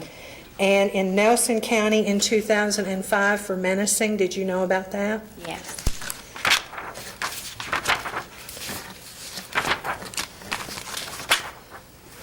And you knew him in 2004? Yes. And you knew that he was, did you know that he was convicted of operating under the influence, operating a motor vehicle? Yes. And you knew him in 2003? Yes. And do you know that he was convicted for reckless driving in Jefferson County in 2003? No. You are aware of most of his criminal record? Yes. Specifically now, isn't falsely reporting an incident specifically an example of not being truthful? Yes. And isn't an individual who breaks the law repeatedly, is that a person of good character? Typically, no. You are the mother of Mason Meade's child. Correct. You are now on friendly terms with him, correct? Correct. You don't want to see him convicted, do you? Not if he's not guilty, no. Ms. Gish, do you want to see him convicted? No. No further questions. Anything further from this witness at this time?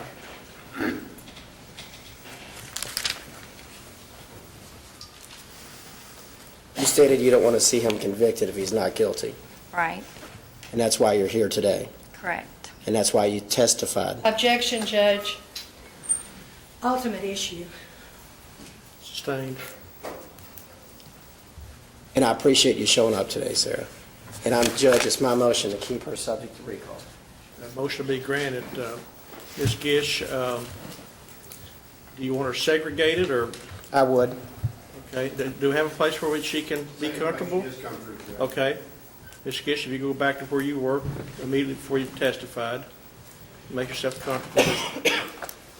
Was it over here? It's not the most interesting place. There's a restroom in there. Thank you.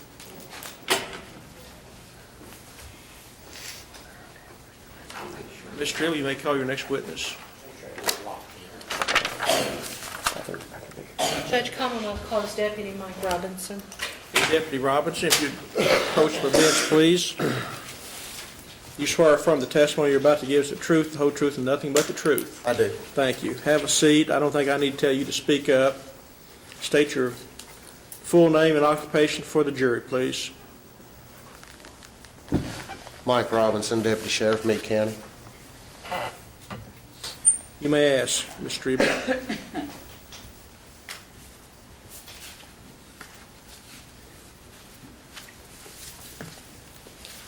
Mike, how long have you been with the Sheriff's Department? Almost 14 years. Correction, 13 years. As a police officer, are you required to be certified by Kentucky law? Yes, And are you properly trained and certified? that's correct. have you, so long as that requirement has been in effect, have you maintained your certification? Yes, I have. Approximately, how many criminal cases have you worked? Several hundred.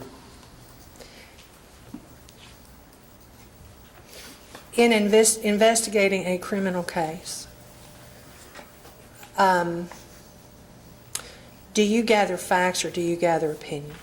Facts. Did you investigate an allegation against Mason Meade? Yes. Did that allegation arise? How did that allegation come to your attention? I first got involved on a Saturday. I can give you the date.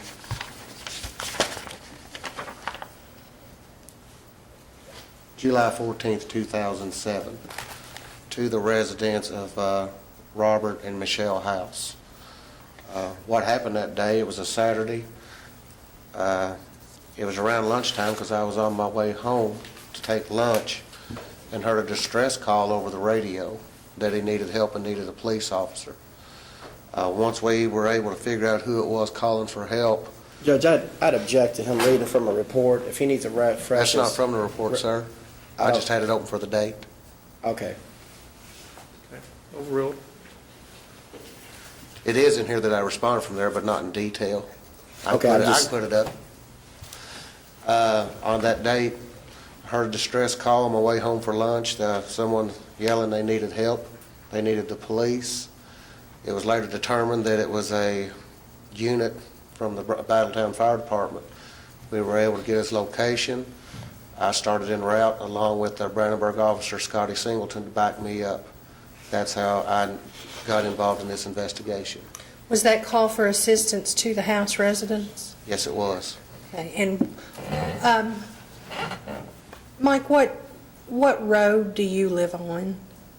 Kentucky 79. Okay, and where, in relationship to where this call was, is that the same general direction you were traveling in? Yes, the call actually come through right at Main High Street.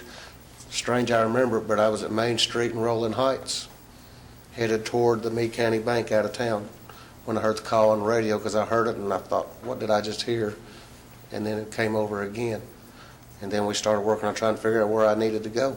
Okay. When did you assist in the recovery of the property? Yes, I did. Were you present earlier today when Dr. Trice testified? Yes, ma'am. He testified that you called him in and had him review a collection of property. Is that correct? That's correct. And the 4 items that he identified as belonging to him, were they a part of the property that you recovered in this investigation? Yes, ma'am. Okay. Where did the property, how did the property that you recovered in this investigation come to be in the possession of the Meade County Sheriff's Department? Through Michelle House, there was 2 parts. Through Michelle House, which was the majority of the jewelry. And on the second event, Mr. House, which involved a digital camera. When was there other property beyond those 4 pieces? Yes, ma'am. Were those 4 pieces the only ones that you were able to identify an owner for? Yes, ma'am. Would you tell the jury how you came to identify Dr. Trice, please? When I received the first portion, which was mostly jewelry, I looked at rings for names maybe inside, initials, anything to give me a lead. I didn't have any luck. Once I received the digital camera, I pulled the card on it, put it into a program that I have on my computer, just looking for anything that may relate me back to who this belongs to. Upon looking at that card on my computer, I found a work schedule, and I was able to determine that this work schedule was a work schedule for some doctors at the University of Louisville Hospital. And by looking at this, it was able to be determined, I believe, that this Dr. Trice was the one that had actually made the schedule up. So at that point, I called the University of Louisville Hospital and started trying to track down Dr. Trice. And were you eventually able to locate him? I talked to a lady that I've, in records at University of Louisville that I deal with on other investigations. Met with her in person and by phone several times. She told me, she said, Mike, I'll find him for you. And shortly after, Mr. Trice called me back, and he was in, I believe, Pikeville, Kentucky. So you were able to locate him? Yes. And when you located him, did you provide him an opportunity to come in and view the property? Yes, I did. And what items did he pick out? A necklace, a ring, the imitation Rolex watch, and the way we were able to determine that the camera was for sure his was I once again put the card back into my computer, and the pictures of his vacation, I believe, or family members were on the card. Was there another picture on that card? Yes, ma'am. Do you recognize this photograph? Yes, ma'am, I do. And how do you recognize this photograph? That was on the, that's one of the pictures that came up on the computer, and it stood out from the rest of them. The rest of them were family pictures. Okay. Were there any other pictures beyond this one that stood out, as you said? No, that one. Does this photograph fairly and accurately depict the image that was evident from the digital camera? Yes, ma'am, it was printed off my computer from that card. Judge, I would ask to admit this as Commonwealth's Exhibit 1. Any objection? As we object just to the point of chain of custody. We don't know where the camera came from, and obviously the theory of our case is different. For the limited, can we approach? Sure.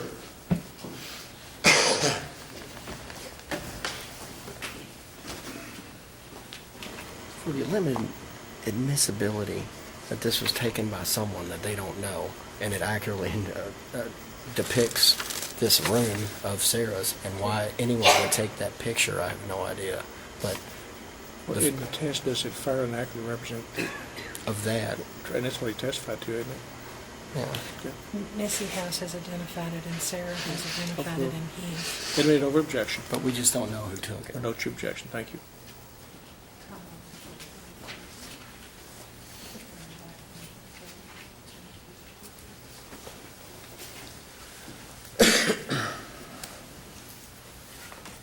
Did Dr. Trice provide you with information as to the value of the 4 pieces of property that belonged to him? Yes, ma'am, he did. And was that value collectively in excess of $300? Yes, ma'am. Based upon your investigation, did you have any conversations with Mason Meade? Yes, ma'am, I did. Did you talk with him about the property? Yes, ma'am, I did. Did Mason Meade tell you whether or not he had acquired that property? Yes, ma'am. How did he tell you he had acquired that property? Through flea markets and pawn shops. When he told you that, did you ask him for any sort of verification of his assertion? Yes, ma'am. He was wanting the property back, and I told him what he could prove, show me proof by receipts that I would return the property to him. What did he say? He said that flea markets did not give receipts. Did he at any time offer you an alternative source for where he had obtained the property? Yes, ma'am, he did. And was that at a different time? Yes, ma'am. What did he tell you alternatively to the flea markets and pawn shops was his source for having that property? That he had got it from friends. Did he tell you the names of the friends? No, ma'am. You have been present here today when testimony was taken, have you not? That's correct. And did you hear Mr. McLeod's opening statement? Yes. At any time, did Mason Meade tell you that Robert House was setting him up? No, ma'am. At any time, did Mason Meade tell you Robert House worked that job, he's the one that took that property, and that's where I got it? No, ma'am. Did Mason Meade admit that that property was in fact in his possession? Yes, he stated he wanted his property back. Now, Did you prepare a report of your investigation? Yes, ma'am. Does it contain all of the information that the witnesses have testified to today and the information that you just provided the jury in your testimony? Yes, ma'am. Was a copy of that report provided to defense counsel in discovery? Yes, ma'am. Was there anything today that was testified to by a Commonwealth's witness that wasn't included there?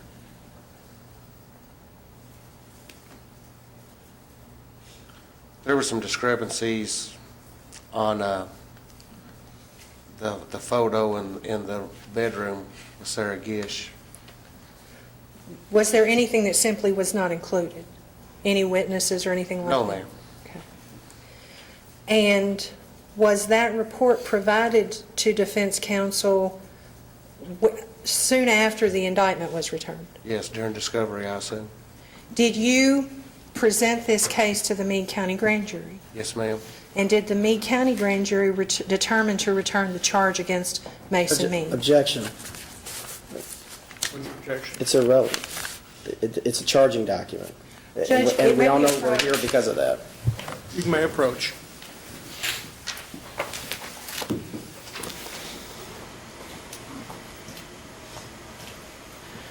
Judge, I would agree that most of the time, and most of the time I don't ask this kind of question, it is not relevant. But the defense here is that this is a conspiracy which the Sheriff's Department and the Commonwealth's attorney would have to have abetted if it in fact is a conspiracy on the part of the houses. That's not correct. And it is, may I finish? And it is also the defense's contention that they've made evident that we held information and that they only found out about this stuff. He has stated that he hasn't had a chance to interview witnesses and talk to any of these people. I understand Mr. McLeod may just have come into this case, but he's the third or fourth attorney, depending on how you count Ron and Alec, who has represented Mason Meade. And the fact that Mason Meade didn't choose to hire him until yesterday is not on us, it's not on Mark, it's on Mason Meade. And I think that it's very relevant that a grand jury considered the information and returned the charge, because the conspiracy would have to have been huge then, Judge, and also that they considered the same information that then shortly thereafter was delivered to Mr. Meade through his attorneys.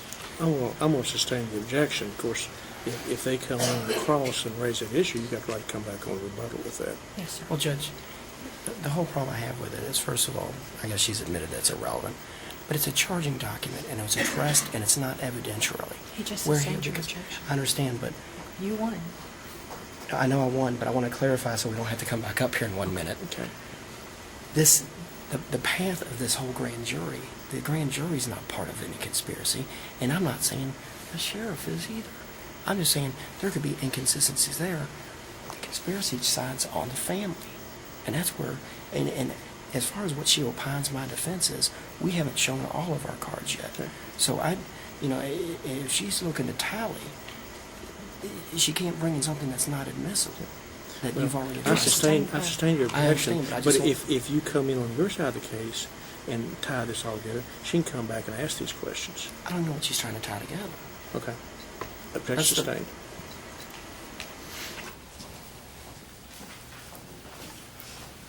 The objection is sustained. You may ask another question, Ms. Strebel. Judge, those are all the questions that I have for this witness at this time. Okay, thank you. Mr. McLeod, you may question the officer. Let me backtrack. You've been privy to sitting through all the proceedings and seeing the testimony of different witnesses. Is that correct? Yes, sir. And that's what you get as the lead officer on a case. You get Standard, yes, sir. Okay. And there are some questions that people wouldn't have known the answer to earlier. And so I'm going to, as an expert, you're a sheriff, a deputy of the state. Is that correct? That's correct. You're a sworn peace officer. That's correct. And with that comes the power of arrest. Yes, sir. And when the prosecutor initially started talking to you, she made sure that you had laid the foundation, that you had set up all your credentials each year and become certified and state certified over your last 13 years. That's correct. If an officer is not sworn in or has kept up on his credentials, does he lose his power of arrest? If he's not sworn in and doesn't keep up his credentials, he loses his certification. Okay, so de novo, or at the beginning, if he hasn't ever been sworn in, he has no power of arrest. That's correct. If later on he's sworn in but falls behind on what he needs to do to stay certified, he ends up in that same position. Well, yes and no, sir. If I did not continue my training, my sheriff would have one of two choices. He would either let me go, or every officer under him would lose their certification if he continued to keep one that was not certified. And let me guess what your officer ahead of you would do. He would take your badge and your gun until you were certified. Yes, sir. Now let's get back to Dr. Trice. Okay. The property that came upon your possession was brought to you by Missy House. Is that correct? Actually, the property I obtained from her, I went to her house and received. The property that was brought in was by Mr. House. Okay, Mr. House is the one who brought the camera in that allowed you to crack the case. Is that correct? It helped. Did he tell you where he got it? He stated that it was more property that belonged to Mason. But he never told you where he got it? I believe they told me the shed, but I'm not going to swear to that. Okay, you just don't remember? And it wasn't documented? Not certain. Okay, but it wasn't documented in your notes? I don't think so, no. Okay.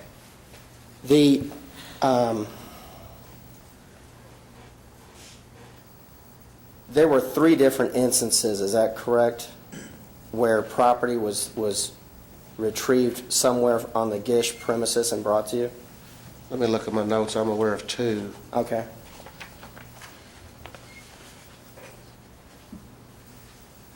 On the 16th, I went to the house residence and picked up a bag of jewelry too. What, do you want me to name what I picked up, or just that I picked up property? No, just how many times? Okay, on the 16th of 07, July 16th of 07, I went there and picked some up. Yes, July 27th, Mrs. House came to the Sheriff's Department and delivered more items. And on August 8th, 2007, Robert House came with more items. So yes, there'd be 3.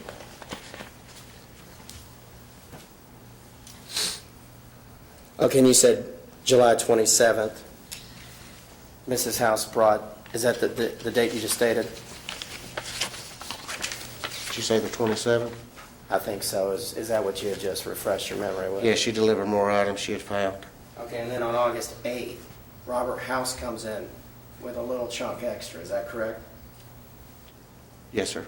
And you don't know, there's no documentation about how it came in and the quantities, how they came in on any of those specific dates besides the camera? I know on 2 instances it was jewelry. And the question you asked me earlier, it did specify here on August 8th they brought things in that was located in the shed. That's on my report. Okay. As a responding officer, and I'm sorry, I just don't know much about Brandenburg. Is there a police department, or does the sheriff department encompass law enforcement in Brandenburg? You have Brandenburg City, you have Muldrow City, you have the Sheriff's Department and the Kentucky State Police. Okay, are there fraud units? Is there anything specific? We have no specific investigative departments. Did anyone ever think of going out and with either a consent to search or a search warrant, searching the whole premise of the house's residence as well as the outstanding buildings they have? For what purpose, sir? To find more of anything that Robert House and his wife are slowly bringing into the sheriff's department? No, sir, I see no need in that. Okay. They're bringing it to me. Have you been to Mr. House? Yes. I don't mean to be facetious here, but It's all right. let me ask you, if a body was found on the property, would you expect them to put that in the car and bring it to you? Objection, Judge. Overrule. No. Okay. So if a stolen car showed up on the property, would you expect and the keys weren't in, would you expect someone to jump into the car and drive into the police station and say, "Officer, this thing's in our yard. It's got Oklahoma plates on it. I don't know where it came from. Can you research it and tell me what's going on?" No. At the point that they brought in any of this stuff, were there ever any forensics done on it, such as fingerprints or any follow-up investigation as far as what ultimately and who ultimately it came from? The follow-up with Dr. Trice. Okay, right, and I know that. No. I don't have any problem with Dr. Trice, and he identified that camera. You're aware that he's not charged with theft? No, sir, that did not happen in our county, in my jurisdiction. Okay, but he's not charged with theft. Did you ever contact Louisville Police Department? I requested that Dr. Trice, go to them and see if he wanted to file a stolen report with them. And we were advised that with him here saying that those items were taken without his permission, it wasn't necessary. Okay. Officer Carrick, or is it Sheriff Carrick? Sheriff Carrick. Do you know his credentials as well? Yes, sir. And can you state what you know his credentials to be? I believe he worked years back, West Point Police, was Muldrow Chief of Police. Went to, at that time, it was Jefferson County Police Department prior to the merge. Then it went to Louisville Metro, and then from there to Sheriff. Okay, so fairly recently he retired once the city merged in Louisville. I believe he retired either November or December of '06. Okay. And did he ever try to attempt, or did he get involved as far as getting the Louisville Police Department fraud unit involved? No.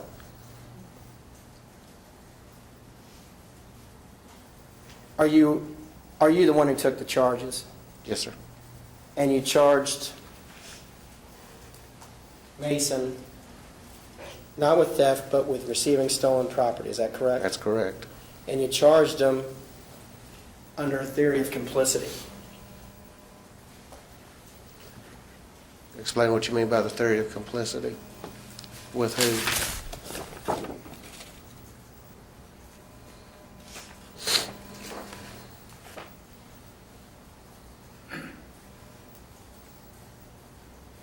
When he acting alone or in complicity with others. That's the standard KRS stating, sir. Is that a complicity statement, though, of receiving stolen property? Yes. In the So KRS. there's some unknown party there, is what you opine? No, sir, this to me was very simple. There was no complicity, there was no fraud. There was a problem, these people brought the property in, I traced it back. The items that's in question today belong to Dr. Trice, and all the evidence pointed toward Mason Meade. It's that simple. They don't point to Robert House? No, sir. If you find out that Robert House was actually packing that day, would that change your mind? No, sir. So if, once they brought those in, the investigation was over? No, sir. Once they brought them in, I started trying to track down who it belonged to. Okay, when you found out who it belonged to, investigation's over, case done. Well, there's things that haven't been brought out yet that the jury's not aware of that I add to it. Judge, can we approach?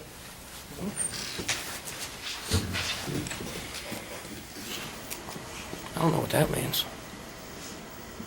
You asked a question?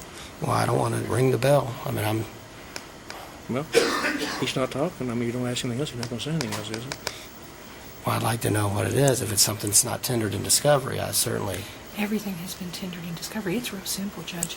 If Mason Meade, now I don't know, I can't read Mike's mind. I've been working with him a lot of years, and I suspect that what he means is that if Mason Meade had come forward and said, "Look, I wasn't the owner of that house. Robert House was there too," then we would have two defendants in this case. But your client decided to wait And since he decided to wait, and I understand why he decided to wait, Judge, this is a plan B. But the officer hasn't failed to disclose anything. We've disclosed everything that we've got. They're hitting us with a defense theory today that would have changed how this case was charged if Mason Meade had come up with that excuse when this case was when he was first questioned about it. That's not what he did. And I'll tell you where that goes to, Judge. Okay. That goes to his right that he does not have to make a statement to the police. And He that's made a the statement. He Fifth doesn't- Amendment. You know, Judge, you don't have a right to lie to the police. You have a right not to talk to them. Well, he's not Well, convicted I yet. think we're talking about nothing here. I mean, nothing's been said. He just said maybe more things come out. Right, I don't know what he's talking about either.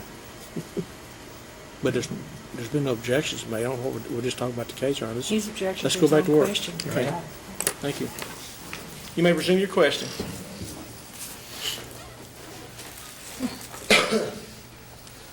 Sheriff Mason was never charged until August 10th, is that correct?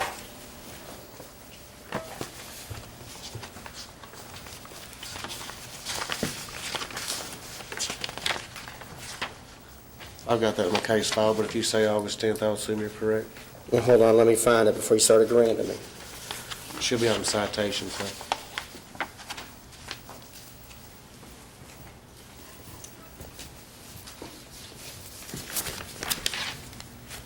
It's August 10th. It was September the 10th.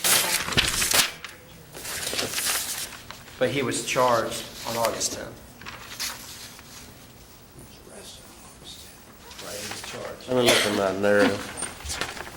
I'm not saying he's indicted, he was charged on August 10th. August 27th.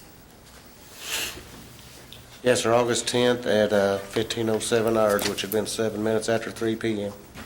And so until that point, he had been charged with nothing. And that's finally when you, and I'm sorry, Judge, I apologize. No Sheriff. problem. Approach the witness. Can Sure you you can. identify that? Yes, sir, that's right statements I read to Mr. Meade prior to questioning him before I placed him under arrest. Okay, and does that accurately depict the document that you had him execute? Could I see the document that you're I'm sorry, it was Yes, that's it. discovery, that's why.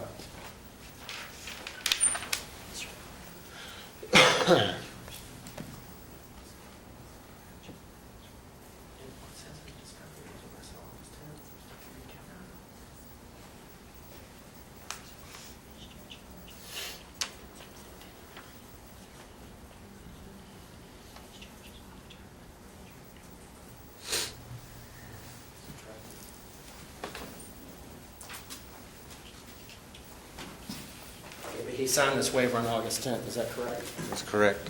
I'm going to admit this as exhibit. I believe it said 3 p.m. I'm sorry? I believe it said 3 p.m. You're close. You're right, 3 p.m. Any objection to being admitted as a defense exhibit number 1 from the Commonwealth? Judge, the Commonwealth will move for completeness that the remainder of the report be admitted along with that waiver. Any objection to that? I object to that because it's hearsay. And it's been testified to thoroughly by the sheriff. Judge, that waiver is hearsay as well. Well, then it doesn't help me in any way. I Withdrawn? withdrawn. Withdrawn of record. And I state.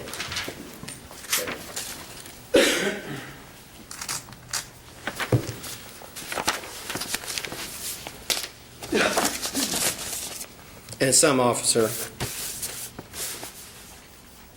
at this point in time, after these documents or these items were given to you, and you found out who the camera belonged to, all the investigations shot down, you didn't feel any need to go out to the house's house, and I have trouble, the house's house, and do a search. There was other circumstances too, but no, I didn't. Okay? And you basically closed the file as one that was going to be prosecuted against Mason Meade. I made the charge on that date, yes, sir. Thank you, Judge. I have no more questions. All right, thank you, officer. Mr. Stribble, you may redirect your witness.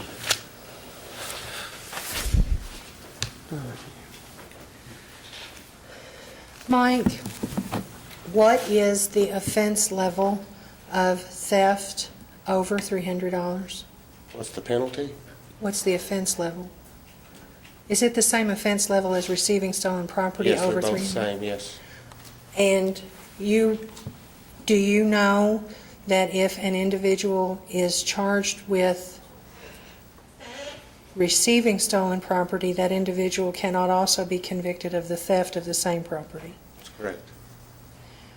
Since, what jurisdiction, what county do you primarily exercise your jurisdiction in? County of Meade.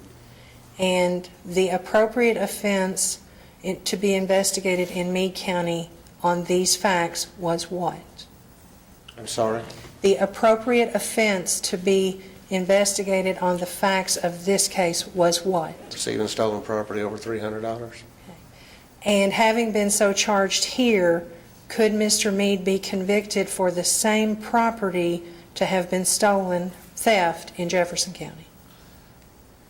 He could be charged, but I don't know if they would.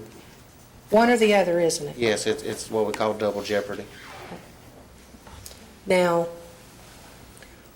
we talked about this in your when I first questioned you, but did you talk to Mason Meade? Judge, objection. What's your objection? If this is going to go to any type of maintaining of silence, or I don't know what she's going to elicit out of this. And I don't want, if we can approach. Yeah, please do.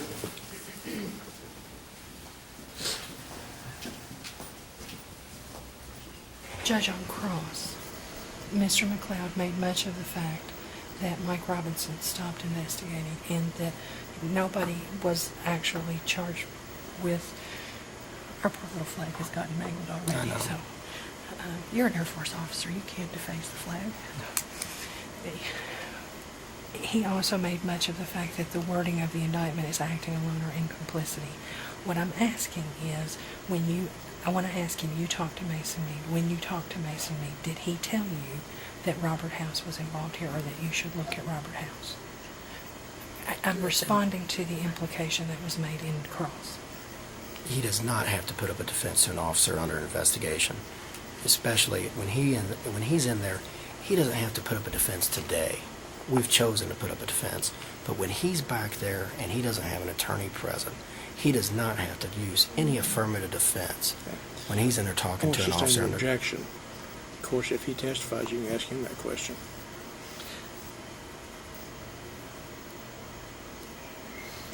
Yes, Judge. Because I don't know if he's going to testify or not.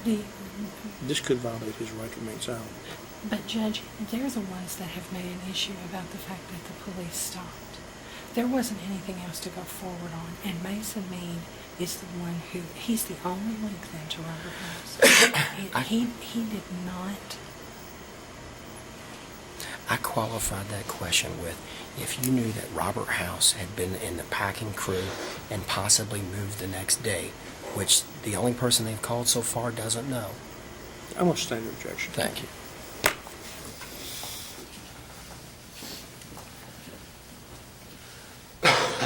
Ms. Tree, you may continue your questioning. Deputy Robinson, Mr. McLeod asked you about the complicity language in the indictment. Is that correct? That's correct.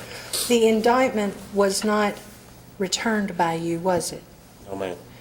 That is the charge returned by the grand jury, correct? That's correct. And it actually says acting alone or in complicity, correct? That's correct. And is that based upon the information that you had at the time that your investigation was presented to the grand jury? That's correct. No further questions.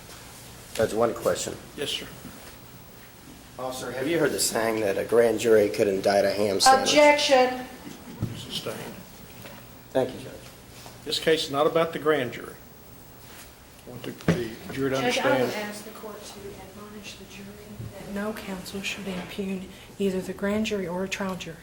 I'm going to admonish the jury that the grand jury is a totally separate body from a trial pettit jury.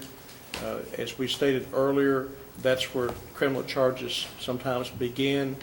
The indictment is nothing more than allegations, and you should not read anything into what the grand jury has done.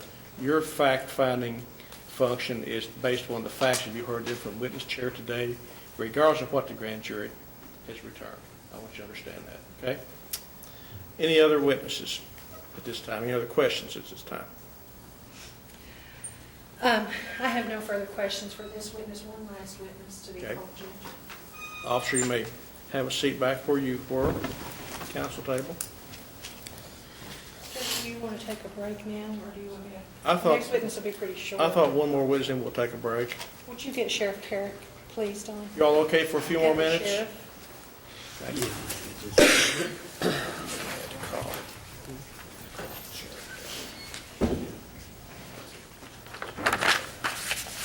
How do you recognize them? These days fly by whenever you get busy, you know? 3 o'clock already. AM, Judge? I don't know who's going to buy dinner for us tonight. Maybe Debbie Medley will. She's the clerk, and we went to her house, aren't we? Maybe Bill Basham would. Buy lunch, buy dinner tonight. I'm broke. Yeah, he's always says he's marvelous. When I ask, how you doing today, Bill? He said, marvelous. Sheriff, would you come forward and be sworn, please? Sheriff, you stand in front of the bench, please, for just a moment. Do you swear or affirm the testimony you're about to give is the truth, the whole truth, nothing but the truth? I do. Thank you. If you'd have a seat in the witness chair, you've been there before, but I want to ask you to speak up so we can hear you and so the jury can hear you well, and state your name for the court, please. William Carrick. Okay. If you'd answer Ms. Strebel's questions and speak up, please. Sheriff, would you scoot so that you're kind of sidelong on that mic, just like that? Thank you, sir. Sheriff, were you involved in an investigation of Mason Meade for the offense of receiving stolen property that commenced in July of 2007? Yes, ma'am, somewhat I was. Did Mr. Meade contact you after the investigation was initiated? Mr. Meade contacted me on numerous occasions after the property was brought to my office and we inventoried it and logged it in as evidence. He contacted me, I couldn't tell you exactly how many times, wanting to pick up his property. And I said, well, where did you purchase this property at, or where'd you get it? And he said, I got it at the flea markets. And I said, well, you probably, Mason, you're going to have to show some type of proof. We just can't give this over to you because it was given to us. And they said that when we retrieved it, when it was given to us, it was said that you got it of other means. Did Mr. Meade, his requesting the return of the property, did you take that as an acknowledgement that he in fact possessed and owned that property? Yes, ma'am, I did. Asserted ownership of it? Yes, ma'am. Did Mr. Meade at any time tell you anything different than that was his and it should be returned to him? He always told me it was his property and he wanted it. That's when I kept putting him off of him coming from Louisville to come down to pick his property up at any given time. And you say that he contacted you numerous times. Yes, ma'am. He Could you called the office numerous times and spoke to me. On more than one occasion? Yes, ma'am, on more than once. And that was him making contact with you? This gentleman right there, yes, ma'am. You Mason didn't Meade. search him out and question him or No, anything ma'am, like I that? never questioned him. No further questions, Judge. Mr. McLeod, you may cross the sheriff. Sir Carrick, how are you? It's fine, sir. I understand you retired from the LPD? Yes, ma'am. Yes, sir. Hey. Gloves up. 36 years. I don't know how I haven't seen you in Louisville, but I've just got a few questions for you. The house has brought numerous items, but some of those were personal items as well. Everything basically that Mason had in the house. Everything that I viewed with Officer Robinson was items that the house has brought up and said that they were items that belonged to Mr. Meade. And we laid them out on the desk back there. They photographed, Mike photographed them, identified them, logged them in, and that's how it was. But he wasn't able to go back to the house to retrieve any of his personal items? No, sir, he was not. Okay, and in fact, on the 13th of July, is that the first time you met Mason? And I'm not putting words in your mouth. I can tell you the report states. Now, the first time I met him, Deputy Stiles and myself went down there on a domestic, That's correct. And we gave Mr. Meade a ride back to Brandenburg. That's the first occasion that we met him. He wasn't able at that time to retrieve anything but the clothing on his back. And he kept indicating that he had property there and everything else. And we told him, don't go back there, get your brother or whoever, set up a time and arrangement to pick up your property. That's great. So you took him to McDonald's because he didn't have a car. Yes, sir, that's where Is I that think. correct? Yes, sir, somewhere over there, we dropped him off, yeah. Okay. And the next time you had contact with him, do you remember what it would have been, August 10th? I mean, in person. Person. I don't recall the exact date, if that's okay. I can tell you. If that you're saying I I can- did, I have to trust you, okay? Well, you don't have to trust me, Judge. Can I approach? Yes, you may. I know it's small print and there's chicken scratch, but sure care.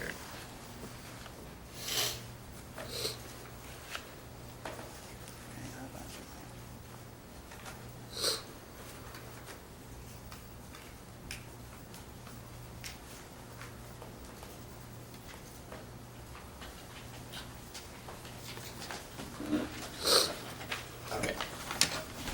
So in between July 13th, when you told him not to go back to the house and all he could leave was the clothes on his back, you didn't have any in-person contact with him until August 10th? I didn't, other than the phone calls? Phone calls. Okay. And so it's possible he thought that there was clothing and other things for him to pick up that were in your custody. Is that correct? He knew that I had told him on one occasion, or I think maybe during the conversation, like I said, there were several conversations that we had. And I never told him exactly what we had, other than we had some items, okay?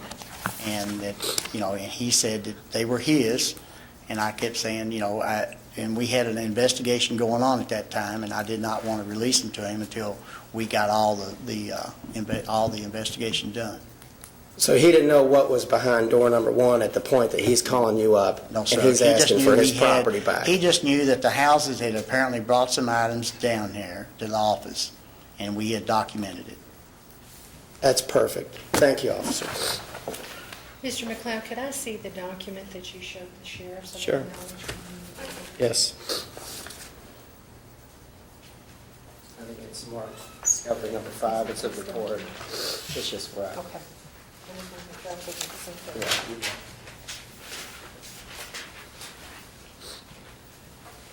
Sheriff Herrick, Yes, ma'am. the document that you reviewed for Mr. McLeod is a portion of the report, correct? As far as is my understanding, yes, ma'am. Okay. And does that document that you reviewed accurately state the events that occurred on August the 10th? It's what I read there. I would think that that's what Officer Robinson dictated down there as far, yes, ma'am. And you, in fact, were present when Mr. Meade came in on that date and met with yourself and Deputy Robinson, correct? I don't think I ever met with both of them at the same time, if I recall.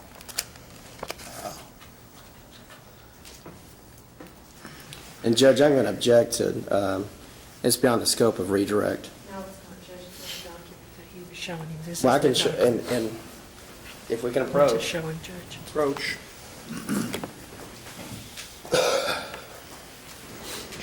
I asked him one This specific is the question. It's my document. objection, though. I'm sorry. I asked him one specific question. It's the next time you saw him was August 10th, and I narrowed it to that, specifically for that. No, he didn't, Judge. He asked what happened on August the 10th and whether they were just talking about property. It could have been any kind of property. It was in the context of that line of questioning that he approached to show the sheriff this document. Judge, that is incorrect. I said, you only met him twice. I said, on July 13th, and he said, yes, I remember that well. I took him to McDonald's. I said, you saw him on August 10th. And he said, and I said, in person. And he said, correct. And he said, besides the phone calls where I did not tell him what items we had, but he had knew the houses had brought him personal items specific to what he owns. And that's what, I did not go in there. I just said, the next time you saw him was on August 10th. And what do you want to ask him? I want to ask him whether, in fact, he was witness when Mike showed him the jewelry that Dr. Trice claims to be his, and he said he had bought it from friends. This says that Sheriff Carrick was a witness to that, and he says that he bought that jewelry from friends, Judge. And this is a report made by this officer. And so whatever this officer's perception and how he documented it, he's saying, no, I don't remember ever meeting them, all together. I'm going to sustain the objection. Thank you, Judge.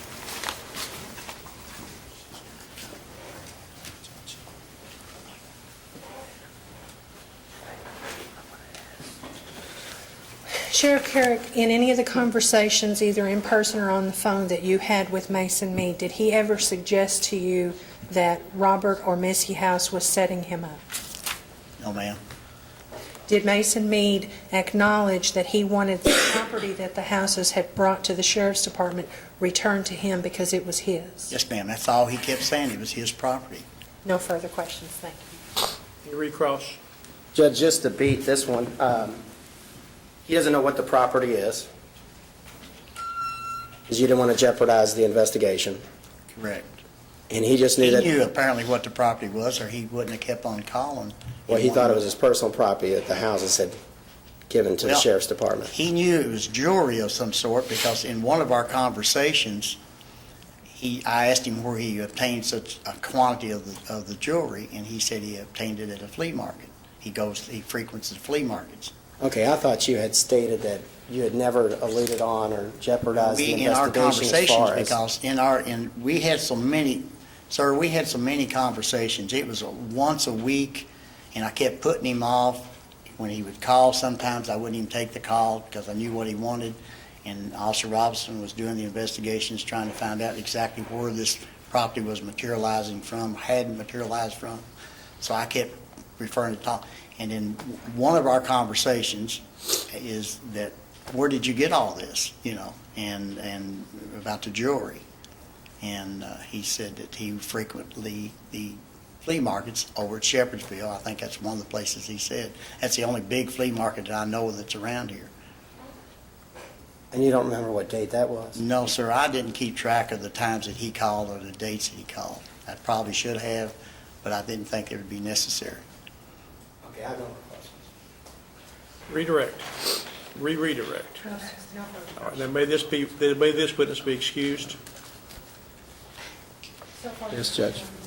Sheriff, thank you very much for your testimony. You are excused.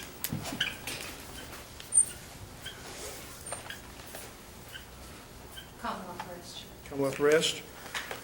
This is a good point to take a break. We've been here a good while. We'll need to go to chambers probably for a couple of matters. It's 3:15. Let's be back at 3:30, and we'll move on from there. Let me admonish you before you leave. Again, same admonishment, I got to do it every time you leave. It is your duty not to permit anyone to speak to or communicate with you on any subject connected with this trial. Any attempts to do so should immediately be reported by you to the court or to me. And that you should not converse among yourselves on any subject connected with this trial, nor form nor express any opinion thereon until the case is finally submitted to you. So keep that in mind, and let's come back at 3:30 and we'll keep going this afternoon. Thank you.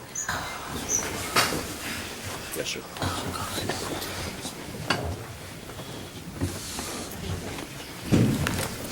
Let's go back and smoke. She can't smoke back there. I've always learned, you can always ask. What was the question you asked? It wasn't a question, it was it was an answer. unequivocal. It was unequivocal. You never told him what he was. Turn it loose there a little bit on that one. You never know what a witness is going to say. Well, I had it.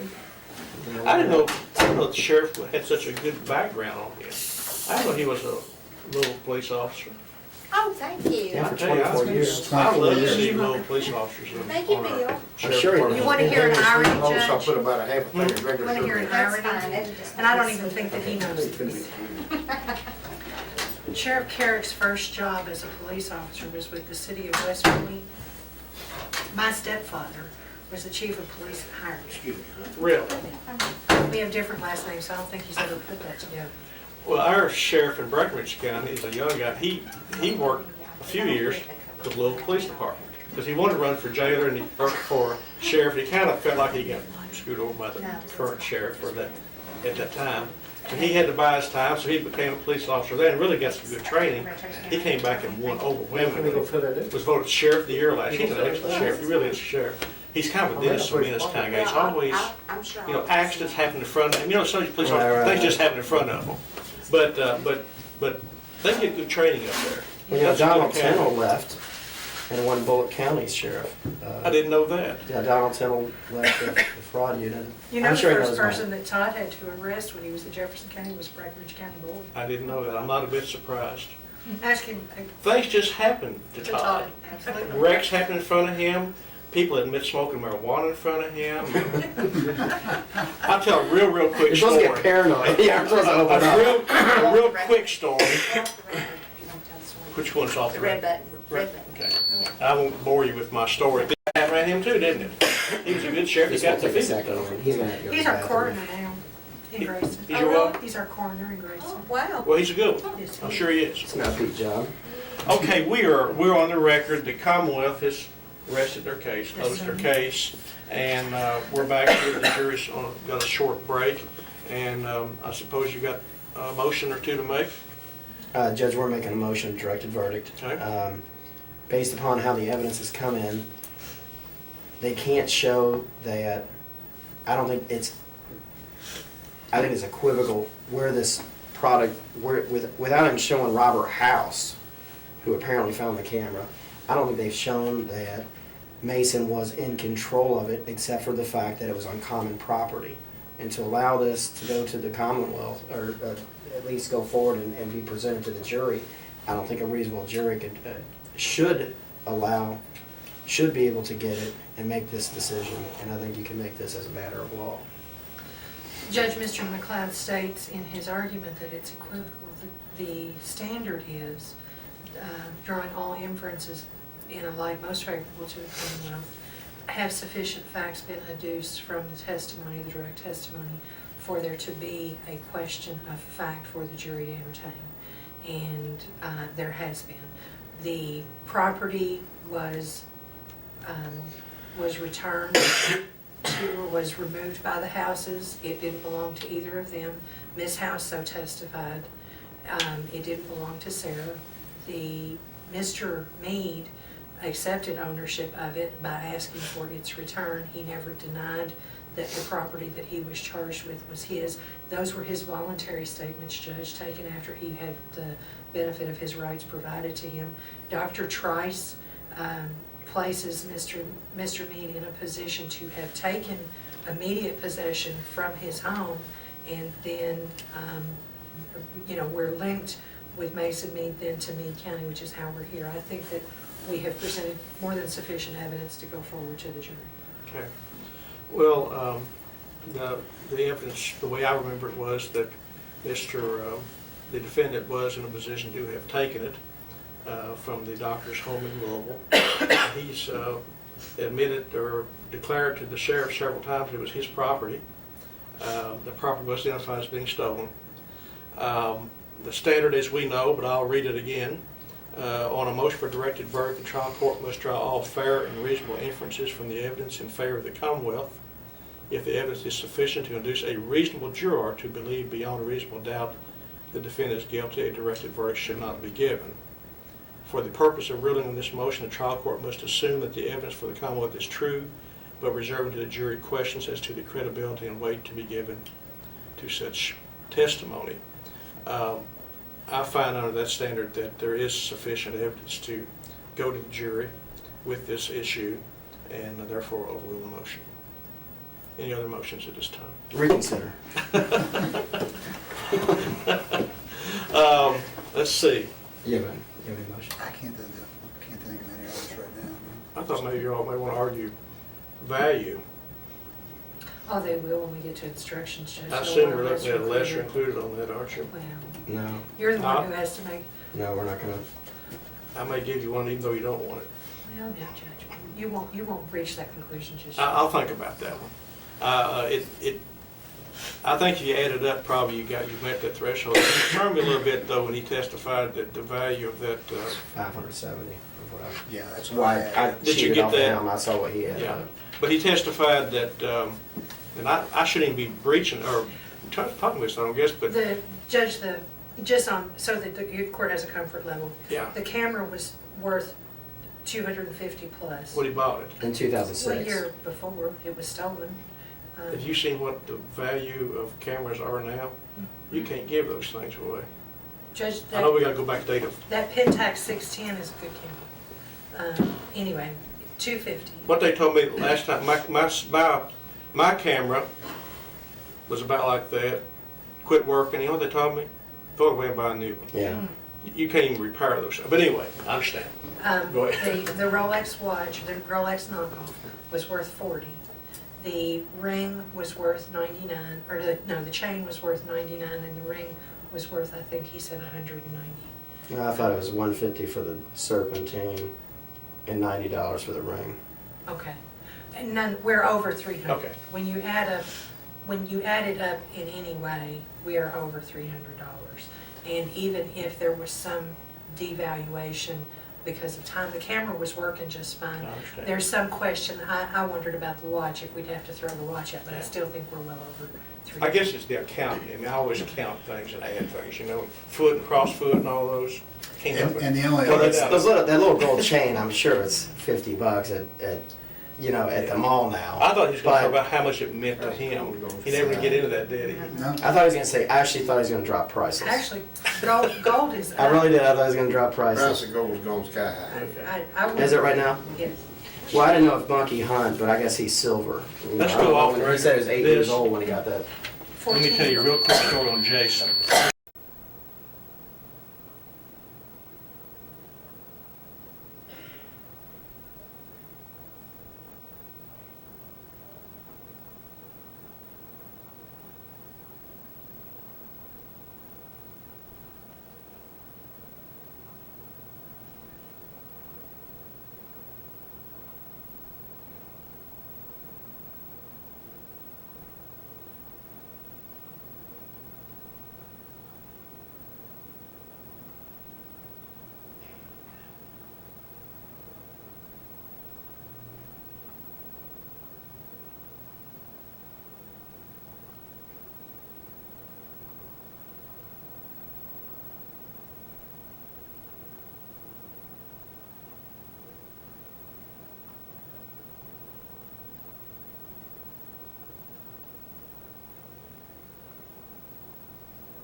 For the case. Robert Lewis House. Okay, thank you. The attorney has some questions he wants to ask you. So if you know Joe Spalding? Who? Joe Spalding. No, You've never heard of a guy named Joe Spalding? no, He's a mover. You need to answer yes or no. no, None of his relatives. no, Have you ever worked for a mover for cash? no, You've never worked for a mover ever. no. Let me ask you, where have you worked in the last 6 months? 6 months. Take your time. UPS for 3 months, then I started with KSI in August, I think. What's KSI? Painting company. Why'd you leave UPS? Just, I was, And you're under oath. Objection, Judge, to relevance. I'm going to allow it. it was getting too rough on me. I was working nights. Just too rough. Okay, so if we were to pull the employment records, you resign on your own as opposed to any other reason. Yes. Let me ask you about, how is your job security right now? How many hours you work a week? 40 hours, How much you make an hour? $17.37. You like to gamble? No, You ever been to the boat? Yes. When's the last time you went to the boat?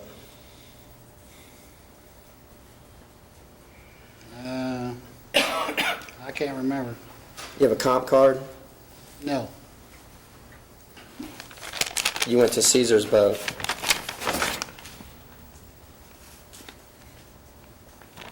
Did I go to Caesar's? Yeah, Yes, is that I where took you my went? I took my brother, Okay. And what's your full name again? Robert Lewis House. And I'm sorry, it's House, right? House. And Lewis is with an E? Lewis. So you don't know anything about this moving company that Joe Spalding may No. own? No. And there's no chance that you know him by any other name? Objection, Judge. He's answered the question. Sustained. Says he doesn't know him. Now, you know Mason lived with you, Yes. and he was working for a company. Yes. Do you know what the company's name was? I think it was Allied. Do you know what the subcontracting company would be? No, I just heard it was Allied, I guess. Did you help him get the job? No. You never did anything No. to help him get a job? No. He never drove with you to go to work and work for that company? Rode with me? Yeah. No. You. Because he didn't have a car, did he? No, he used my truck one day. I didn't like him using it, but he used it one day. Well, what kind of truck do you have? I have two trucks, a Nissan and a Silverado.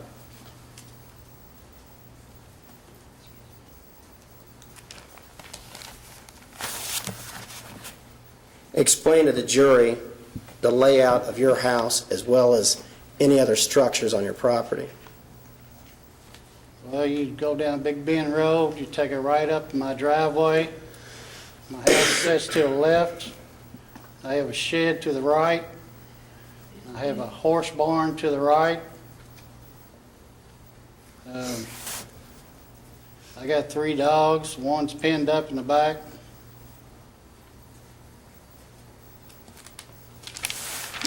Did you ever find a camera? Yes. You found the camera. No, Sarah found the camera. Okay. You found the camera, but you didn't. Sarah found the camera. I didn't find the camera, Sarah did. Did you see her find the camera? No. How do you know about the camera? Sarah brought the camera out, said I found it in the room.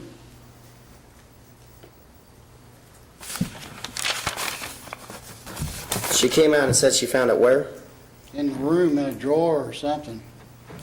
Well, can you remember? Can you just take a little time and remember?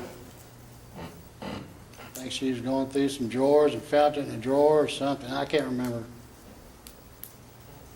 What did you find?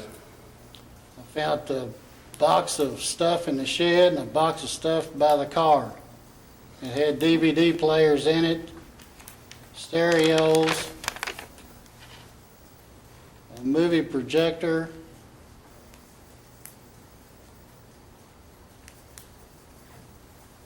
amplifier.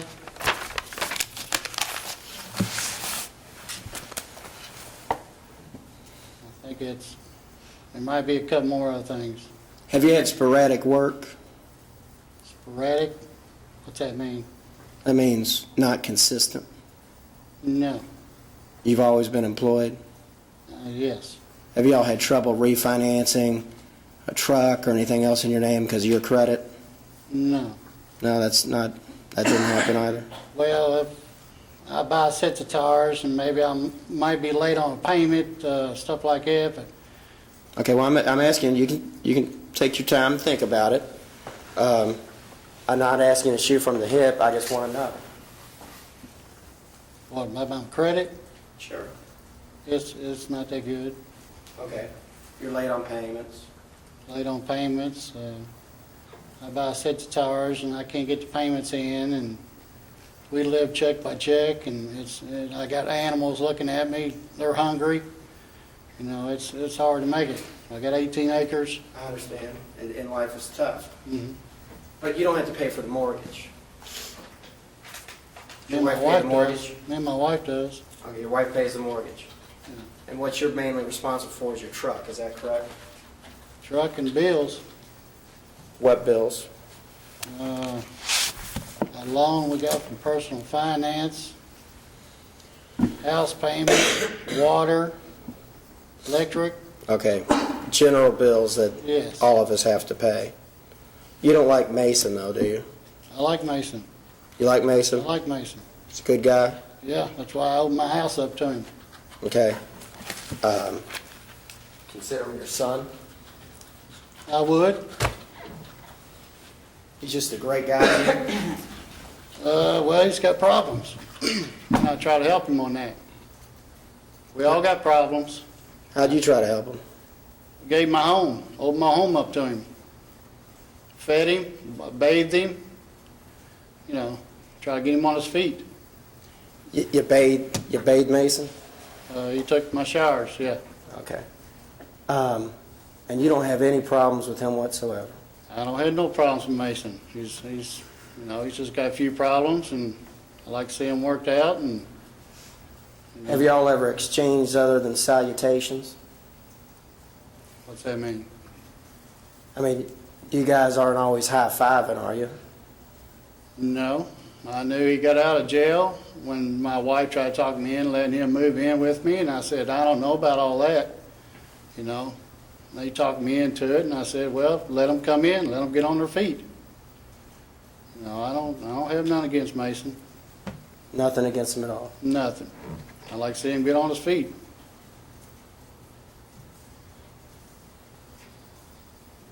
I know this ain't the place for nobody.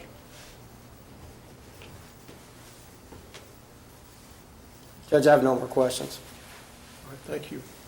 Ms. Trevor, do you have any questions of Mr. House? I do, Judge. Okay, you may ask them. Mr. House, did you take that picture? No.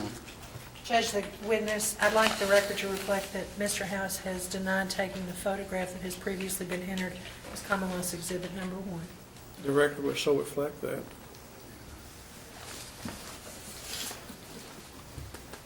Mr. House, let me back up. My name is Susan Striegel. I am an assistant Commonwealth's attorney. Other than this morning when I was out in the foyer and thought you might be David Crum, have you and I ever spoke today? No, ma'am. And when I looked at you out there this morning, did I say anything more to you than, are you David Crum? No, ma'am. Have you and I ever talked about your testimony? No, ma'am. And the questions that you were asked today, had anybody told you that you, before you got here today, had anybody told you that you would be called to testify? No, it's the first time I've heard me getting subpoenaed. Did you talk to your wife or your stepdaughter or anybody to conform what you had to make sure that all the facts were the same that you came and testified about? No, ma'am. Okay. So when Mr. McLeod asked you if you knew a person by the name of Joe Spalding, before he asked you that question, did you have any idea you were going to be asked that question? No, ma'am. Before Mr. McLeod asked you if you worked for a moving company with Mr. Meade, did you have any idea you were going to be asked that question? No, ma'am. Have you had any opportunity to make up what your testimony would be here today? No, ma'am. And Mr. House, once Mason Meade moved out of your home, have you acted in any way to try to cause him a problem? No, ma'am. At the time that he moved into your home, I think it was about May of 2007, is that right? It's around there. Okay. Did you require him to pay any kind of rent? No, ma'am. Did you or your wife require him to pay for the food that went into his mouth? I was trying to let them get on their feet. Did you all require him to pay for the utilities that they use? No, ma'am. So when Mr. McLeod asks you about your feelings about Mason Meade, have you acted to help him? That's all I wanted, to help him out. Okay. And do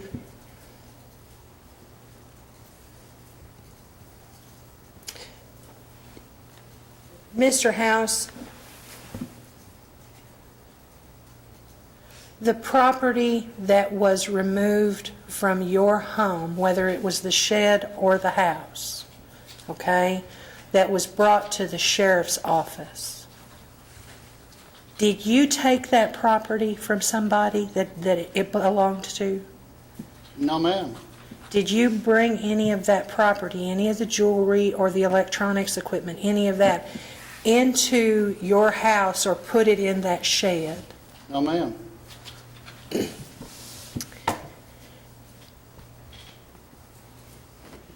Have you ever gone with Mason Meade to a flea market? No, ma'am. Do you know whether or not he actually attends flea markets, or did at the time he lived with you?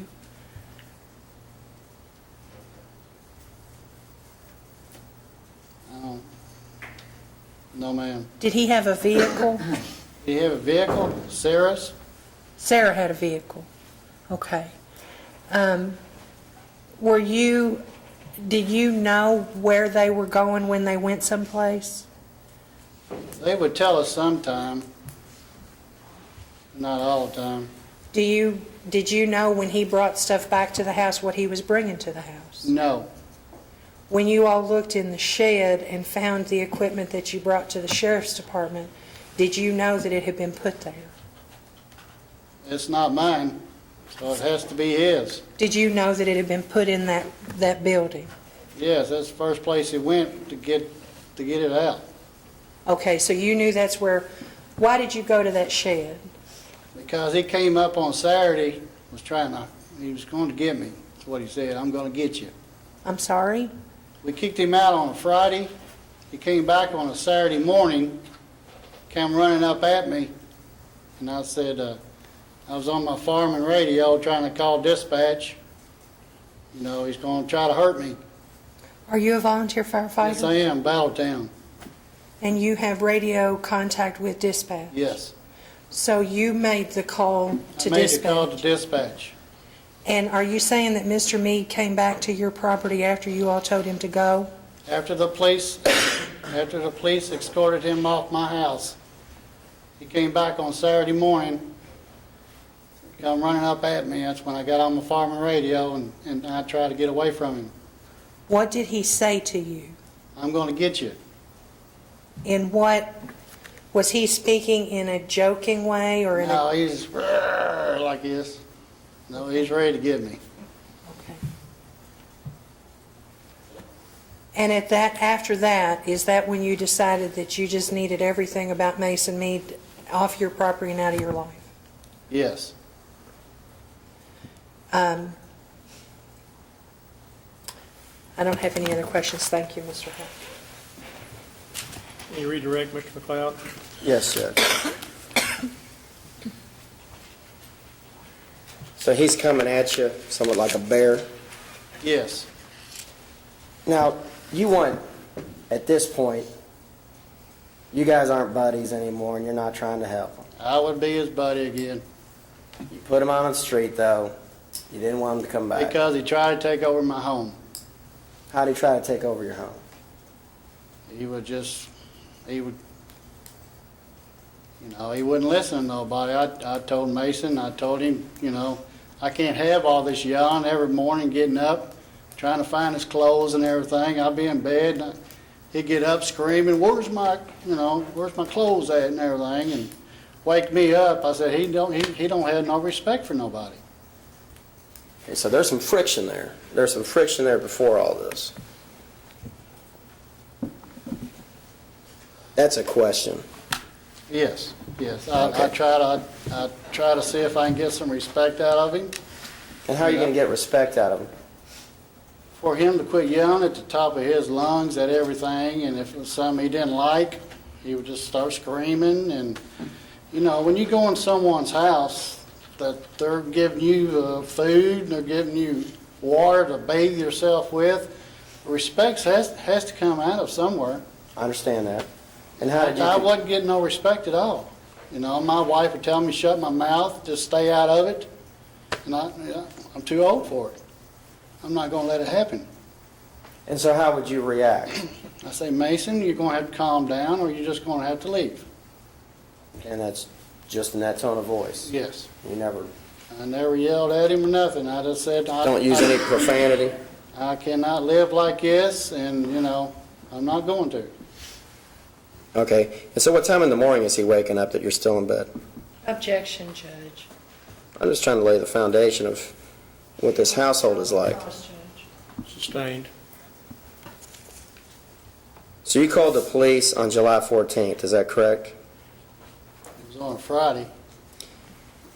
But at this point, you wanted to cut bait. You wanted Mason out of there, and you wanted all his stuff gone. Is that right? If he wasn't going to act right and no respect in my home, yes. On July 13th, when you put him out, I'm not asking you conditionally. On July 13th, when you put him out, and especially after July 14th, when you say he comes back and he's confronting you, you want him gone. You want him out of there. You're going to get his stuff out of the place. Is that correct? Well, when the police escorted him off my house Friday, he See you later. Yeah, see you later. Okay. Let's try to... So it takes you a month to dig through. Is it a tough shed? Tough shed? No. What is it? Well, I mean, where is his stuff? There was a box full in the shed, and there was a box full by the car. But didn't you want to just get rid of all his stuff right away? Maybe take 4 hours of a day and get all his stuff together and take it to the police department? I did, I thought. Okay. But there was 3 different times different things were taken to the police station. Is that correct? Yeah, I found some in a box. Unwrapped it, found DVD players and amp and stereo and stuff like that. We turned it in and found another box, and Sarah brought some jewelry out. And So she says she never saw any jewelry. Is Sarah lying? Objection. Sustained. Why does it take 30 days to get Mason's stuff and anything that you recognize or you don't want or you claim you haven't seen or were ever in possession of? Objection, Judge, that's not the evidence. Well, the evidence is from July 13th. Judge, may we approach the indictment dates, Judge, are July 14th through August 3rd. That's my... Okay. I don't know where he's coming up with this idea that it took them a month. The initial property is turned over on the 14th, which is the date that he says he was last there. The latest date that property was turned over was August the 3rd. That's August the 8th. window of time. Robert House brought on August 8th more items. He said he found them shut. Not with regard to Mason, with Kevin Trice. And that's the case that we're trying. I wish that I could try him on everybody else's receiving stolen property, but I've got Kevin Trice's property. And it's not relevant. It is not factually accurate, the question that he's asking. He's badgering this witness. He's gone over this in his direct. It's outside the scope of cross. There's every reason in the world that he needs to just move on, Judge. That's fine, but they've been dabbling over this huge bag of jewelry that came from the house all the time, and the doctor had to eeny, meeny, miny, mow through it and check out what was his, and the only implication is that these things are coming around. That's fine, I'll move on if that's what, We if they want to narrow introduced that, I'll move on. 4 items of property are what we're trying. That's all the Commonwealth has tried. To the extent that this case has been expanded beyond the scope of the indictment charge, that has been done by the defense. And I take exception to any argument that there's anything contrary to that in evidence today. Let's just move on then. I have no more questions, Judge. Thank you. Do you have any further redirect or recross? May this witness be finally excused. Please. Susan? Yes, sir, I'm Okay. sorry. Mr. House, thank you for your testimony. You are excused. You do not have to stay in the courthouse. You can go home. Or you can stay if you want. Okay? Now, you may call your next witness. Judge, I'm going to call Dustin Meade. All right? Dustin Meade, I'm sorry. I'm losing my voice.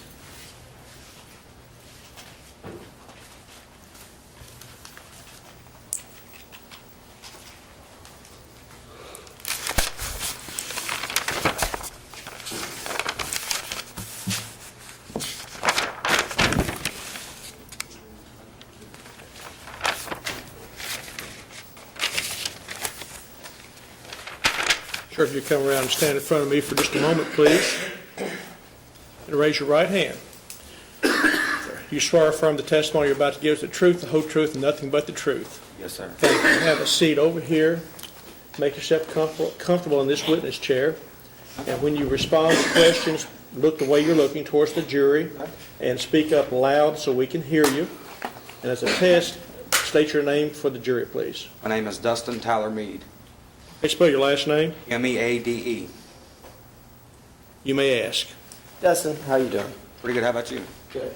Who's this guy? This is my brother, Mason Meade. Who's that? My brother, Muncie Meade. Who are the twins? Muncie and Mason. But y'all all look alike. Okay, let's just get that out of the way. Explain your family. Just give us some background. Background of my family is where we come from is Eastern Kentucky. My mother was a coal miner. She shoveled coal for 16 years. She broke her back in '95, and I lost her in 2004 to cancer. And we were all put on our own ever since then. I received Social Security income. I went back, we all went back to school, finished our high school, except Mason. Mason is currently working on getting some things together for himself, and it's just, we've had a rough time, you know, and I don't think we've done too bad to be the people we are, as young as we are, to lose what we had. And we never had a father growing up. Objection, Judge, may we approach? Yes, you may.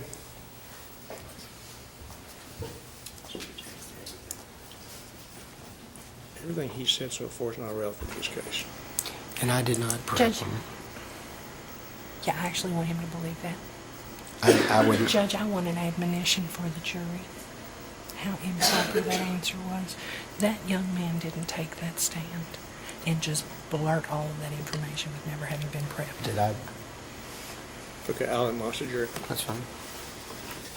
I want to admonish the jury that what this young man has testified to may or not be true, I don't know, but it's got nothing to do with this case.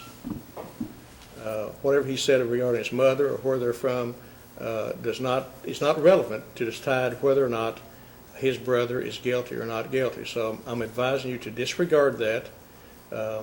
It's hard to disregard anything that you've already heard, but I'm telling you that is not relevant to this case whatsoever, and I'm going to ask him to be more specific in his answers. I'm going to ask his attorney to ask him questions that are pertain to relevant issues in this case, that you don't need that baggage to sort out when you get back to the jury room, okay? Okay, you may proceed. Dustin, you know the reason I called you. You were a witness to a conversation. Yes. And tell the jury about what the conversation was between.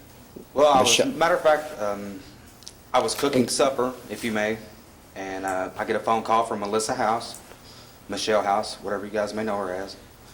And it was 2 days after a custody battle between my brothers. Objection, Judge. Judge, I asked to be heard in chambers. Okay, we'll go to chambers.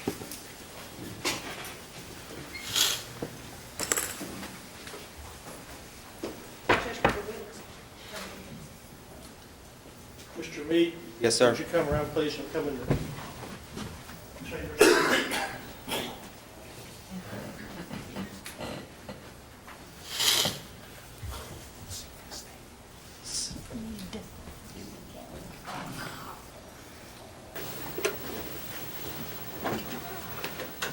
All right, we're in chambers. Ms. Treble?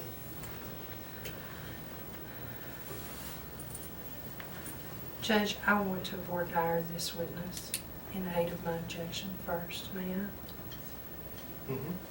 I? Mr. Meade, when did you learn that you were going to be called as a witness to testify here today? I had actually wanted to be a witness since I had contacted Mark 2 months ago. When did you learn that you were going to be called as a witness here today, Mr. Meade?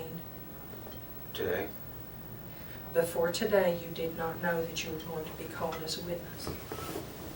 I did not know I was, you're right. That's your testimony. My testimony is I wanted to be a witness and I was going to do everything I could to be a witness. Mr. Meade, you stated earlier in your non-responsive answer that you draw a Social Security. No, I did not say that. Okay, what did you say about Social Security? I said I Mr. received benefits when my mother was dead. Do you suffer from any sort of disability that causes you to not be able to understand your obligations when you are under oath, Mr. Meade? No. You understand that you are under oath now? Yes. Do you understand that when you are asked a question, you are to answer the question that you are asked and not to go outside the bounds? Judge, I'm going to object right here. First of all, I'm getting the gist that there's an impropriety here. And I did not do anything except for I said either Muncie or Dustin are going to testify today, and you're going to testify to what Ms. House said. I understand your objection. This is a browbeating. I've never been on a bench in my life. I thought your question was a little open-ended, the first question. I thought, I almost stopped when he started talking about his mother's death and so forth. But we're past that. Let's forget that. We're to the present. So what's your objection, Susan? Judge, I am voir dire. My objection is that this witness is not here to testify as a fact witness. Nobody has made any representations that he eyewitnessed anything.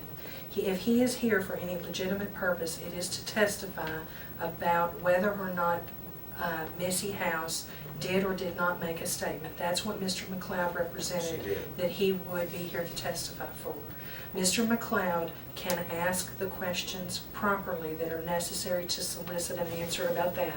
And instead, Mr. McLeod is asking open-ended questions, and this witness is blabbering about information that has no bearing on this case, that is solicited solely for the purpose of drawing sympathy from this jury and to put into facts evidence which are not in controversy, which is the fact that there is a custody battle between these two people. The reason I wanted to voir dire in the objection, Judge, is because this man has been prepared by somebody. I'm not telling you that it was Mr. McLeod, and I'm not telling you that it was Mr. Scott. He has said from his own mouth, Judge, that he's wanted to be here for 2 months, and he's wanted to be here for a reason.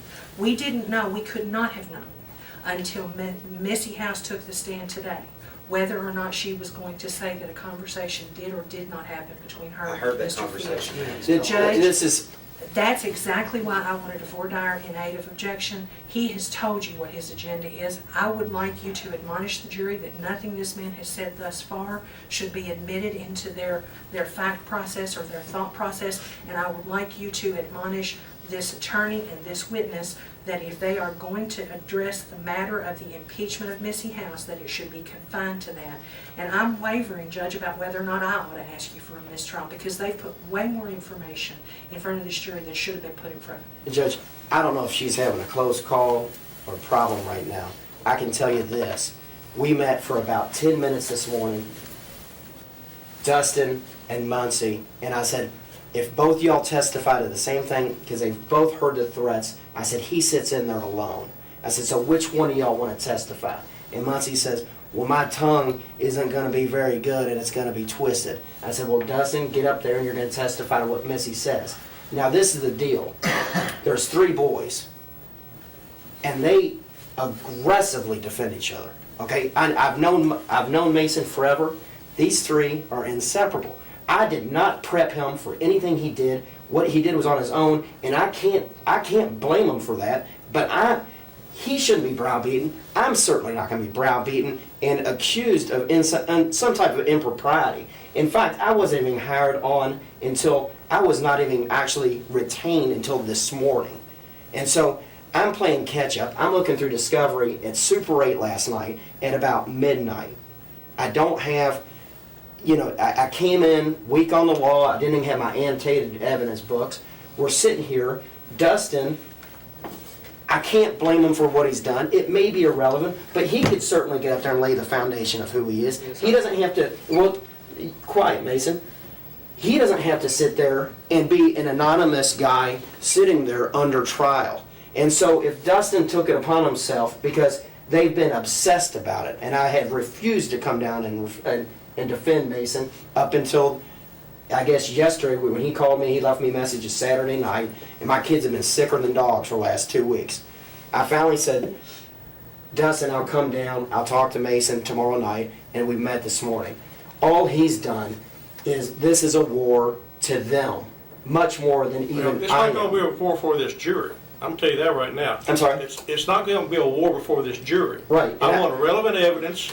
He went way over bounds. I'm not saying you caused that. He went way out of bounds, talking about his mother's death, his brother cried in front of the jury. Got a lot of bang out of that. Totally irrelevant. Totally irrelevant. Your mother's death has nothing to do with this case. You answer the questions as these lawyers ask you, and you just answer those questions. I would admonish you to do that. You understand? Yes, sir. Now, what's he going to be testifying to? What kind of facts has he seen firsthand that's not hearsay? What he's going to testify to is a rebuttal witness that Missy House says she's going to put him in prison the rest of his life. And I asked this honorable court earlier, I said, did we reach that threshold? Because I had Judge Commonwealth once tell me, well, it wasn't. Mr. McLeod, take me up. You've reached the threshold, but okay, right. Why are we asking about his background? I didn't know he was going to go. These guys are quiet outside. Well, I mean, it's like talking, it's... Let me tell you my philosophy as a judge. I'm sitting here and I can't tell, I'm not going to tell you how to practice your case because you know more about that than I do. You know what facts. But it was all I could do to keep from jumping up and saying, stop. I mean, I don't know why Susan didn't do that. That's her business too. Judge, because I think that part of it, so that I can explain it so that the record is complete, I believe that there's a strategy going on here that causes me to have to come up out of my chair and make objections. And that leads to the point where the jury is going to think that I'm trying to hide evidence. I'm not trying to hide evidence. I want this case to be relevant to the facts that are in front of this jury. Mr. McLeod and Mr. Scott are both members in good standing of the Kentucky Bar Association. I know Mr. Scott from our prior work. I know that he knows how to do his job. I have no question that Mr. McLeod knows how to do his job or the Meades wouldn't have hired him. He has a prior business relationship with this family, Judge. I think that he knows these people better than I do. And the fact that he didn't come into this case until this morning is nobody's decision except his and Mason Meade's. And my case should not be put at a detriment because of that fact. And Judge, I made mentions earlier. I think that Mr. McLeod can ask questions that are designed to solicit the impeachment information that he says this witness is here to provide, and he hasn't asked those questions. Okay. This morning, I said I came in unprepared. I'm shooting from the hip. If he was by himself, he would have had to try the case by himself. I'm not pulling any punches here. Dustin, spoke from the heart. I'll be honest with you. When he's talking, I was thinking, it's beautiful, but it was objectionable. But I'm not going to jump on my witness, that's for my guy, and say, Dustin, quiet. Okay. I admonish you, okay?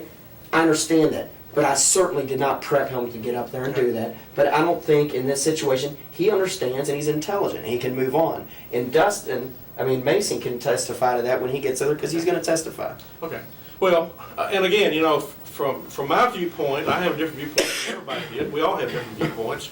I'm not going to make objections for attorneys because sometimes attorneys don't make objections for strategy reasons. You all are all experienced trial attorneys, and I'm not going to jump in and do that, but I wondered when he kept going and going, then his brother started crying. I thought... I didn't see that his brother was crying. His brother was crying. I didn't see And I'm sure they were real tears, but it's got nothing to do with this case. So, okay, we got an understanding. Let's go back out. Let's get to the point on this witness on impeachment and be on, because he doesn't know anything about this case relevant that he can testify to firsthand other than that. Is that your all's position? I heard her say that, and I heard that loud and clear on the You can testify to that. And as general, and she can go through the criminal record again, but I'm going to ask what's the magic? I don't want it. What's the magic phrase? His general reputation. Reputation, truth, and veracity. Judge, wait, this witness cannot testify as to the reputation of the defendant for his reputation for truth and veracity in this community. This witness is not a member of this community. No foundation can be made to lay that, no foundational basis can be laid. Plus, that's my first layer of objection. My second layer of objection is that's improperly bolstering the character testimony that was already put on by the witness that had resided with him here and knows his reputation in this community. Do you live in this community? I live in Louisville. You ever lived in this community? I've never lived in Meade County, no, sir. He can't testify his reputation in this community. I agree. Well, it's in a, I don't think it goes to the vicinity. It Just says general community, adver- doesn't it? Yes, sir. The rule says community. And I don't know what community means. What do you think it means, Louisville, when you're in Meade County? It could be Kentucky. Yeah, let's get serious. Let's go back to work, you know. I'm going that way, Judge. Oh, you could be back Said here I didn't Friday. get picked, but We have I another knew jury all. trial scheduled Friday, but it could be settled before Friday.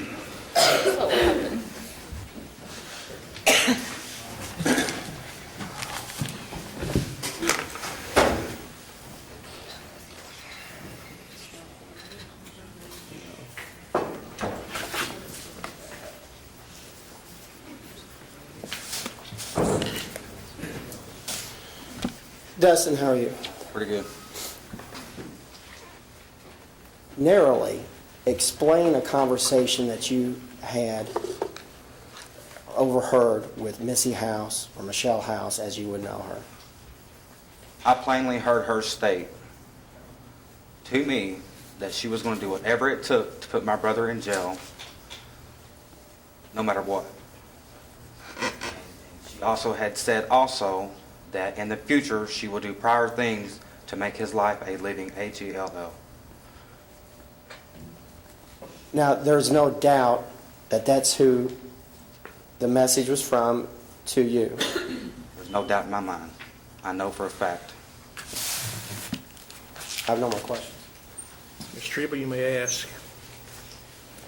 Mr. Meade, what is your brother's date of birth? 4/4/86. And your date of birth is the 1st of February of '87, It is. so he's not quite a year older than you. Right. Now, which one's, I guess that makes your brother Muncie his twin, or is Muncie your twin? Muncie is Mason's twin. So you're the younger brother of twins, and there's less than a year between you. Yes. Okay. Are you close to your brothers? Very close. Do you consider their interests your interests? What do you mean? What is good for them is good for you, and what is bad for them is bad for you? I'm not understanding what you, I mean, in the court of law, I don't know what that's going to have to do with this case. I'm asking you about your brother, Mr. Meade. If something hurts your brother, does it hurt you? If something did, yes. And if you can alleviate a hurt for your brother, will you do that? As long as it's physical, you know, if I could help him out, but I can't, you know. I'm not going to do anything to jeopardize him having any, you know, winning a case or anything. I don't know what you want me to say. I really don't. I just want you to say what's true, Mr. Meade. Would you keep your brother from harm if you could? Yes. And, Mr. Meade, when did you learn that your brother Mason was facing charges here in Meade County? I don't know the exact date, but it was roughly 2 months ago. You didn't know it more than... His indictment was returned back in September of 2007. Do you know when you learned that he had been charged? Well, that was back when he got locked up. I just learned the charges about 2 months ago because I didn't know all of them. But you knew back last year Yes. when this case was heard, correct? Yes. And did you know what agency investigated this event? What do you mean, what agency? The Meade County Sheriff's Department investigated the allegation, Deputy Mike Robinson, and presented it to the grand jury, Mr. Meade. Did you know that he was in Meade County and that the Meade County Sheriff's Department had conducted an investigation? Yes. Okay. Now, you have this information. When did you have the conversation with Missy House that you say she told you that she was going to do whatever it took? It was 2 days before he went to jail. If I may, it was... I don't know when you mean, Mr. Meade. Was it summer of last year It was 2 days before he was locked up in Meade County. that you had the conversation with her? Yes. Okay. And after that fact, okay, you say that you had this conversation with her. Then you learned that he was criminally charged, correct? After I had the conversation with her? Yes. Yes. And at some point after that, but before now, you learned that the Meade County Sheriff's Department conducted an investigation, correct? Say that again? After your brother was charged, but before today, did you learn that the Meade County Sheriff's Department conducted an investigation of the allegation that he had received stolen property? Yes. Did you talk to anyone with the Meade County Sheriff's Department to share with them the information that you're telling the jury? No. But you think that it's significant information? Yes. Do you think that it's information that would help your brother? Well, it most certainly could. But you didn't think that you should tell that to somebody before today? I mean, talking to my attorney would be the only person I could tell it to before today. Mr. Meade, you, Dustin Meade, are not facing charges, are you? No. You are not under any restrictions about who you can or can't speak to, are you? No. You're not on a bond, are you? No. You're not charged as being complicitous. You didn't act with him to receive the stolen property, did you? No. You're simply telling this jury that you have information that Missy House made this story up, right? She did not make the story up. All I'm telling this jury is what I heard her state to my own ear. That she had strong feelings about him needing to go to jail? No, that she would do whatever it took to put him in jail in the future, and she would make his life a living hell. Okay. What did you take that to mean, if it wasn't that she made this up? What do you mean? Mr. McLeod is arguing to this jury that the Houses have conspired out of animosity towards your brother, ill feelings towards your brother, to fabricate this story. That's what Mr. McLeod is arguing to this jury. Now, is it your testimony that Missy House made something up and because she's angry with your brother? All I know is what she said, and she told me she would do that in the future. So my answer to your question is yes. You didn't think that it was of significance to tell the police that a witness in this case made it up?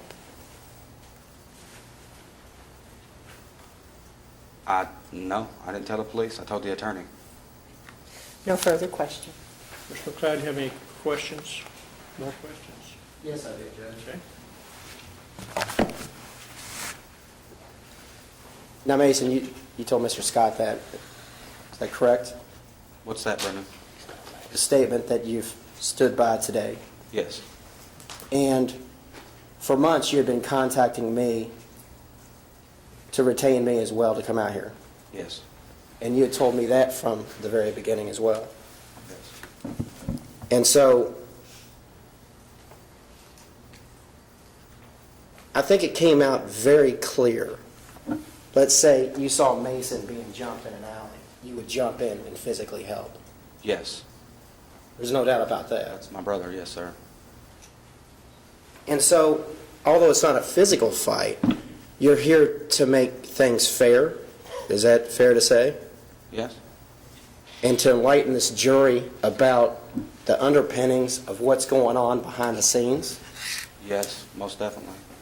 Objection, Judge. May we Sustained. You don't want to approach the bench. Easy to lay that one on, Judge. Folks, we've gone too far on this thing. You've asked everyone in the world if he wants to help his brother. He's answered it. Let's move on. Y'all are getting awful close to going over the edge on this case really bad. Judge, I don't know how many, and I'm sorry to have to ask this. I'm sorry to address another attorney this way, and I'm sorry to have to ask the court. But I want Mr. McLeod to understand that if he steps over that line again, he's going to be sanctioned. Well, Judge, that was absolutely not what he called this witness for, by his own statements. She went into the defense, Judge, and I did not go into, do you want to defend your brother? She said physically, and what she's doing, she's attacking his motive. you're to asking come in leading here. questions for one thing of your own witness. I understand that. Bad. I don't know why you didn't object to that. Don't ask any more leading questions of your witnesses, folks, please.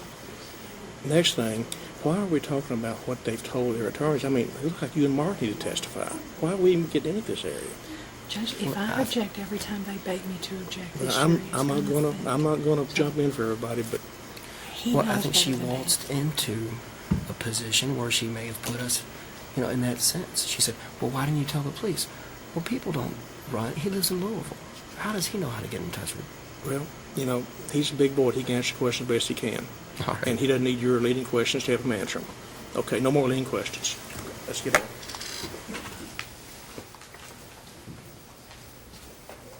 One last question. Why are you here today? I'm here to test. Objection, Judge. Sustained. I know the questions. Thanks, Dustin. Any other questions, Ms. Treble?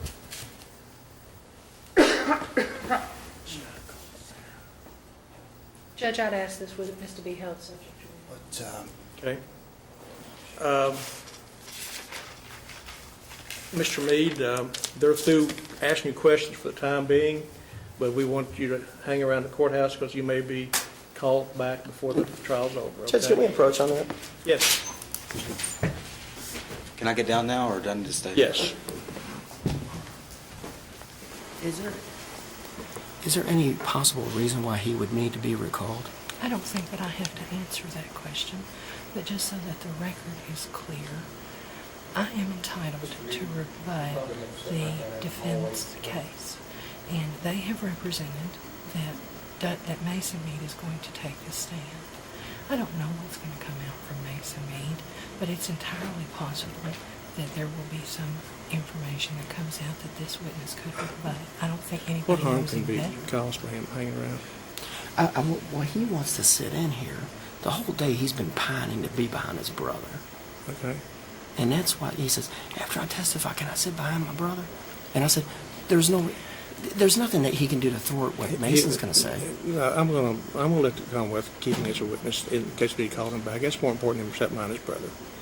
Okay. And Mason's going to, he's testifying next, we're closing. Okay. So, I don't know what he could elicit that would bring We'll let out. him back in, yeah. I mean, he's gonna be out for a few minutes. What can I say, guys? Okay. All right. Mr. McLeod, you may call your next witness, please. Judge, may we approach? Yes, you may.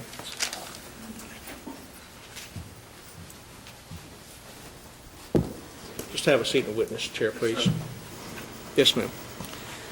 Judge, I make a motion in limine. This witness, his hard upbringing, the fact that his mama was a coal miner, she broke her back, she died young, is no more relevant to this than the fact that my daddy was a bartender, drank too much, and died at age 42. It is not relevant. It is prejudicial in that it solicits an overwhelming Well, the sympathy. jury already knows it. I know they already know it, and they know it breaks his heart, and he wants to cry. But that is not relevant, and I'm going to move in limine that he be restricted to testimony about, and I understand that he has his right to lay a certain foundation about who he is, but rending the hearts of the jury about the vicissitudes of life is beyond the scope of that base foundation, and I would ask you to ask defense counsel to be mindful of that. Mr. McLeod, you want to respond to that?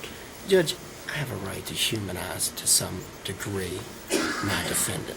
He stands in a little bit better position than Dustin, and I will emphasize again, I did not prompt Dustin to do that. at all. Okay? Let's just get past that. We're past that. I'm okay with that. Y'all need to be okay with it too, Yeah, okay? and I'd never make this personal. But he can testify and humanize himself and explain where he is, and then he can go into the facts and I circumstances. gave you a little leeway, but he doesn't need to be testifying about when his mother died, how much he misses his mother. It needs to be relevant to like his marriage or his lack of marriage and how long he's lived with this woman that's testified against him, Well, those kind of things. Right, his children and his brothers is all he's got. But not, well, what's his brother's got to do with it? I don't know how to reel him in to say, unless you want me to lead him through there, you've got a son. You had a son with Sarah Gish. Okay. The young female. I mean, Okay. if you want me to lead him through there, that's all I really Well, know on the how to do. introductory stuff, which is not credible anyway, you should lead him, I think, for the introductory stuff. Well, But- that's all I but as really far know as- how to do. I don't want to talk about his mother's death anymore and that kind of stuff, okay? Okay. Okay, thank you. And Yes, come back, Susan. I want to make sure they know, or she knows, that she can go into specific instances as far as, but she can't go into the specifics of the descriptions of the underlying charges that he's possibly pled to. And I know he's opening himself up to that in Does that he sense. mean, by saying she, are you referring to me? Yes, I think he's referring to you. Counsel. I don't intend to ask your client whether or not he's been, Okay. does he want to join us, Judge, because he's listening attentively? You've already questioned I'm not his going to cloud the his same criminal thing, Judge, history, okay. Unless he starts making himself, Understood. more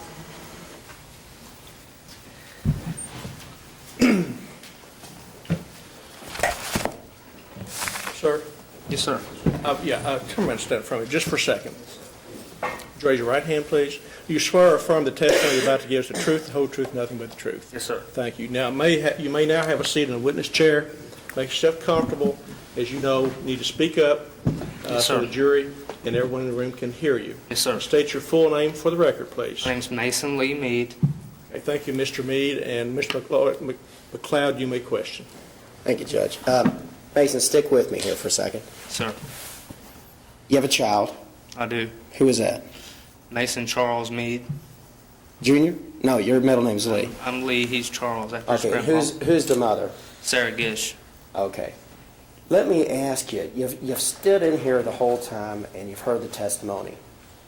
Tell me your employment situation and who's at the move site of Trice on the 10th of July. I've been employed through the moving company for the past going on 5 years now. That's all I've done is move furniture. I steadily got a job doing furniture because I do a good job at it, Okay, let's back up. sir. And I apologize, I'm not good at direct. I usually just do cross-examination. Sir. Where did you work for 4.5 years? United Van Lines. And that was a steady employment? And that's Armstrong relocation, yes, sir. Okay. And there's never any problems there? No, sir. Okay. Now, you moved in, and tell me where you're working and how you got your job. When I got out of jail from Louisville, due to what Sarah's dad charged me with, that we beat in district court. Objection, Judge. Sustained. Okay, just, Jury should disregard anything he's mentioned about being in jail or being in district court or why he was in district court. It's got nothing to do with this case. I moved in with Sarah. are we okay to go, Judge? Yes. Judge, I would ask that the defense counsel ask questions and that the witness, given our circumstances, that the witness not narrate. I will permit you to ask leading questions for these introductory type questions, which we normally do, if you do it that way. Well, that's what I'm good at. I'll do that, Judge. Okay. You worked for United Van Lines for 4.5 years. Yes, sir. You had no problems there. No, sir. You get gainfully employed quickly because you're a good worker, Yes, sir. because you're an honest worker. I am. You don't steal. I do not. Objection, Judge. That's going over the top there. Well, Judge, I don't know. Okay. Ask him questions. Did you work at United Van Lines? Yes. You shouldn't ask him if he's honest or if he steals. Just Did you, on the 10th, steal anything from the Trice residence? I did not. Have you ever stolen anything on a move? I have not. how did you get the job, and explain and look this jury in the eye and tell them how you got the job, who was working with you that day, and all the details surrounding the facts and circumstances sir. of why everyone is in here. I was employed through United Van Lines. The current driver that I always ran with, Tommy Rebel, was out of town, and I called him, and when I got out of jail, I called him, asked him if I still had my job. He said, "Yes, sir, you do." I said, "Okay," and he said it'd be like 2 or 3 weeks before he got back in town because he was out they had him out, and I said, "Okay." So during that time, Robert House, Sarah's stepfather, knows a guy, Joe Spalding, that is an owner-operator through Burger Allied, and also Robert House worked for Fox Pools. And during that time, when I got out of jail, I told him that I needed a job, and he said he could help me. Objection, Judge. Staying. Okay, on the basis of something that was stated between you and him, what transpired? I got my job. Judge, can we go to chambers? Yes, let's go to chambers. I'm going to give the jury about a 5-minute break. Let me admonish you. It's your duty not to permit anyone to speak to or communicate with you on any subject connected with the trial. Any attempt to do so should be immediately reported by you to the court. That you should not converse among yourselves on any subject connected with the trial, nor form or express any opinion thereon until a case is finally submitted to you. So remember that. Come back in about 5 or 6 minutes, please. Thank you.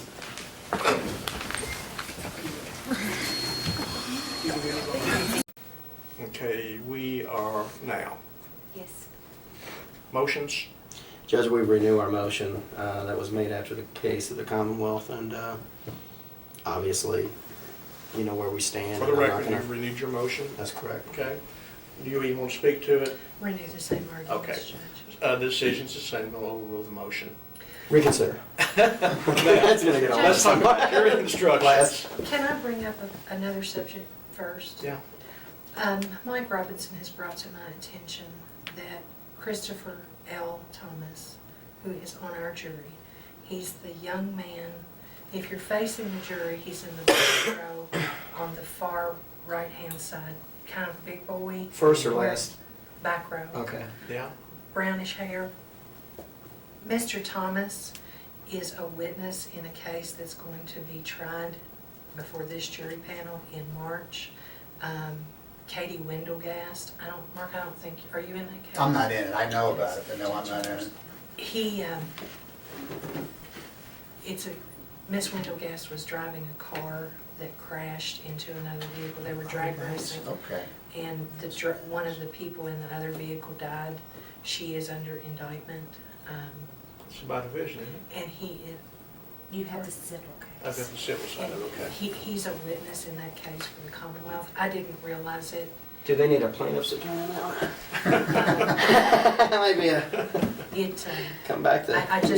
I don't know if it's something that the court wants to cure by making him the 13th. I thought I would provide you all that information. In recollection, I don't think we asked. I asked about law enforcement and I asked about crime victims, but I don't think we asked. Well, there's a lady whose husband was on the LPD that we didn't catch. Who was Lee or Margaret Compton. Margaret Compton. Yeah, I know Terry. So. Do you all, She actually had a sibling murdered. I was surprised didn't you all strike her? Yeah. Yes, You all we did. struck her. you all want to all strike law. this person? Nothing personal. All law. You want to strike this person? Sounds like the Commonwealth's got no objection, you're going to do that. We can do that. Can I talk to you a second about it? You all discuss it. Let me talk. It won't take but a second. Okay. Isn't it amazing what we find out about jurors after they get sworn in? You know, you just can't, I don't know how Mike remembered it. Does he already know, does Mr. Thomas know he's already a witness? Yeah, he's been served a subpoena. We didn't ask that. Oh, so We he didn't probably ask wouldn't We have. didn't ask that. I never hit too hard questions about being crime victims, so forth, because the attorneys do, but boy, you just really open up a can of worms when you do that, because everybody's been a crime victim. A lot of folks have. A lot of people have. And some people can look past it and move on, and other people, boy, you know, Judge Miller's never going to get over having his house burglarized. No. You know? But I've been, the fellow, Mr. Greenacre, we talked about, he was the one that looked down that gun. I've been there. Yeah, you've been on those, you know. Yes. We agree on that strike. You want to strike that first? Yes, sir. Okay. I think it'd be best. Well, do I need to let them know that I've done it, or we need to make like we did out? I think we can, that's why I thought maybe we could just make him the third. That's fine. Can we do it? Oh, look, hey, it's- Becky, will you draw him out? I will draw. When I ask you to? I will draw a name Okay. and say Christine. I want to know if this other guy's name is really Mr. Greenacre. I've been wanting to meet Yes. Mr. Blackacre for a long time. You know, he has a lot of real estate, didn't he? Mr. Blackacre and Mr. Whiteacre. This guy, is it actually Greenacre? Didn't you, let's go off the record. Yeah, we probably should go. Did through you that. not hear him? Yeah, but he's gonna, I was on the jury, I'm gonna go get the. When I I'll last. I- Let me Let me ask, make another copy. okay. Make a copy of these, yeah, because if these are, I will won't give have these to. to the judge, and I'll make you a copy. Is that okay? I've got a copy for me, if you could give him a copy to mark up. Oh, okay. Okay, that's a Now- copy for your file. Is it correct that neither side wants a lesser included instruction? Is that the Commonwealth position? Judge, the Commonwealth doesn't want a lesser included. I don't think that the evidence is such that a lesser included should be requested by the Commonwealth. What about the defense? Well, I think without an expert, it's certainly up to them to determine what the value of the property was, but, and they actually didn't even view it. But, I think we're going, a lesser included would mean they would have a choice of a misdemeanor conviction on your behalf. I don't know what y'all doing.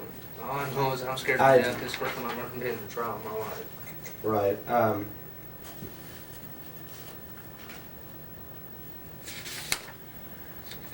Only from the standpoint that, you know, like Brandon said, the value of the property, I mean, there hasn't been controversy. The value of the property is an issue of fact, because it's one of the elements, so it is an issue of fact for a jury to decide. I think it's unlikely, but if they were to come back and decide that it was less than $300, There's really, I don't guess, any evidence in the record indicates it's less than $300. No. There was no cross on that issue. well, our defense is not that. One thing I noticed was each item was less than 300. Yeah. Total probably 500. it was closer to 600. Was there any? Okay. Well, You're right, and a jury could go back there and say, hey, you know, who knows what goes on. And I've never been called up to jury duty, but I don't so want the y'all less. not requesting it? I am not requesting. Okay, Commonwealth hadn't requested, so we won't put it in. We're record on that. Are these standard Cooper Except, instructions? Judge, that in Cooper, he doesn't say, Yeah, The this is my county- mechanic. I don't know why my car's here. Okay. Copy and originals. of the Hey, John. file. Thank you, Becky. You're welcome.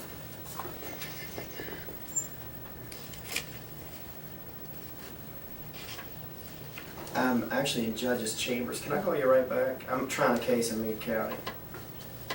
Are you? You'll be there. I can call you back. We'll be out of here in 5 minutes after I get this thing dismissed. Okay, just bye. You were saying, Susan, that Cooper's in does not Cooper, do he just what? said in this county on or about, and I always identify which county, so Okay. it says in Meade County. Beyond that, these are, I think you all also put in, and I like it, second paragraph under authorized verdicts, you shall make your determination that your defendant is guilty of this instruction Oh. without considering the punishment that may be involved. You- That's not in Cooper, but No, you all have sir. always done that. And I used to, my first time I saw this, I thought it should be taken out, and we did take it out, but I like it in there. I think it's good. You see what we're saying there? I do, and let's see. I think it just states the law that, you know, forget about punishment at this point, determine guilt or innocence. Well, you know, that's something we're going to do, and it's something I was going to bring up because she hit it, and We did not ask them if they could follow the punishment I know. guidelines, did we? I intend to ask them that, but I didn't. I asked them if they you could follow talked the about instructions. bifurcation, but you didn't talk about. I did not ask them if they penalty range, could, within the range. No, and I always bring that up. That's fine. Y'all have any objections to any of these instructions? You've defined intentionally and knowingly, presumption of innocence, unanimous verdict, verdict form, guilty or not guilty. And then it's the penalty forms after that, Yeah, Judge. We okay, don't, we're not yeah. there yet. I like to let the jurors each have a set of instructions unsigned, or do we assign? Do we make a copy after I sign them? We don't. And then we collect them after. Well, we let them take them to the jury room with them, but when they come back out, we collect them, except for the original. I thought what we had been doing is we let them have them there on the jury thing. Didn't we? Judge Miller Pick 'em does, up? Judge Miller does it. Oh, I like for them taking Judge jury Judge Miller, we take them all I up. think He it's, takes I think the it's easy original for them to sit around the table and discuss without having to pass it around to each other. Saves time. Some people understand better if they can read it rather than just have it read to them too. My feeling is. Anybody have objections to that? I don't. Okay. We'll collect them when they come back out. And in the event that they find guilt, we'll do the same thing on the guilt phase. Okay. Judge, so you'll have 13 copies made of the first 4 pages of these instructions? Right. Okay. 13, yes, that's right. Any objections to these instructions? No objections. No objections. Only Okay. the first 4 pages, but if you want Okay, to. Becky, I'm gonna give everything back to you, Becky. Okay. You guys got about an hour if you wanna, whatever you wanna do. I can take Mr. Meade back and let him get fed. You wanna do that? Or do y'all wanna stay with him? I gotta go back to the cell. I'll hang out with you. Go over there and talk about what we're gonna do in closing. Let's do that. I'd rather do that. Y'all can send out for some food if you want to. You wanna eat before this? You might not feel like eating right now. No, I don't feel like it. Do we need to talk about how long we're going to, Yes. do we need to talk about how long we're going to take on closing? Yeah, let's do that. I told the jury 20, 30 minutes. That's a long time, isn't it? It's a long time. I don't blather. I hope I don't blather, but I don't know. I don't know how long I'll go, but I think the longest I've ever done is murder is probably 30 minutes. I'm gonna give you each 30 minutes and hope you take less. Fair enough? Yes, sir. Who's doing the closing, or are they both going to do it, Judge? It's a tag team. No. I'm gonna come off with I'm gonna be like doing this, and he's barely gonna touch, and then he's gonna fly in like the old wrestling. I'm gonna do the closing, but Okay. I would ask if I can't imagine going over 30 minutes. I just have no idea. But if you gave us, if we vacillate between 30 minutes, 40 minutes, 20 minutes, sometimes it throws me off if I'll a give you judge 30 says, and warn you at 25. ring the bell. Fair enough? That's fine. I don't like to be a timekeeper, but I think 30 is long enough. This is a simple case. Y'all made it complicated, but it's a simple case. That's what you get paid to do, though, isn't it? I think the jury's been very attentive. I think they've been amused part of the time, but Ken always we works need to an go off the animal record. into his closing. And what is no. Pardon me? It's 6:25, the jury's filtering back in. I want to admonish everybody not to talk to the jury. I know it's awful easy to sit there and joke around with it and so forth, but I don't want there to be any question about whether or not the jury's being influenced by anybody. So I know they're coming back in now. Some of them's already in the jury box, so I don't want anybody talking to them about anything. I don't care if it's about the weather, but we don't want it to even appear to be any kind of a problem in this case. Okay? All right, is the jury there? I mean, we'll get started if you all are ready when the jury gets back. No, sir, I think we still like about maybe 2. And we agree that we're going to pull the one juror. Pull Mr. Thomas out. Mr. Thomas, everybody's okay with that? Fine. Good.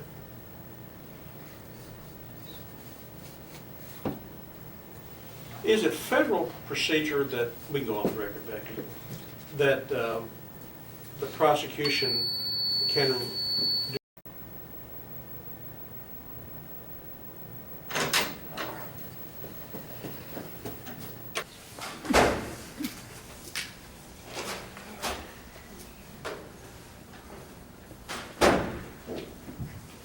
Are we ready on the record? Yes, sir. It's like 13 people. Just have a good dinner or supper. Fast. Well, we're kind of used to that anymore, aren't we? My law partner and I practiced law for many years in Hardsburg, and people would call and want us to do something for them and want it immediately. And he said, He said, we ought to put in a drive-in window. He said, everybody thinks we're McDonald's, we just want to come up and get their wheels and the deeds done and while they wait, you know. But I think we've all become accustomed to that, of course. Okay, we are to the point now where jury instructions have been prepared, and I will read the instructions to you. But first, I'm going to ask the bailiff to pass out a copy to each of the 13. The attorneys, you all each have a copy of the instructions. Leave them face down until I start reading them to you.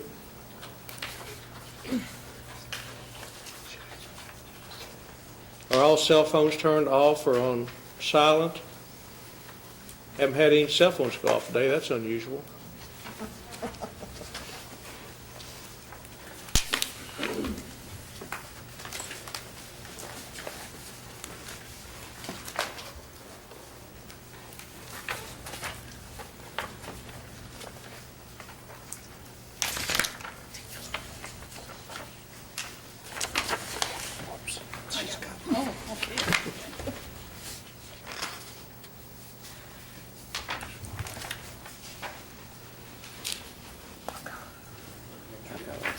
Did everyone get a copy of the instructions?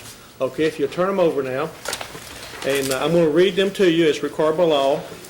It's Commonwealth, Kentucky, 46th Judicial Circuit, Meade Circuit Court, Division 1, Indictment 7 CR 84. Commonwealth, Kentucky Plaintiff versus Mason L. Meade Defendant. Instructions to the jury. Authorized verdicts.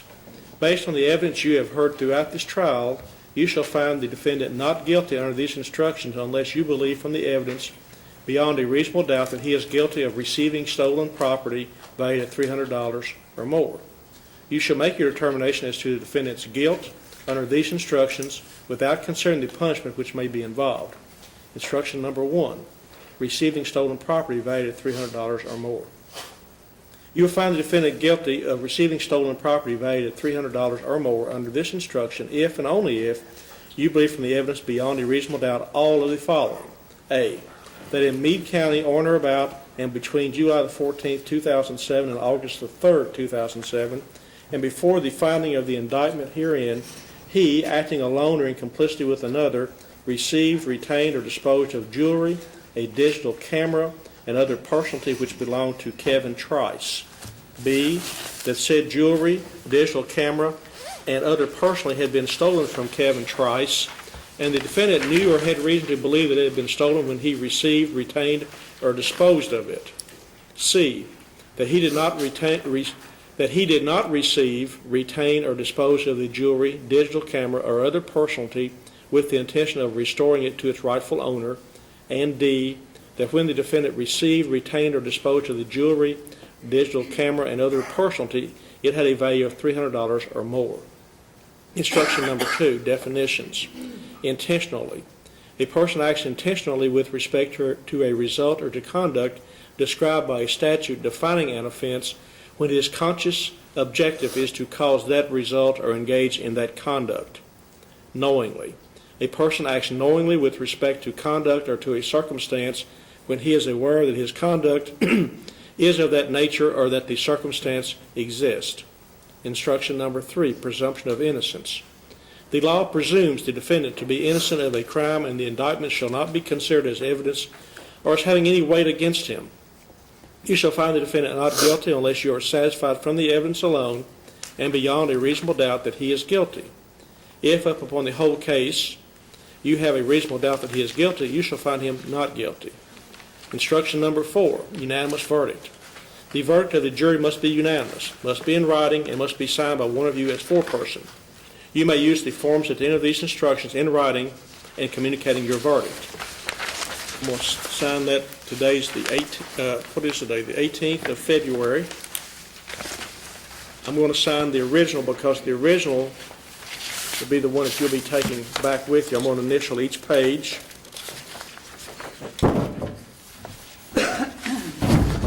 Now, turn over one more page where it says verdict form.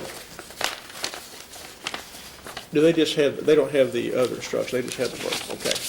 Let me read these to you. A, we, the jury, find the defendant not guilty of receiving stolen property valued at $300 or more under instruction number 1. If that's your verdict, that's where the foreperson that you will elect will sign and date it. Or B, we, the jury, find the defendant guilty of receiving stolen property valued at $300 or more under instruction number 1. If that's your verdict, the foreperson will sign that and date that. You've been instructed, and I'll initial that also. The attorneys are each going to have up to 30 minutes to make their closing arguments to you. It is 24 minutes till 7. I'll give you till 7:10, and I'll warn you it's 7:05. I'm going to cut you back. May we approach? Yes. I'd love to get that out there.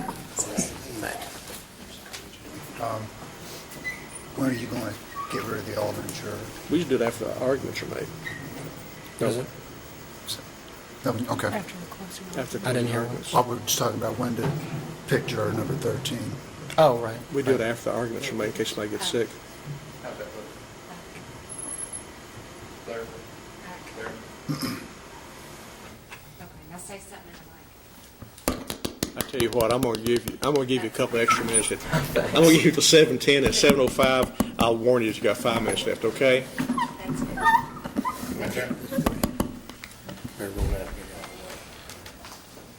Susan, you have anything? You okay? Okay. Mr. McLeod, you may proceed. It may please the court, Scott, Mason, Commonwealth.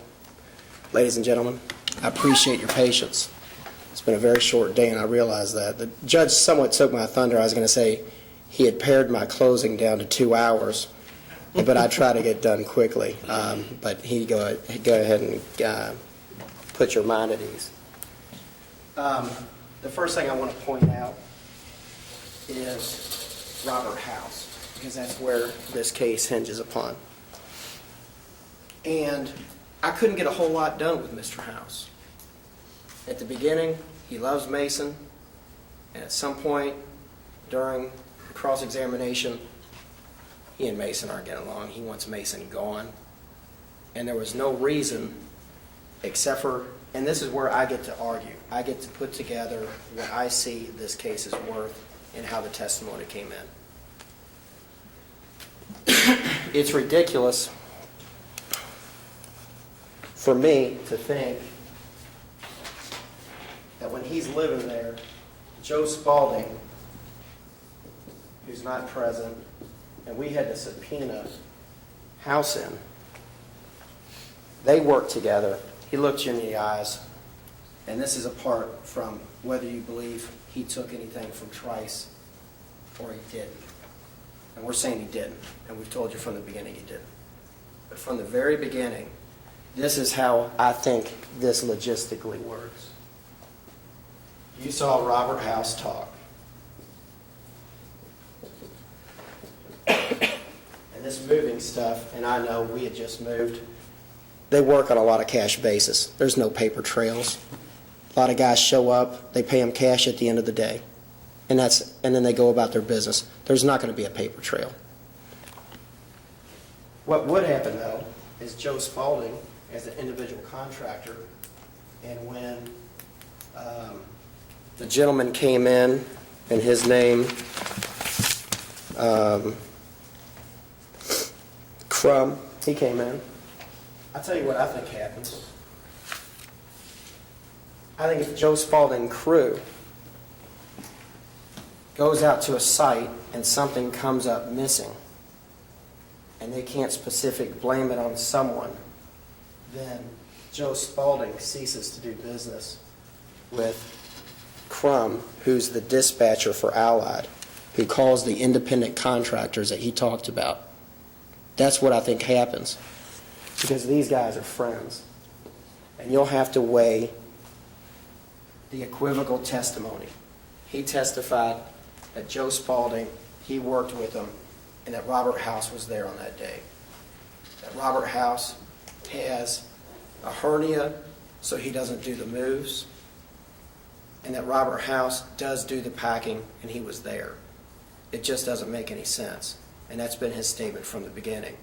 The prosecution made a big deal about Dustin. Hey, Dustin, why don't you go down to the station and get your brother exonerated of all these charges? Well, that's not how it works. Objection, Judge McLeod. Yes. Judge, it's improper for attorneys to comment in their closing about testimony which the court has excluded. The only testimony from Dustin Meade that should be commented on in closing arguments is the testimony that Dustin Meade offered with regard to whether or not Missy House made a statement. And if Mr. McLeod is going to start this, then I would like the court to instruct him that he cannot close, he cannot argue in his close any information that the court excluded. Has he done that? He is doing that right now, What did I Judge. do? He is saying that Dustin Meade took the stand and that I objected because Dustin Meade was trying to cover for his brother. He's the only thing that was admissible through Dustin Meade, Judge, and it was your ruling, was the statement that whether or not Dustin Meade heard Missy House make a statement about what she would do to Mason Meade. What did That I was say? all. What did I say, Mark? Just now? Yeah. I don't remember, but that's what you're limited to on that testimony. That's the only testimony I don't remember. that he can Okay. comment on about Okay, Dustin Meade. all right, he understands. You may continue.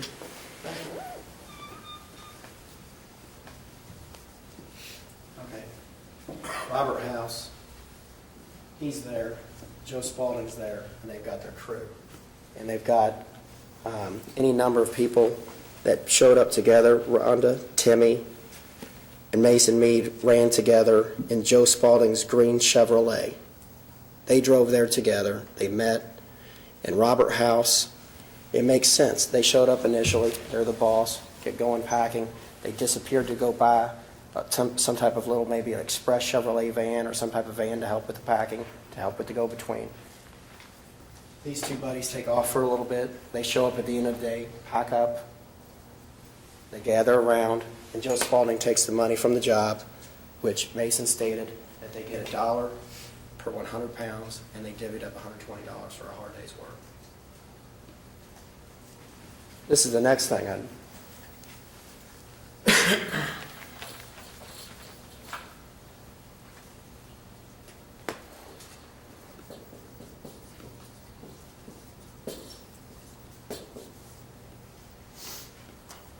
United Van Line, 4.5 years.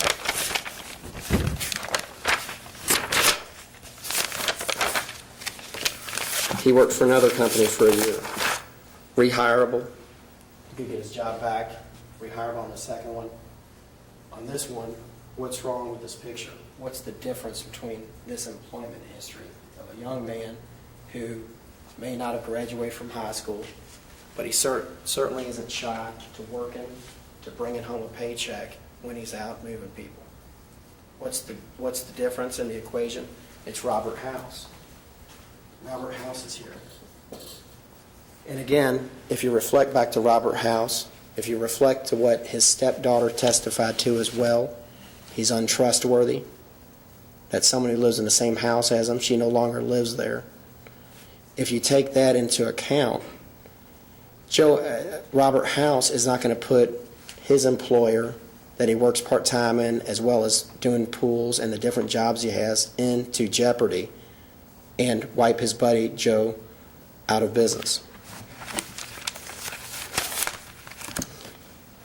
We, from the very beginning, told you we would be brutally honest, to the point that a lot of times in criminal trials, a criminal record is not admissible unless you were to convict. We came out. He's not a convicted felon. He's a young man who had some spouts with the law, but looked at you and told you that he did not steal this, that he had never been in his possession, that it wasn't around. I had to squeeze out of Mr. House, and I feel bad for his plight. He has to pay utilities.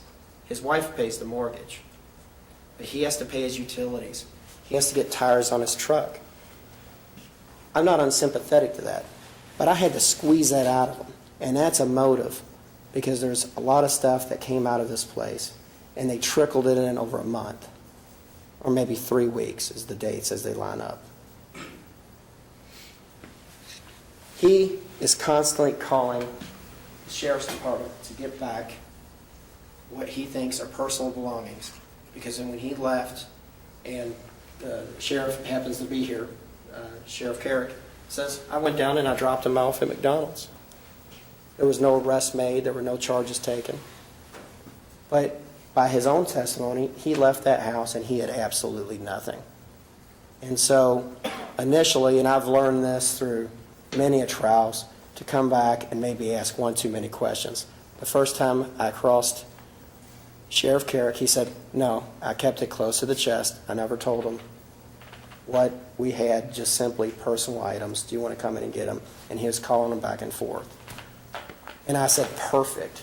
And as soon as I said that, I knew that was the wrong thing to say, because I felt Detective Carrick, Sheriff Carrick, was thinking, what happened there? And I said, well, that was perfect. That's exactly what I wanted out of it, because he didn't know what was at the sheriff's station. But when he shows up on the 10th to pick up clothing that he needs, to pick up the very basic necessities of what he has, he gets arrested. And we're not hiding that from you as well. What you have now is you have, like I said before, the Lincolnshire Police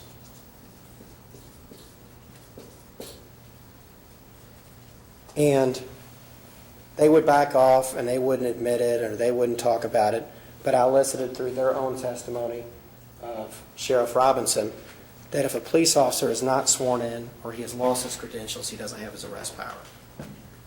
And when you live in the 8th Division of the Louisville Public... Objection, Judge. May we approach? Words. He is now arguing facts that are not in evidence. He's made this in his opening statement, and he has alluded to it, but there's absolutely no evidence before this jury, and it's not relevant, that, number one, that Mason Meade ever got arrested by Lincolnshire. Number two, that if there was an arrest, that arrest occurred at the hands of anyone related to Sarah Gish. And number three, if that arrest occurred at the hands of someone related to Sarah Gish, that that officer was or was not a certified police officer or sworn officer. Him saying it, him asking the questions does not make it so, Judge. He is arguing facts that are not in evidence before this jury, and I would ask you to admonish him that he is not to argue those facts. I think that all came in. She testified. She's in the 8th Division, right down Douglas Boulevard. They call up Lincolnshire. That's her husband there. She doesn't know whether he's sworn in. She didn't know who made the arrest, though. I don't think she knew who made the arrest, did she? No, sir. Well, she said... She talked about the unit. No, she said the first person up the steps was her ex, and he grabbed Mason. That's what she testified That's to. not the same thing as arrest. It's not relevant anyway. If it wasn't testified to, you can't talk about it. I don't remember it being testified who made the arrest. But who initiated the initial contact on the arrest was Vish, and he was not sworn in at Lincolnshire. Judge, that's just not in evidence. That's natural father. I think it is. That's what she witnessed. And she said, she didn't testify that there was an arrest. I'm going to let you testify to it, but I hope the record supports you. What says, this is when they said he had warrants. So if there was an arrest, he had warrants, and I let that in, and you said I opened the door. He was arrested on warrants for whatever Judge, reason. That isn't. Judge, I specifically know that. And even if that happened, there is absolutely no testimony before this jury whether or not that officer was qualified to make an arrest other than his statements. And that's what he's arguing now. Okay. I agree. You can't argue if the guy was, whether or not he was qualified. I know he went into credentialing, but I never heard anybody testify who was authorized to make the arrest and who wasn't. So I don't want to let you argue that. Let's proceed on.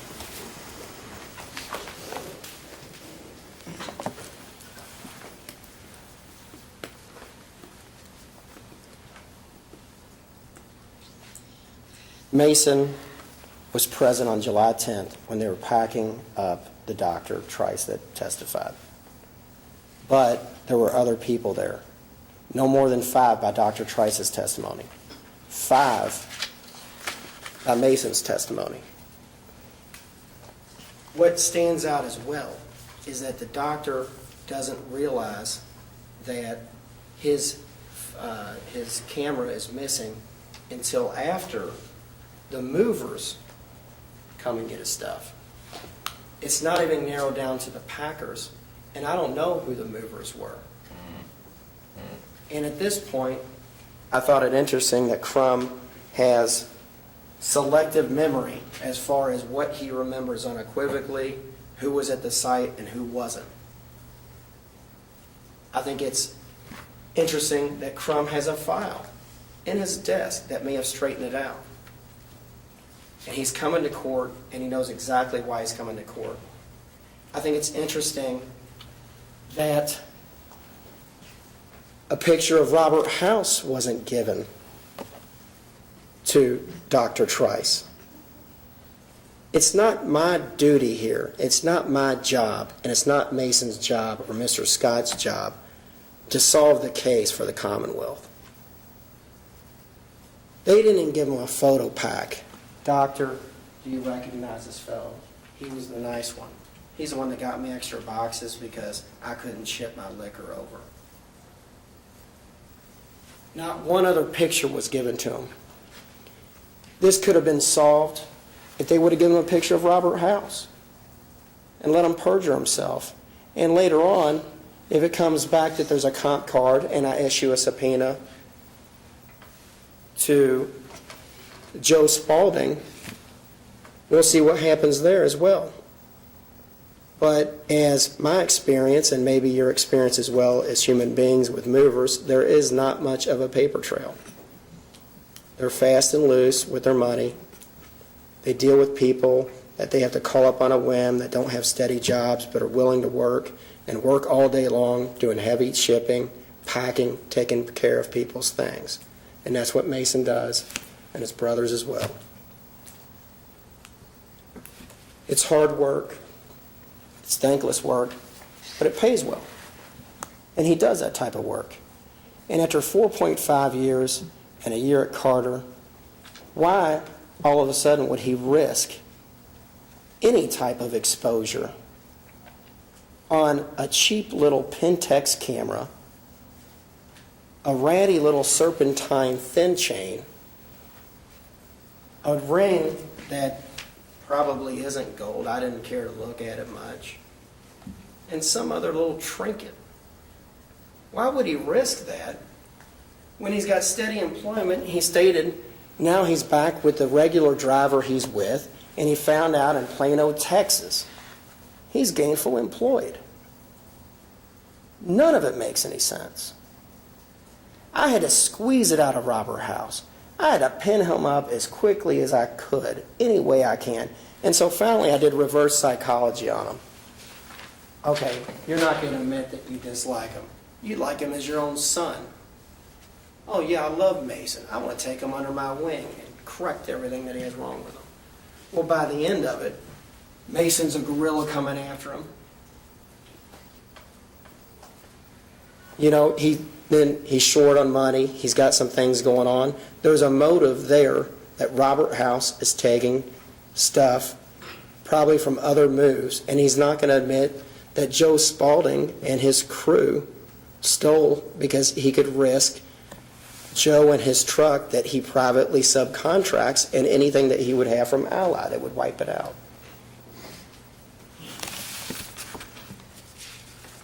I felt bad, but it was nice to come up.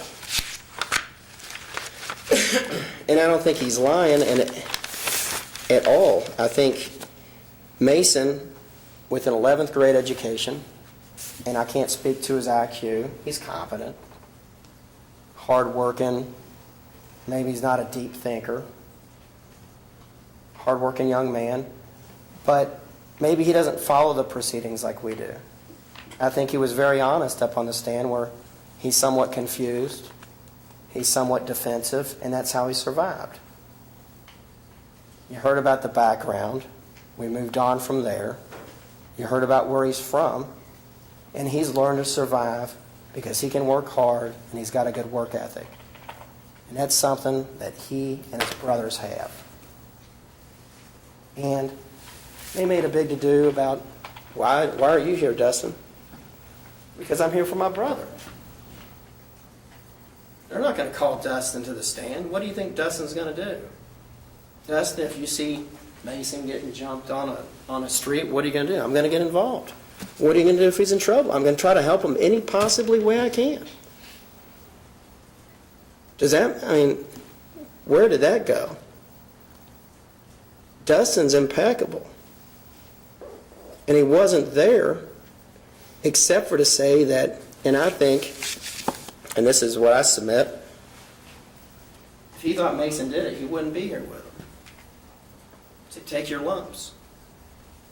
That's the way the Meades are. They take their lumps if they do something wrong, but they will gather around and they will protect each other if they don't think something happened. And so when he's in here and he's testifying, in a way he's vouching for his brother, in a big way, in a very important way. And you got to keep that in mind, because nowhere, if I can get the one exhibit,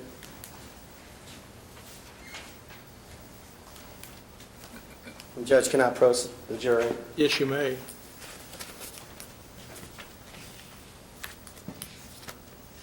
They were passing this around all day. I didn't know what it was.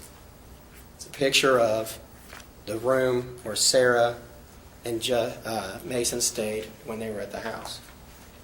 I just can't think of the relevance, except for the fact that if you want to get rid of Mason, then you can slowly bring in stuff to the sheriff's office.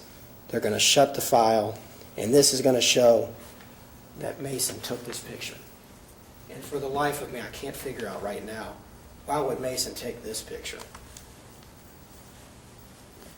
I took a picture of my daughter's wall off center, but it was a way to try to connect it up. You know, I would imagine if Mason was going to take a picture, if he had that camera, which he never had, he'd take a picture of his little boy. He'd take several pictures of his little boy. If he wanted to use that camera, and he had taken that camera, and he had possession of that camera, which he didn't, there would have been a slew of a doting father with his baby that's named after him, not a junior, but first name Mason. This is the proof that they're going to try to connect. Did you take this picture? No, I don't know where they take that picture. They beat up on Sarah. Didn't you tell them that Mason said you took this picture? I never told them that. I don't remember I told them that. You told them that. No, I don't remember. I don't think I did. No, I didn't. I wouldn't have told them that. So, all of these things that are going on, you have to weigh, and Robertson can take down, the sheriff can take down his notes, but he's not a witness to anything that's going on at the house, and Sheriff Carrick is not a witness to anything that was going on in the house. It's Robert House, it's Missy, it's Sarah, and it's Mason. And it's really Robert House, and it's Missy. And then they stonewalled successfully. And Mason, from the very beginning, stated that Robert House is the one that got him the position. That Robert House was at the packing. He knew enough about Robert House that he doesn't do the move. He doesn't know who does the move. But for sure, he wasn't there at the move. And the doctor testified that the camera, he didn't realize, came up missing until after the movers were there. He doesn't know when it came up missing. And like I said as well, Crum doesn't go to the sites. Crum is not a witness either. Crum, and what he testifies to, is absolute hearsay in the sense that he is only getting information that's promulgated by Joe or whatever subcontractor wants him in that information that he wants him to have in that file that he didn't happen to bring. So with a cash basis, it's a logical cessation. When I asked him how many moves, he said 8 or 9. 8 or 9. It was all the time. We made money together, we worked together. He also did pools. There's downtime in pools, there's downtime in moving. Moving is seasonal, by Crumb's own account. Crumb's not an eyewitness. I got him a stats right out there. You never go to the site. What do you mean? Well, you don't go out there and see who's the crew. It's up to whoever reports back to you. The case stinks. It makes me sick.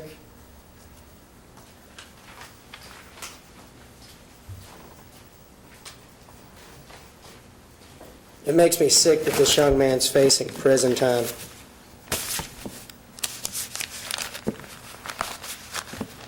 It makes me sick that no one, including Sarah, didn't put anything in his hands.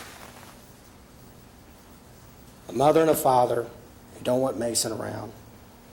Dustin got up here and looked you in the eyes and stated, Missy called me unmistakably and told me she would not rest and she would do whatever she had to take to put him away. And that was 2 days before he was arrested and sent to jail.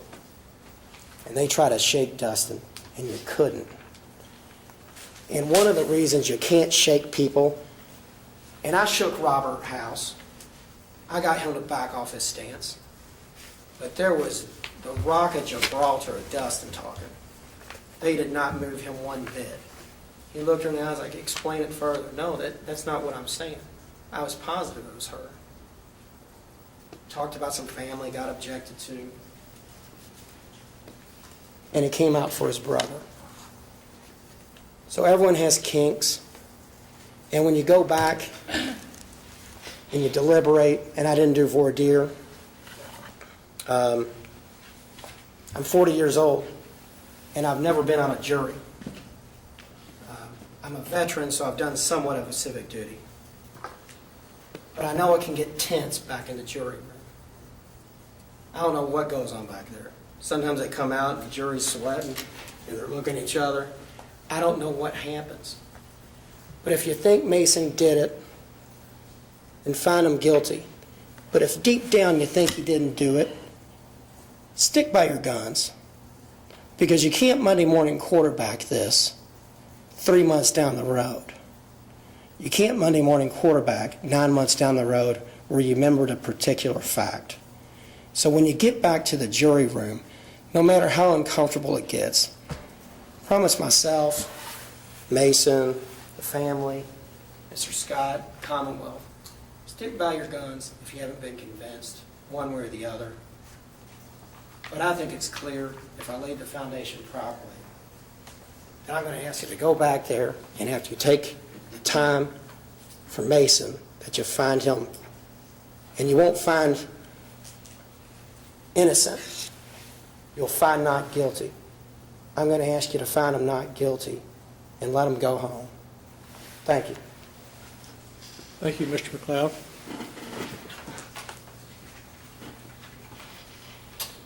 Nice.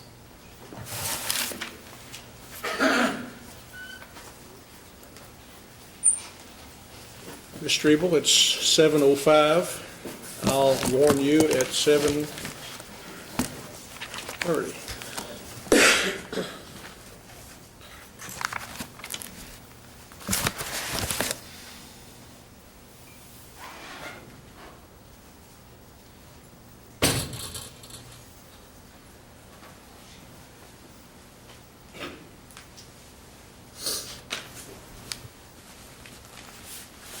You may proceed.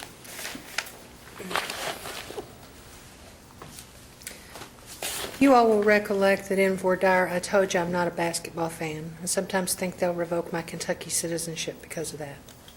I just don't follow basketball. But this trial has reminded me of, I don't know if you all have ever watched a game between the Harlem Globetrotters and any other team, but that's how this trial has gone.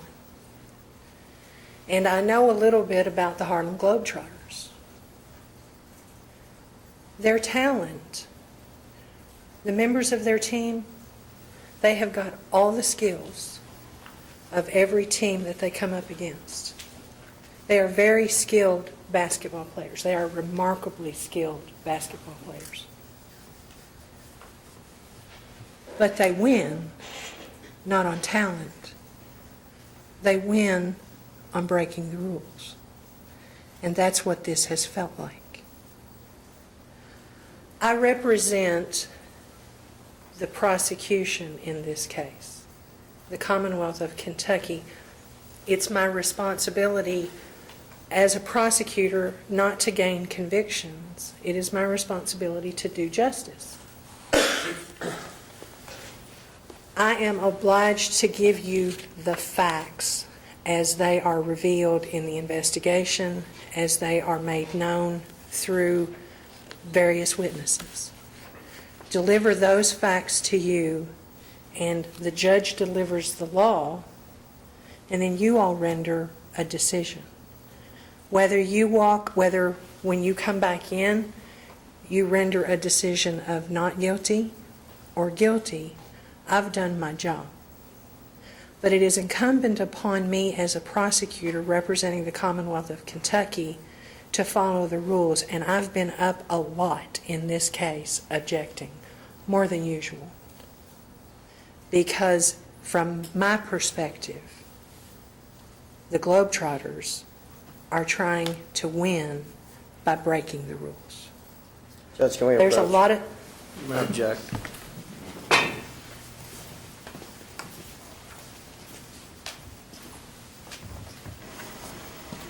I don't know what she's getting at, but the inference to me is she's attacking me personally, as she's done through the whole trial.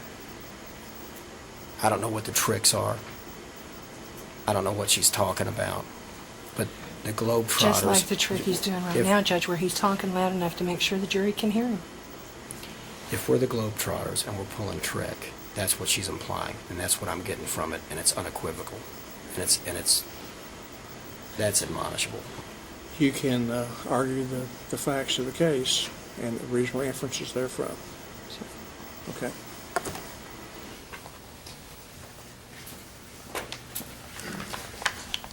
Mr. McLeod wants you to believe that day is night.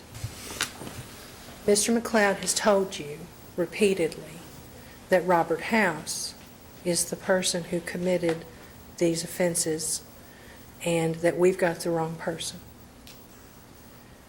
That makes absolutely no sense. And you understand why. First of all, if Robert House was on this job, David Crum would have known it.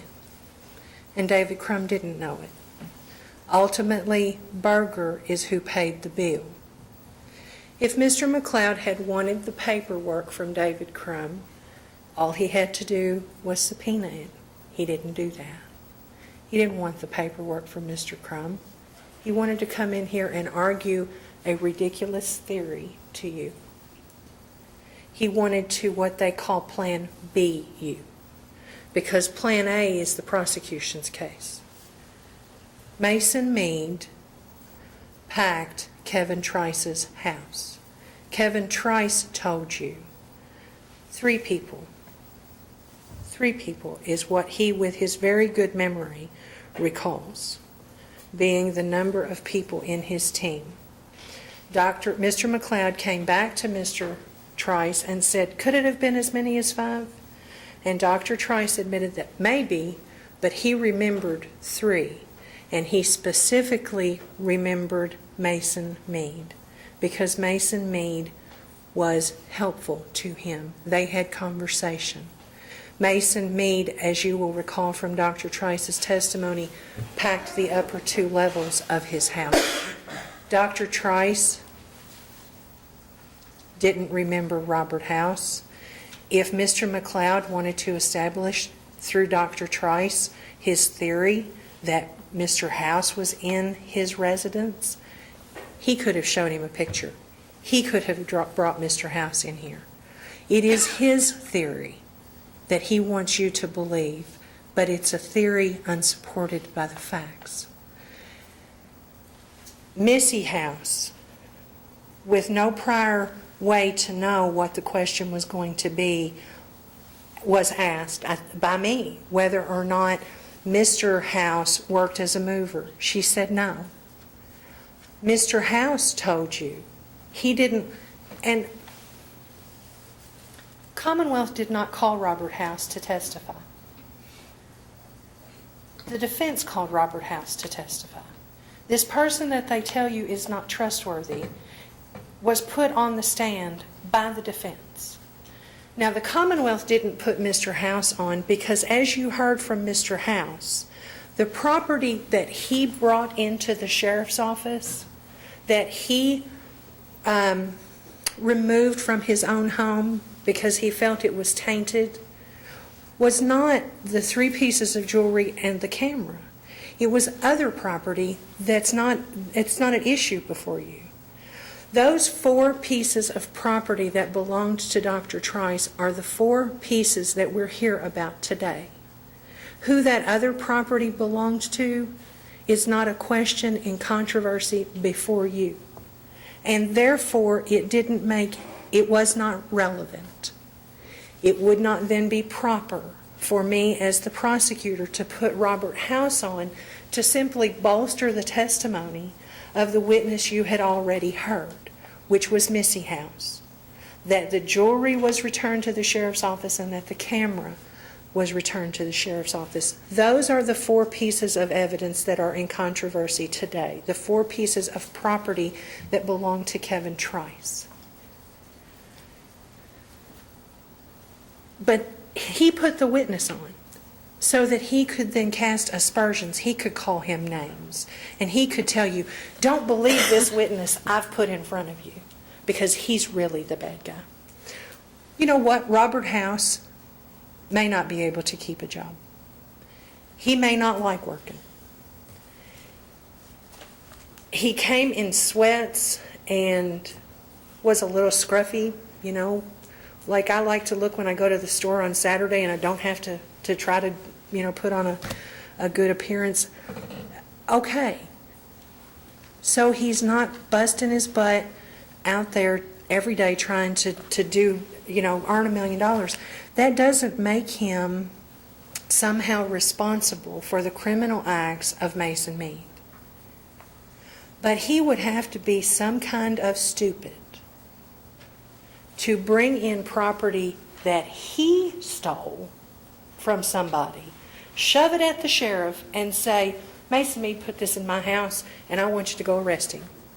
Because the police are going to do what police do. They're going to conduct an investigation.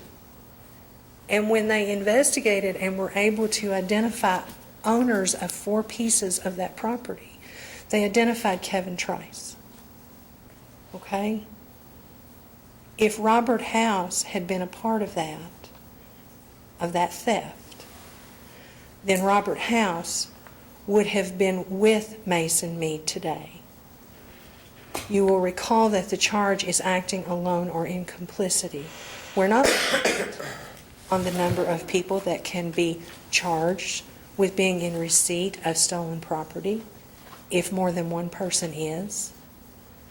Now, either Robert House is astonishingly calculating in his mind and laid the groundwork to oust Mason Meade from his home about an argument that occurred on July the 13th,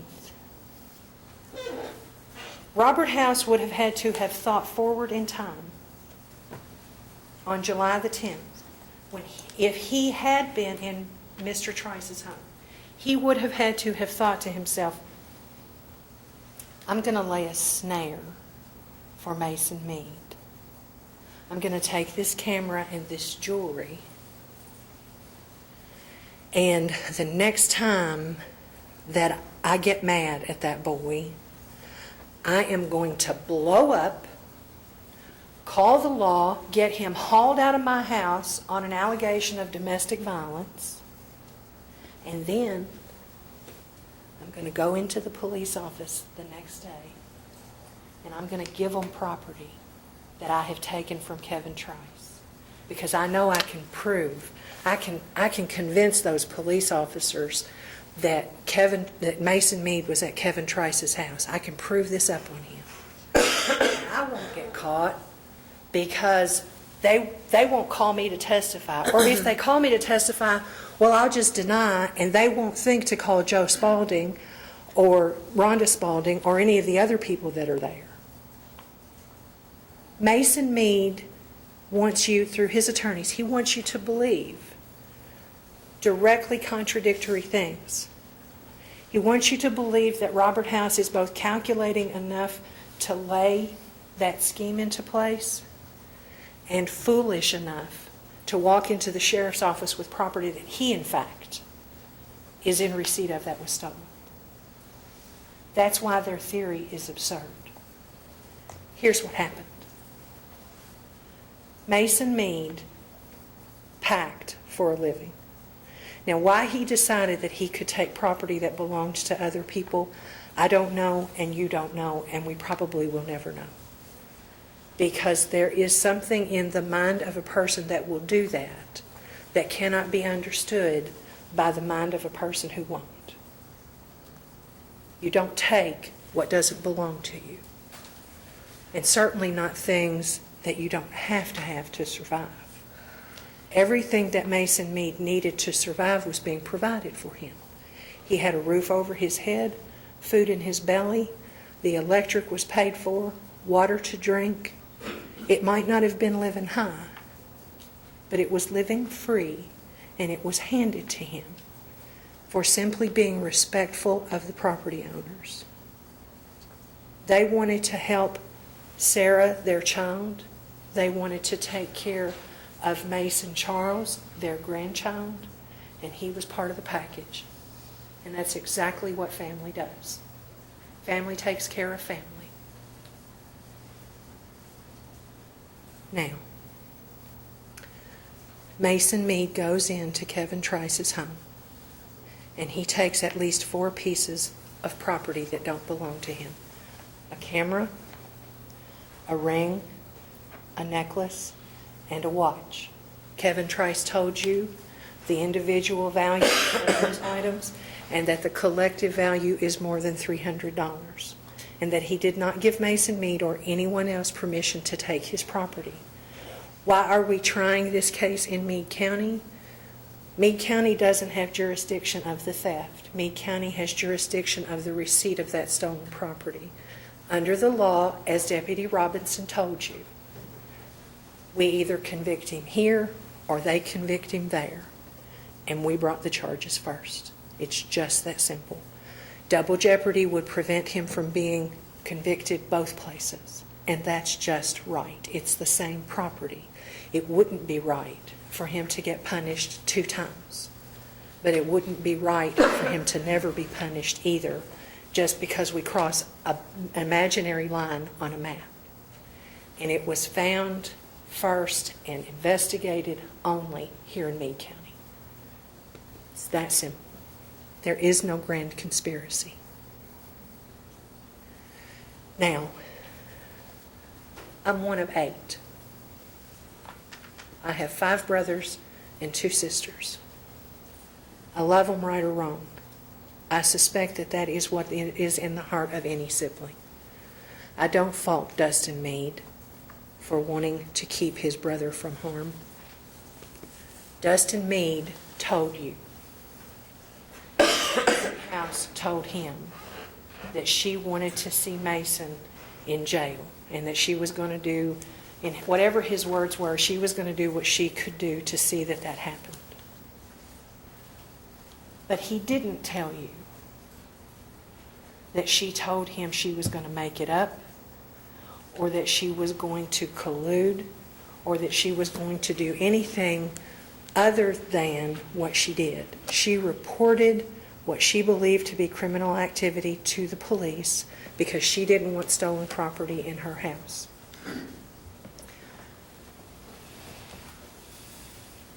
Do you see anybody over here frothing at the mouth on the prosecution side? Just waiting on pins and needles for Mason Meade to go to jail? No. It was a moment in time. The houses did what needed to be done. They took property that didn't belong to them. that they didn't know who it belonged to, and they delivered it to law enforcement. They didn't have to do anything more than call the police to get Mason Meade out of their house. They did that. He was escorted away from their property. It is not their responsibility to do any more, regardless of what Mason Meade's history is. That is their home. That is their castle. They don't want him in their lives. They did everything that they needed to do to accomplish that. They didn't have to take further steps. And nothing in Missy House's or Robert House's demeanor, testimony, information that has come to them from them since the beginning of this indicates anything different than that. Mason Meade wants you to believe that night is day. I want you to understand that we are not here out of vindictiveness or out of any malice or any ill motive. We are here because the facts establish that Mason Meade broke the law. That he is perhaps hardworking has no bearing on whether or not he broke the law. That he is beloved by his brothers has no bearing on whether or not he broke the law. The facts are the facts. And Mr. McLeod can try all day long to confuse you, to try to make night day. That doesn't change the facts.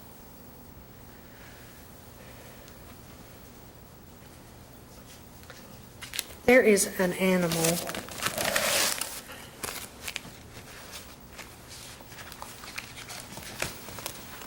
it's an octopus. It doesn't have teeth. It doesn't have claws. It doesn't have much more speed than the animals that live in the environment. Its defense mechanism is somewhat unique in the animal kingdom. When an octopus in the ocean feels threatened, feels endangered, it squirts a jet of ink into the water. And in the obscuring cloud, it flees from whatever the danger is.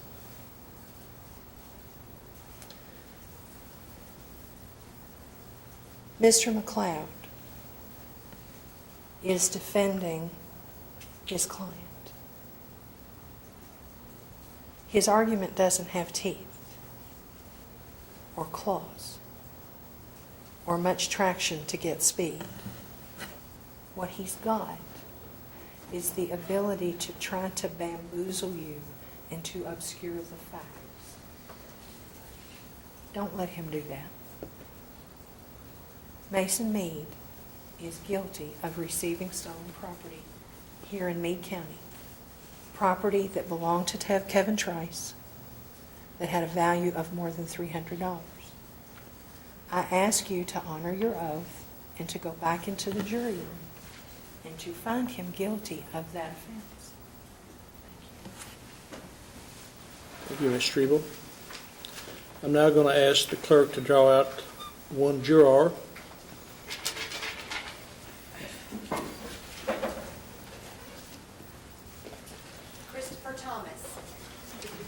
Mr. Thomas, you get to go home. Thank you for your service.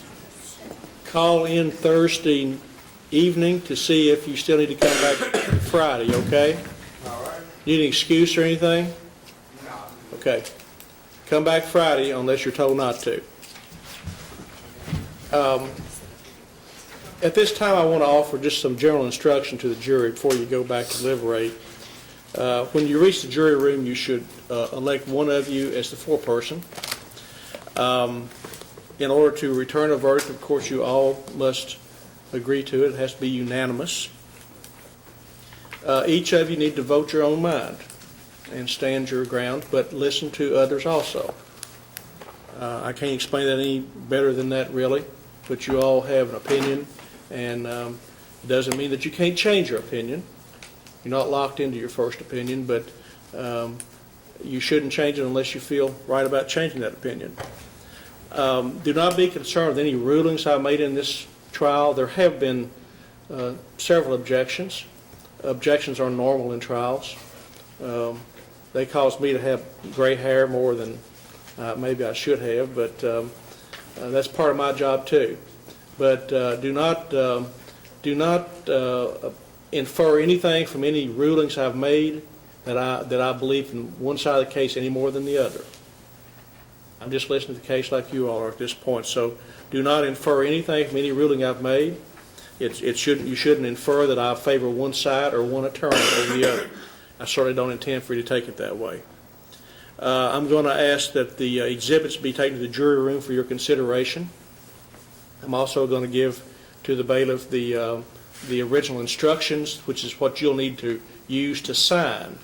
You take yours back there with you, and I think it's more efficient if you can sit around the table and all of you read along together if you need to, rather than have someone else read to you. I hope you don't have any questions when you get back there, because we're very limited in what we can say to you at this point. But if there is something that comes up, you can pass a note to the bailiff, and I'll have you all brought back out and with all the attorneys here. And if I can answer your question, I will. Most of the time, I'll say I cannot answer that. So hopefully you won't have those questions. There will be a bailiff posted outside the jury room at all times if you need something. There's bathroom facilities in there. That being said, are you both bailiffs going to take care of the jury? I'll need for you to raise your right hand. Do you swear or affirm that as bailiffs in charge of a jury of the Meade Circuit Court, you shall not allow any communications to be made to a jury under your charge, nor make any yourself, except to ask them if they have agreed upon their verdict, unless by order of this court? And do you further swear or affirm that you will not, before their verdict is rendered, communicate to any person the state of their deliberations or the verdict agreed upon? I do. Okay, thank you. You've been sworn. I'm going to give you the instructions. At this time, I don't believe there's anything further that I need to talk to the jury about.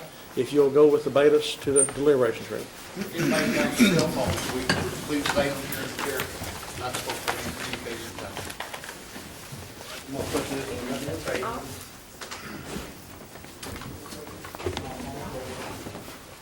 Not supposed to have it.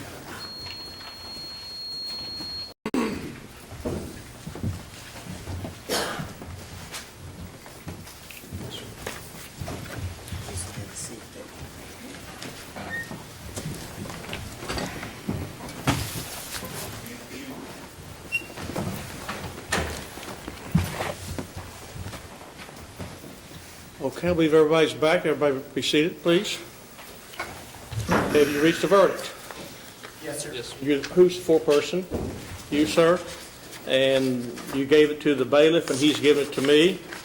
So I will now read the verdict. It says, we, the jury, find the defendant not guilty of receiving stolen property valued $300 or more under instruction number 1. Is that your verdict? Yes. Would you all like for the jury to be polled? No, sir. All right. Thank you all for your service. Appreciate it very much. And you're discharged till Still can't hug him. call back in Thursday evening to see if we need for you to come back Friday. See her for excuse? Yes. I'll meet you all over in the office. All right. Pick up your cell phones on your way out, please. God bless you guys. Could I have your carry buttons? We let them in there. I know you guys have okay, he's got holders already. Yeah. I don't know where he's going next. I guess whatever county. Yeah, I'll wrap it up tomorrow. I'll get everything in row. Why don't we do anything, all right? All right. Thank you, guys.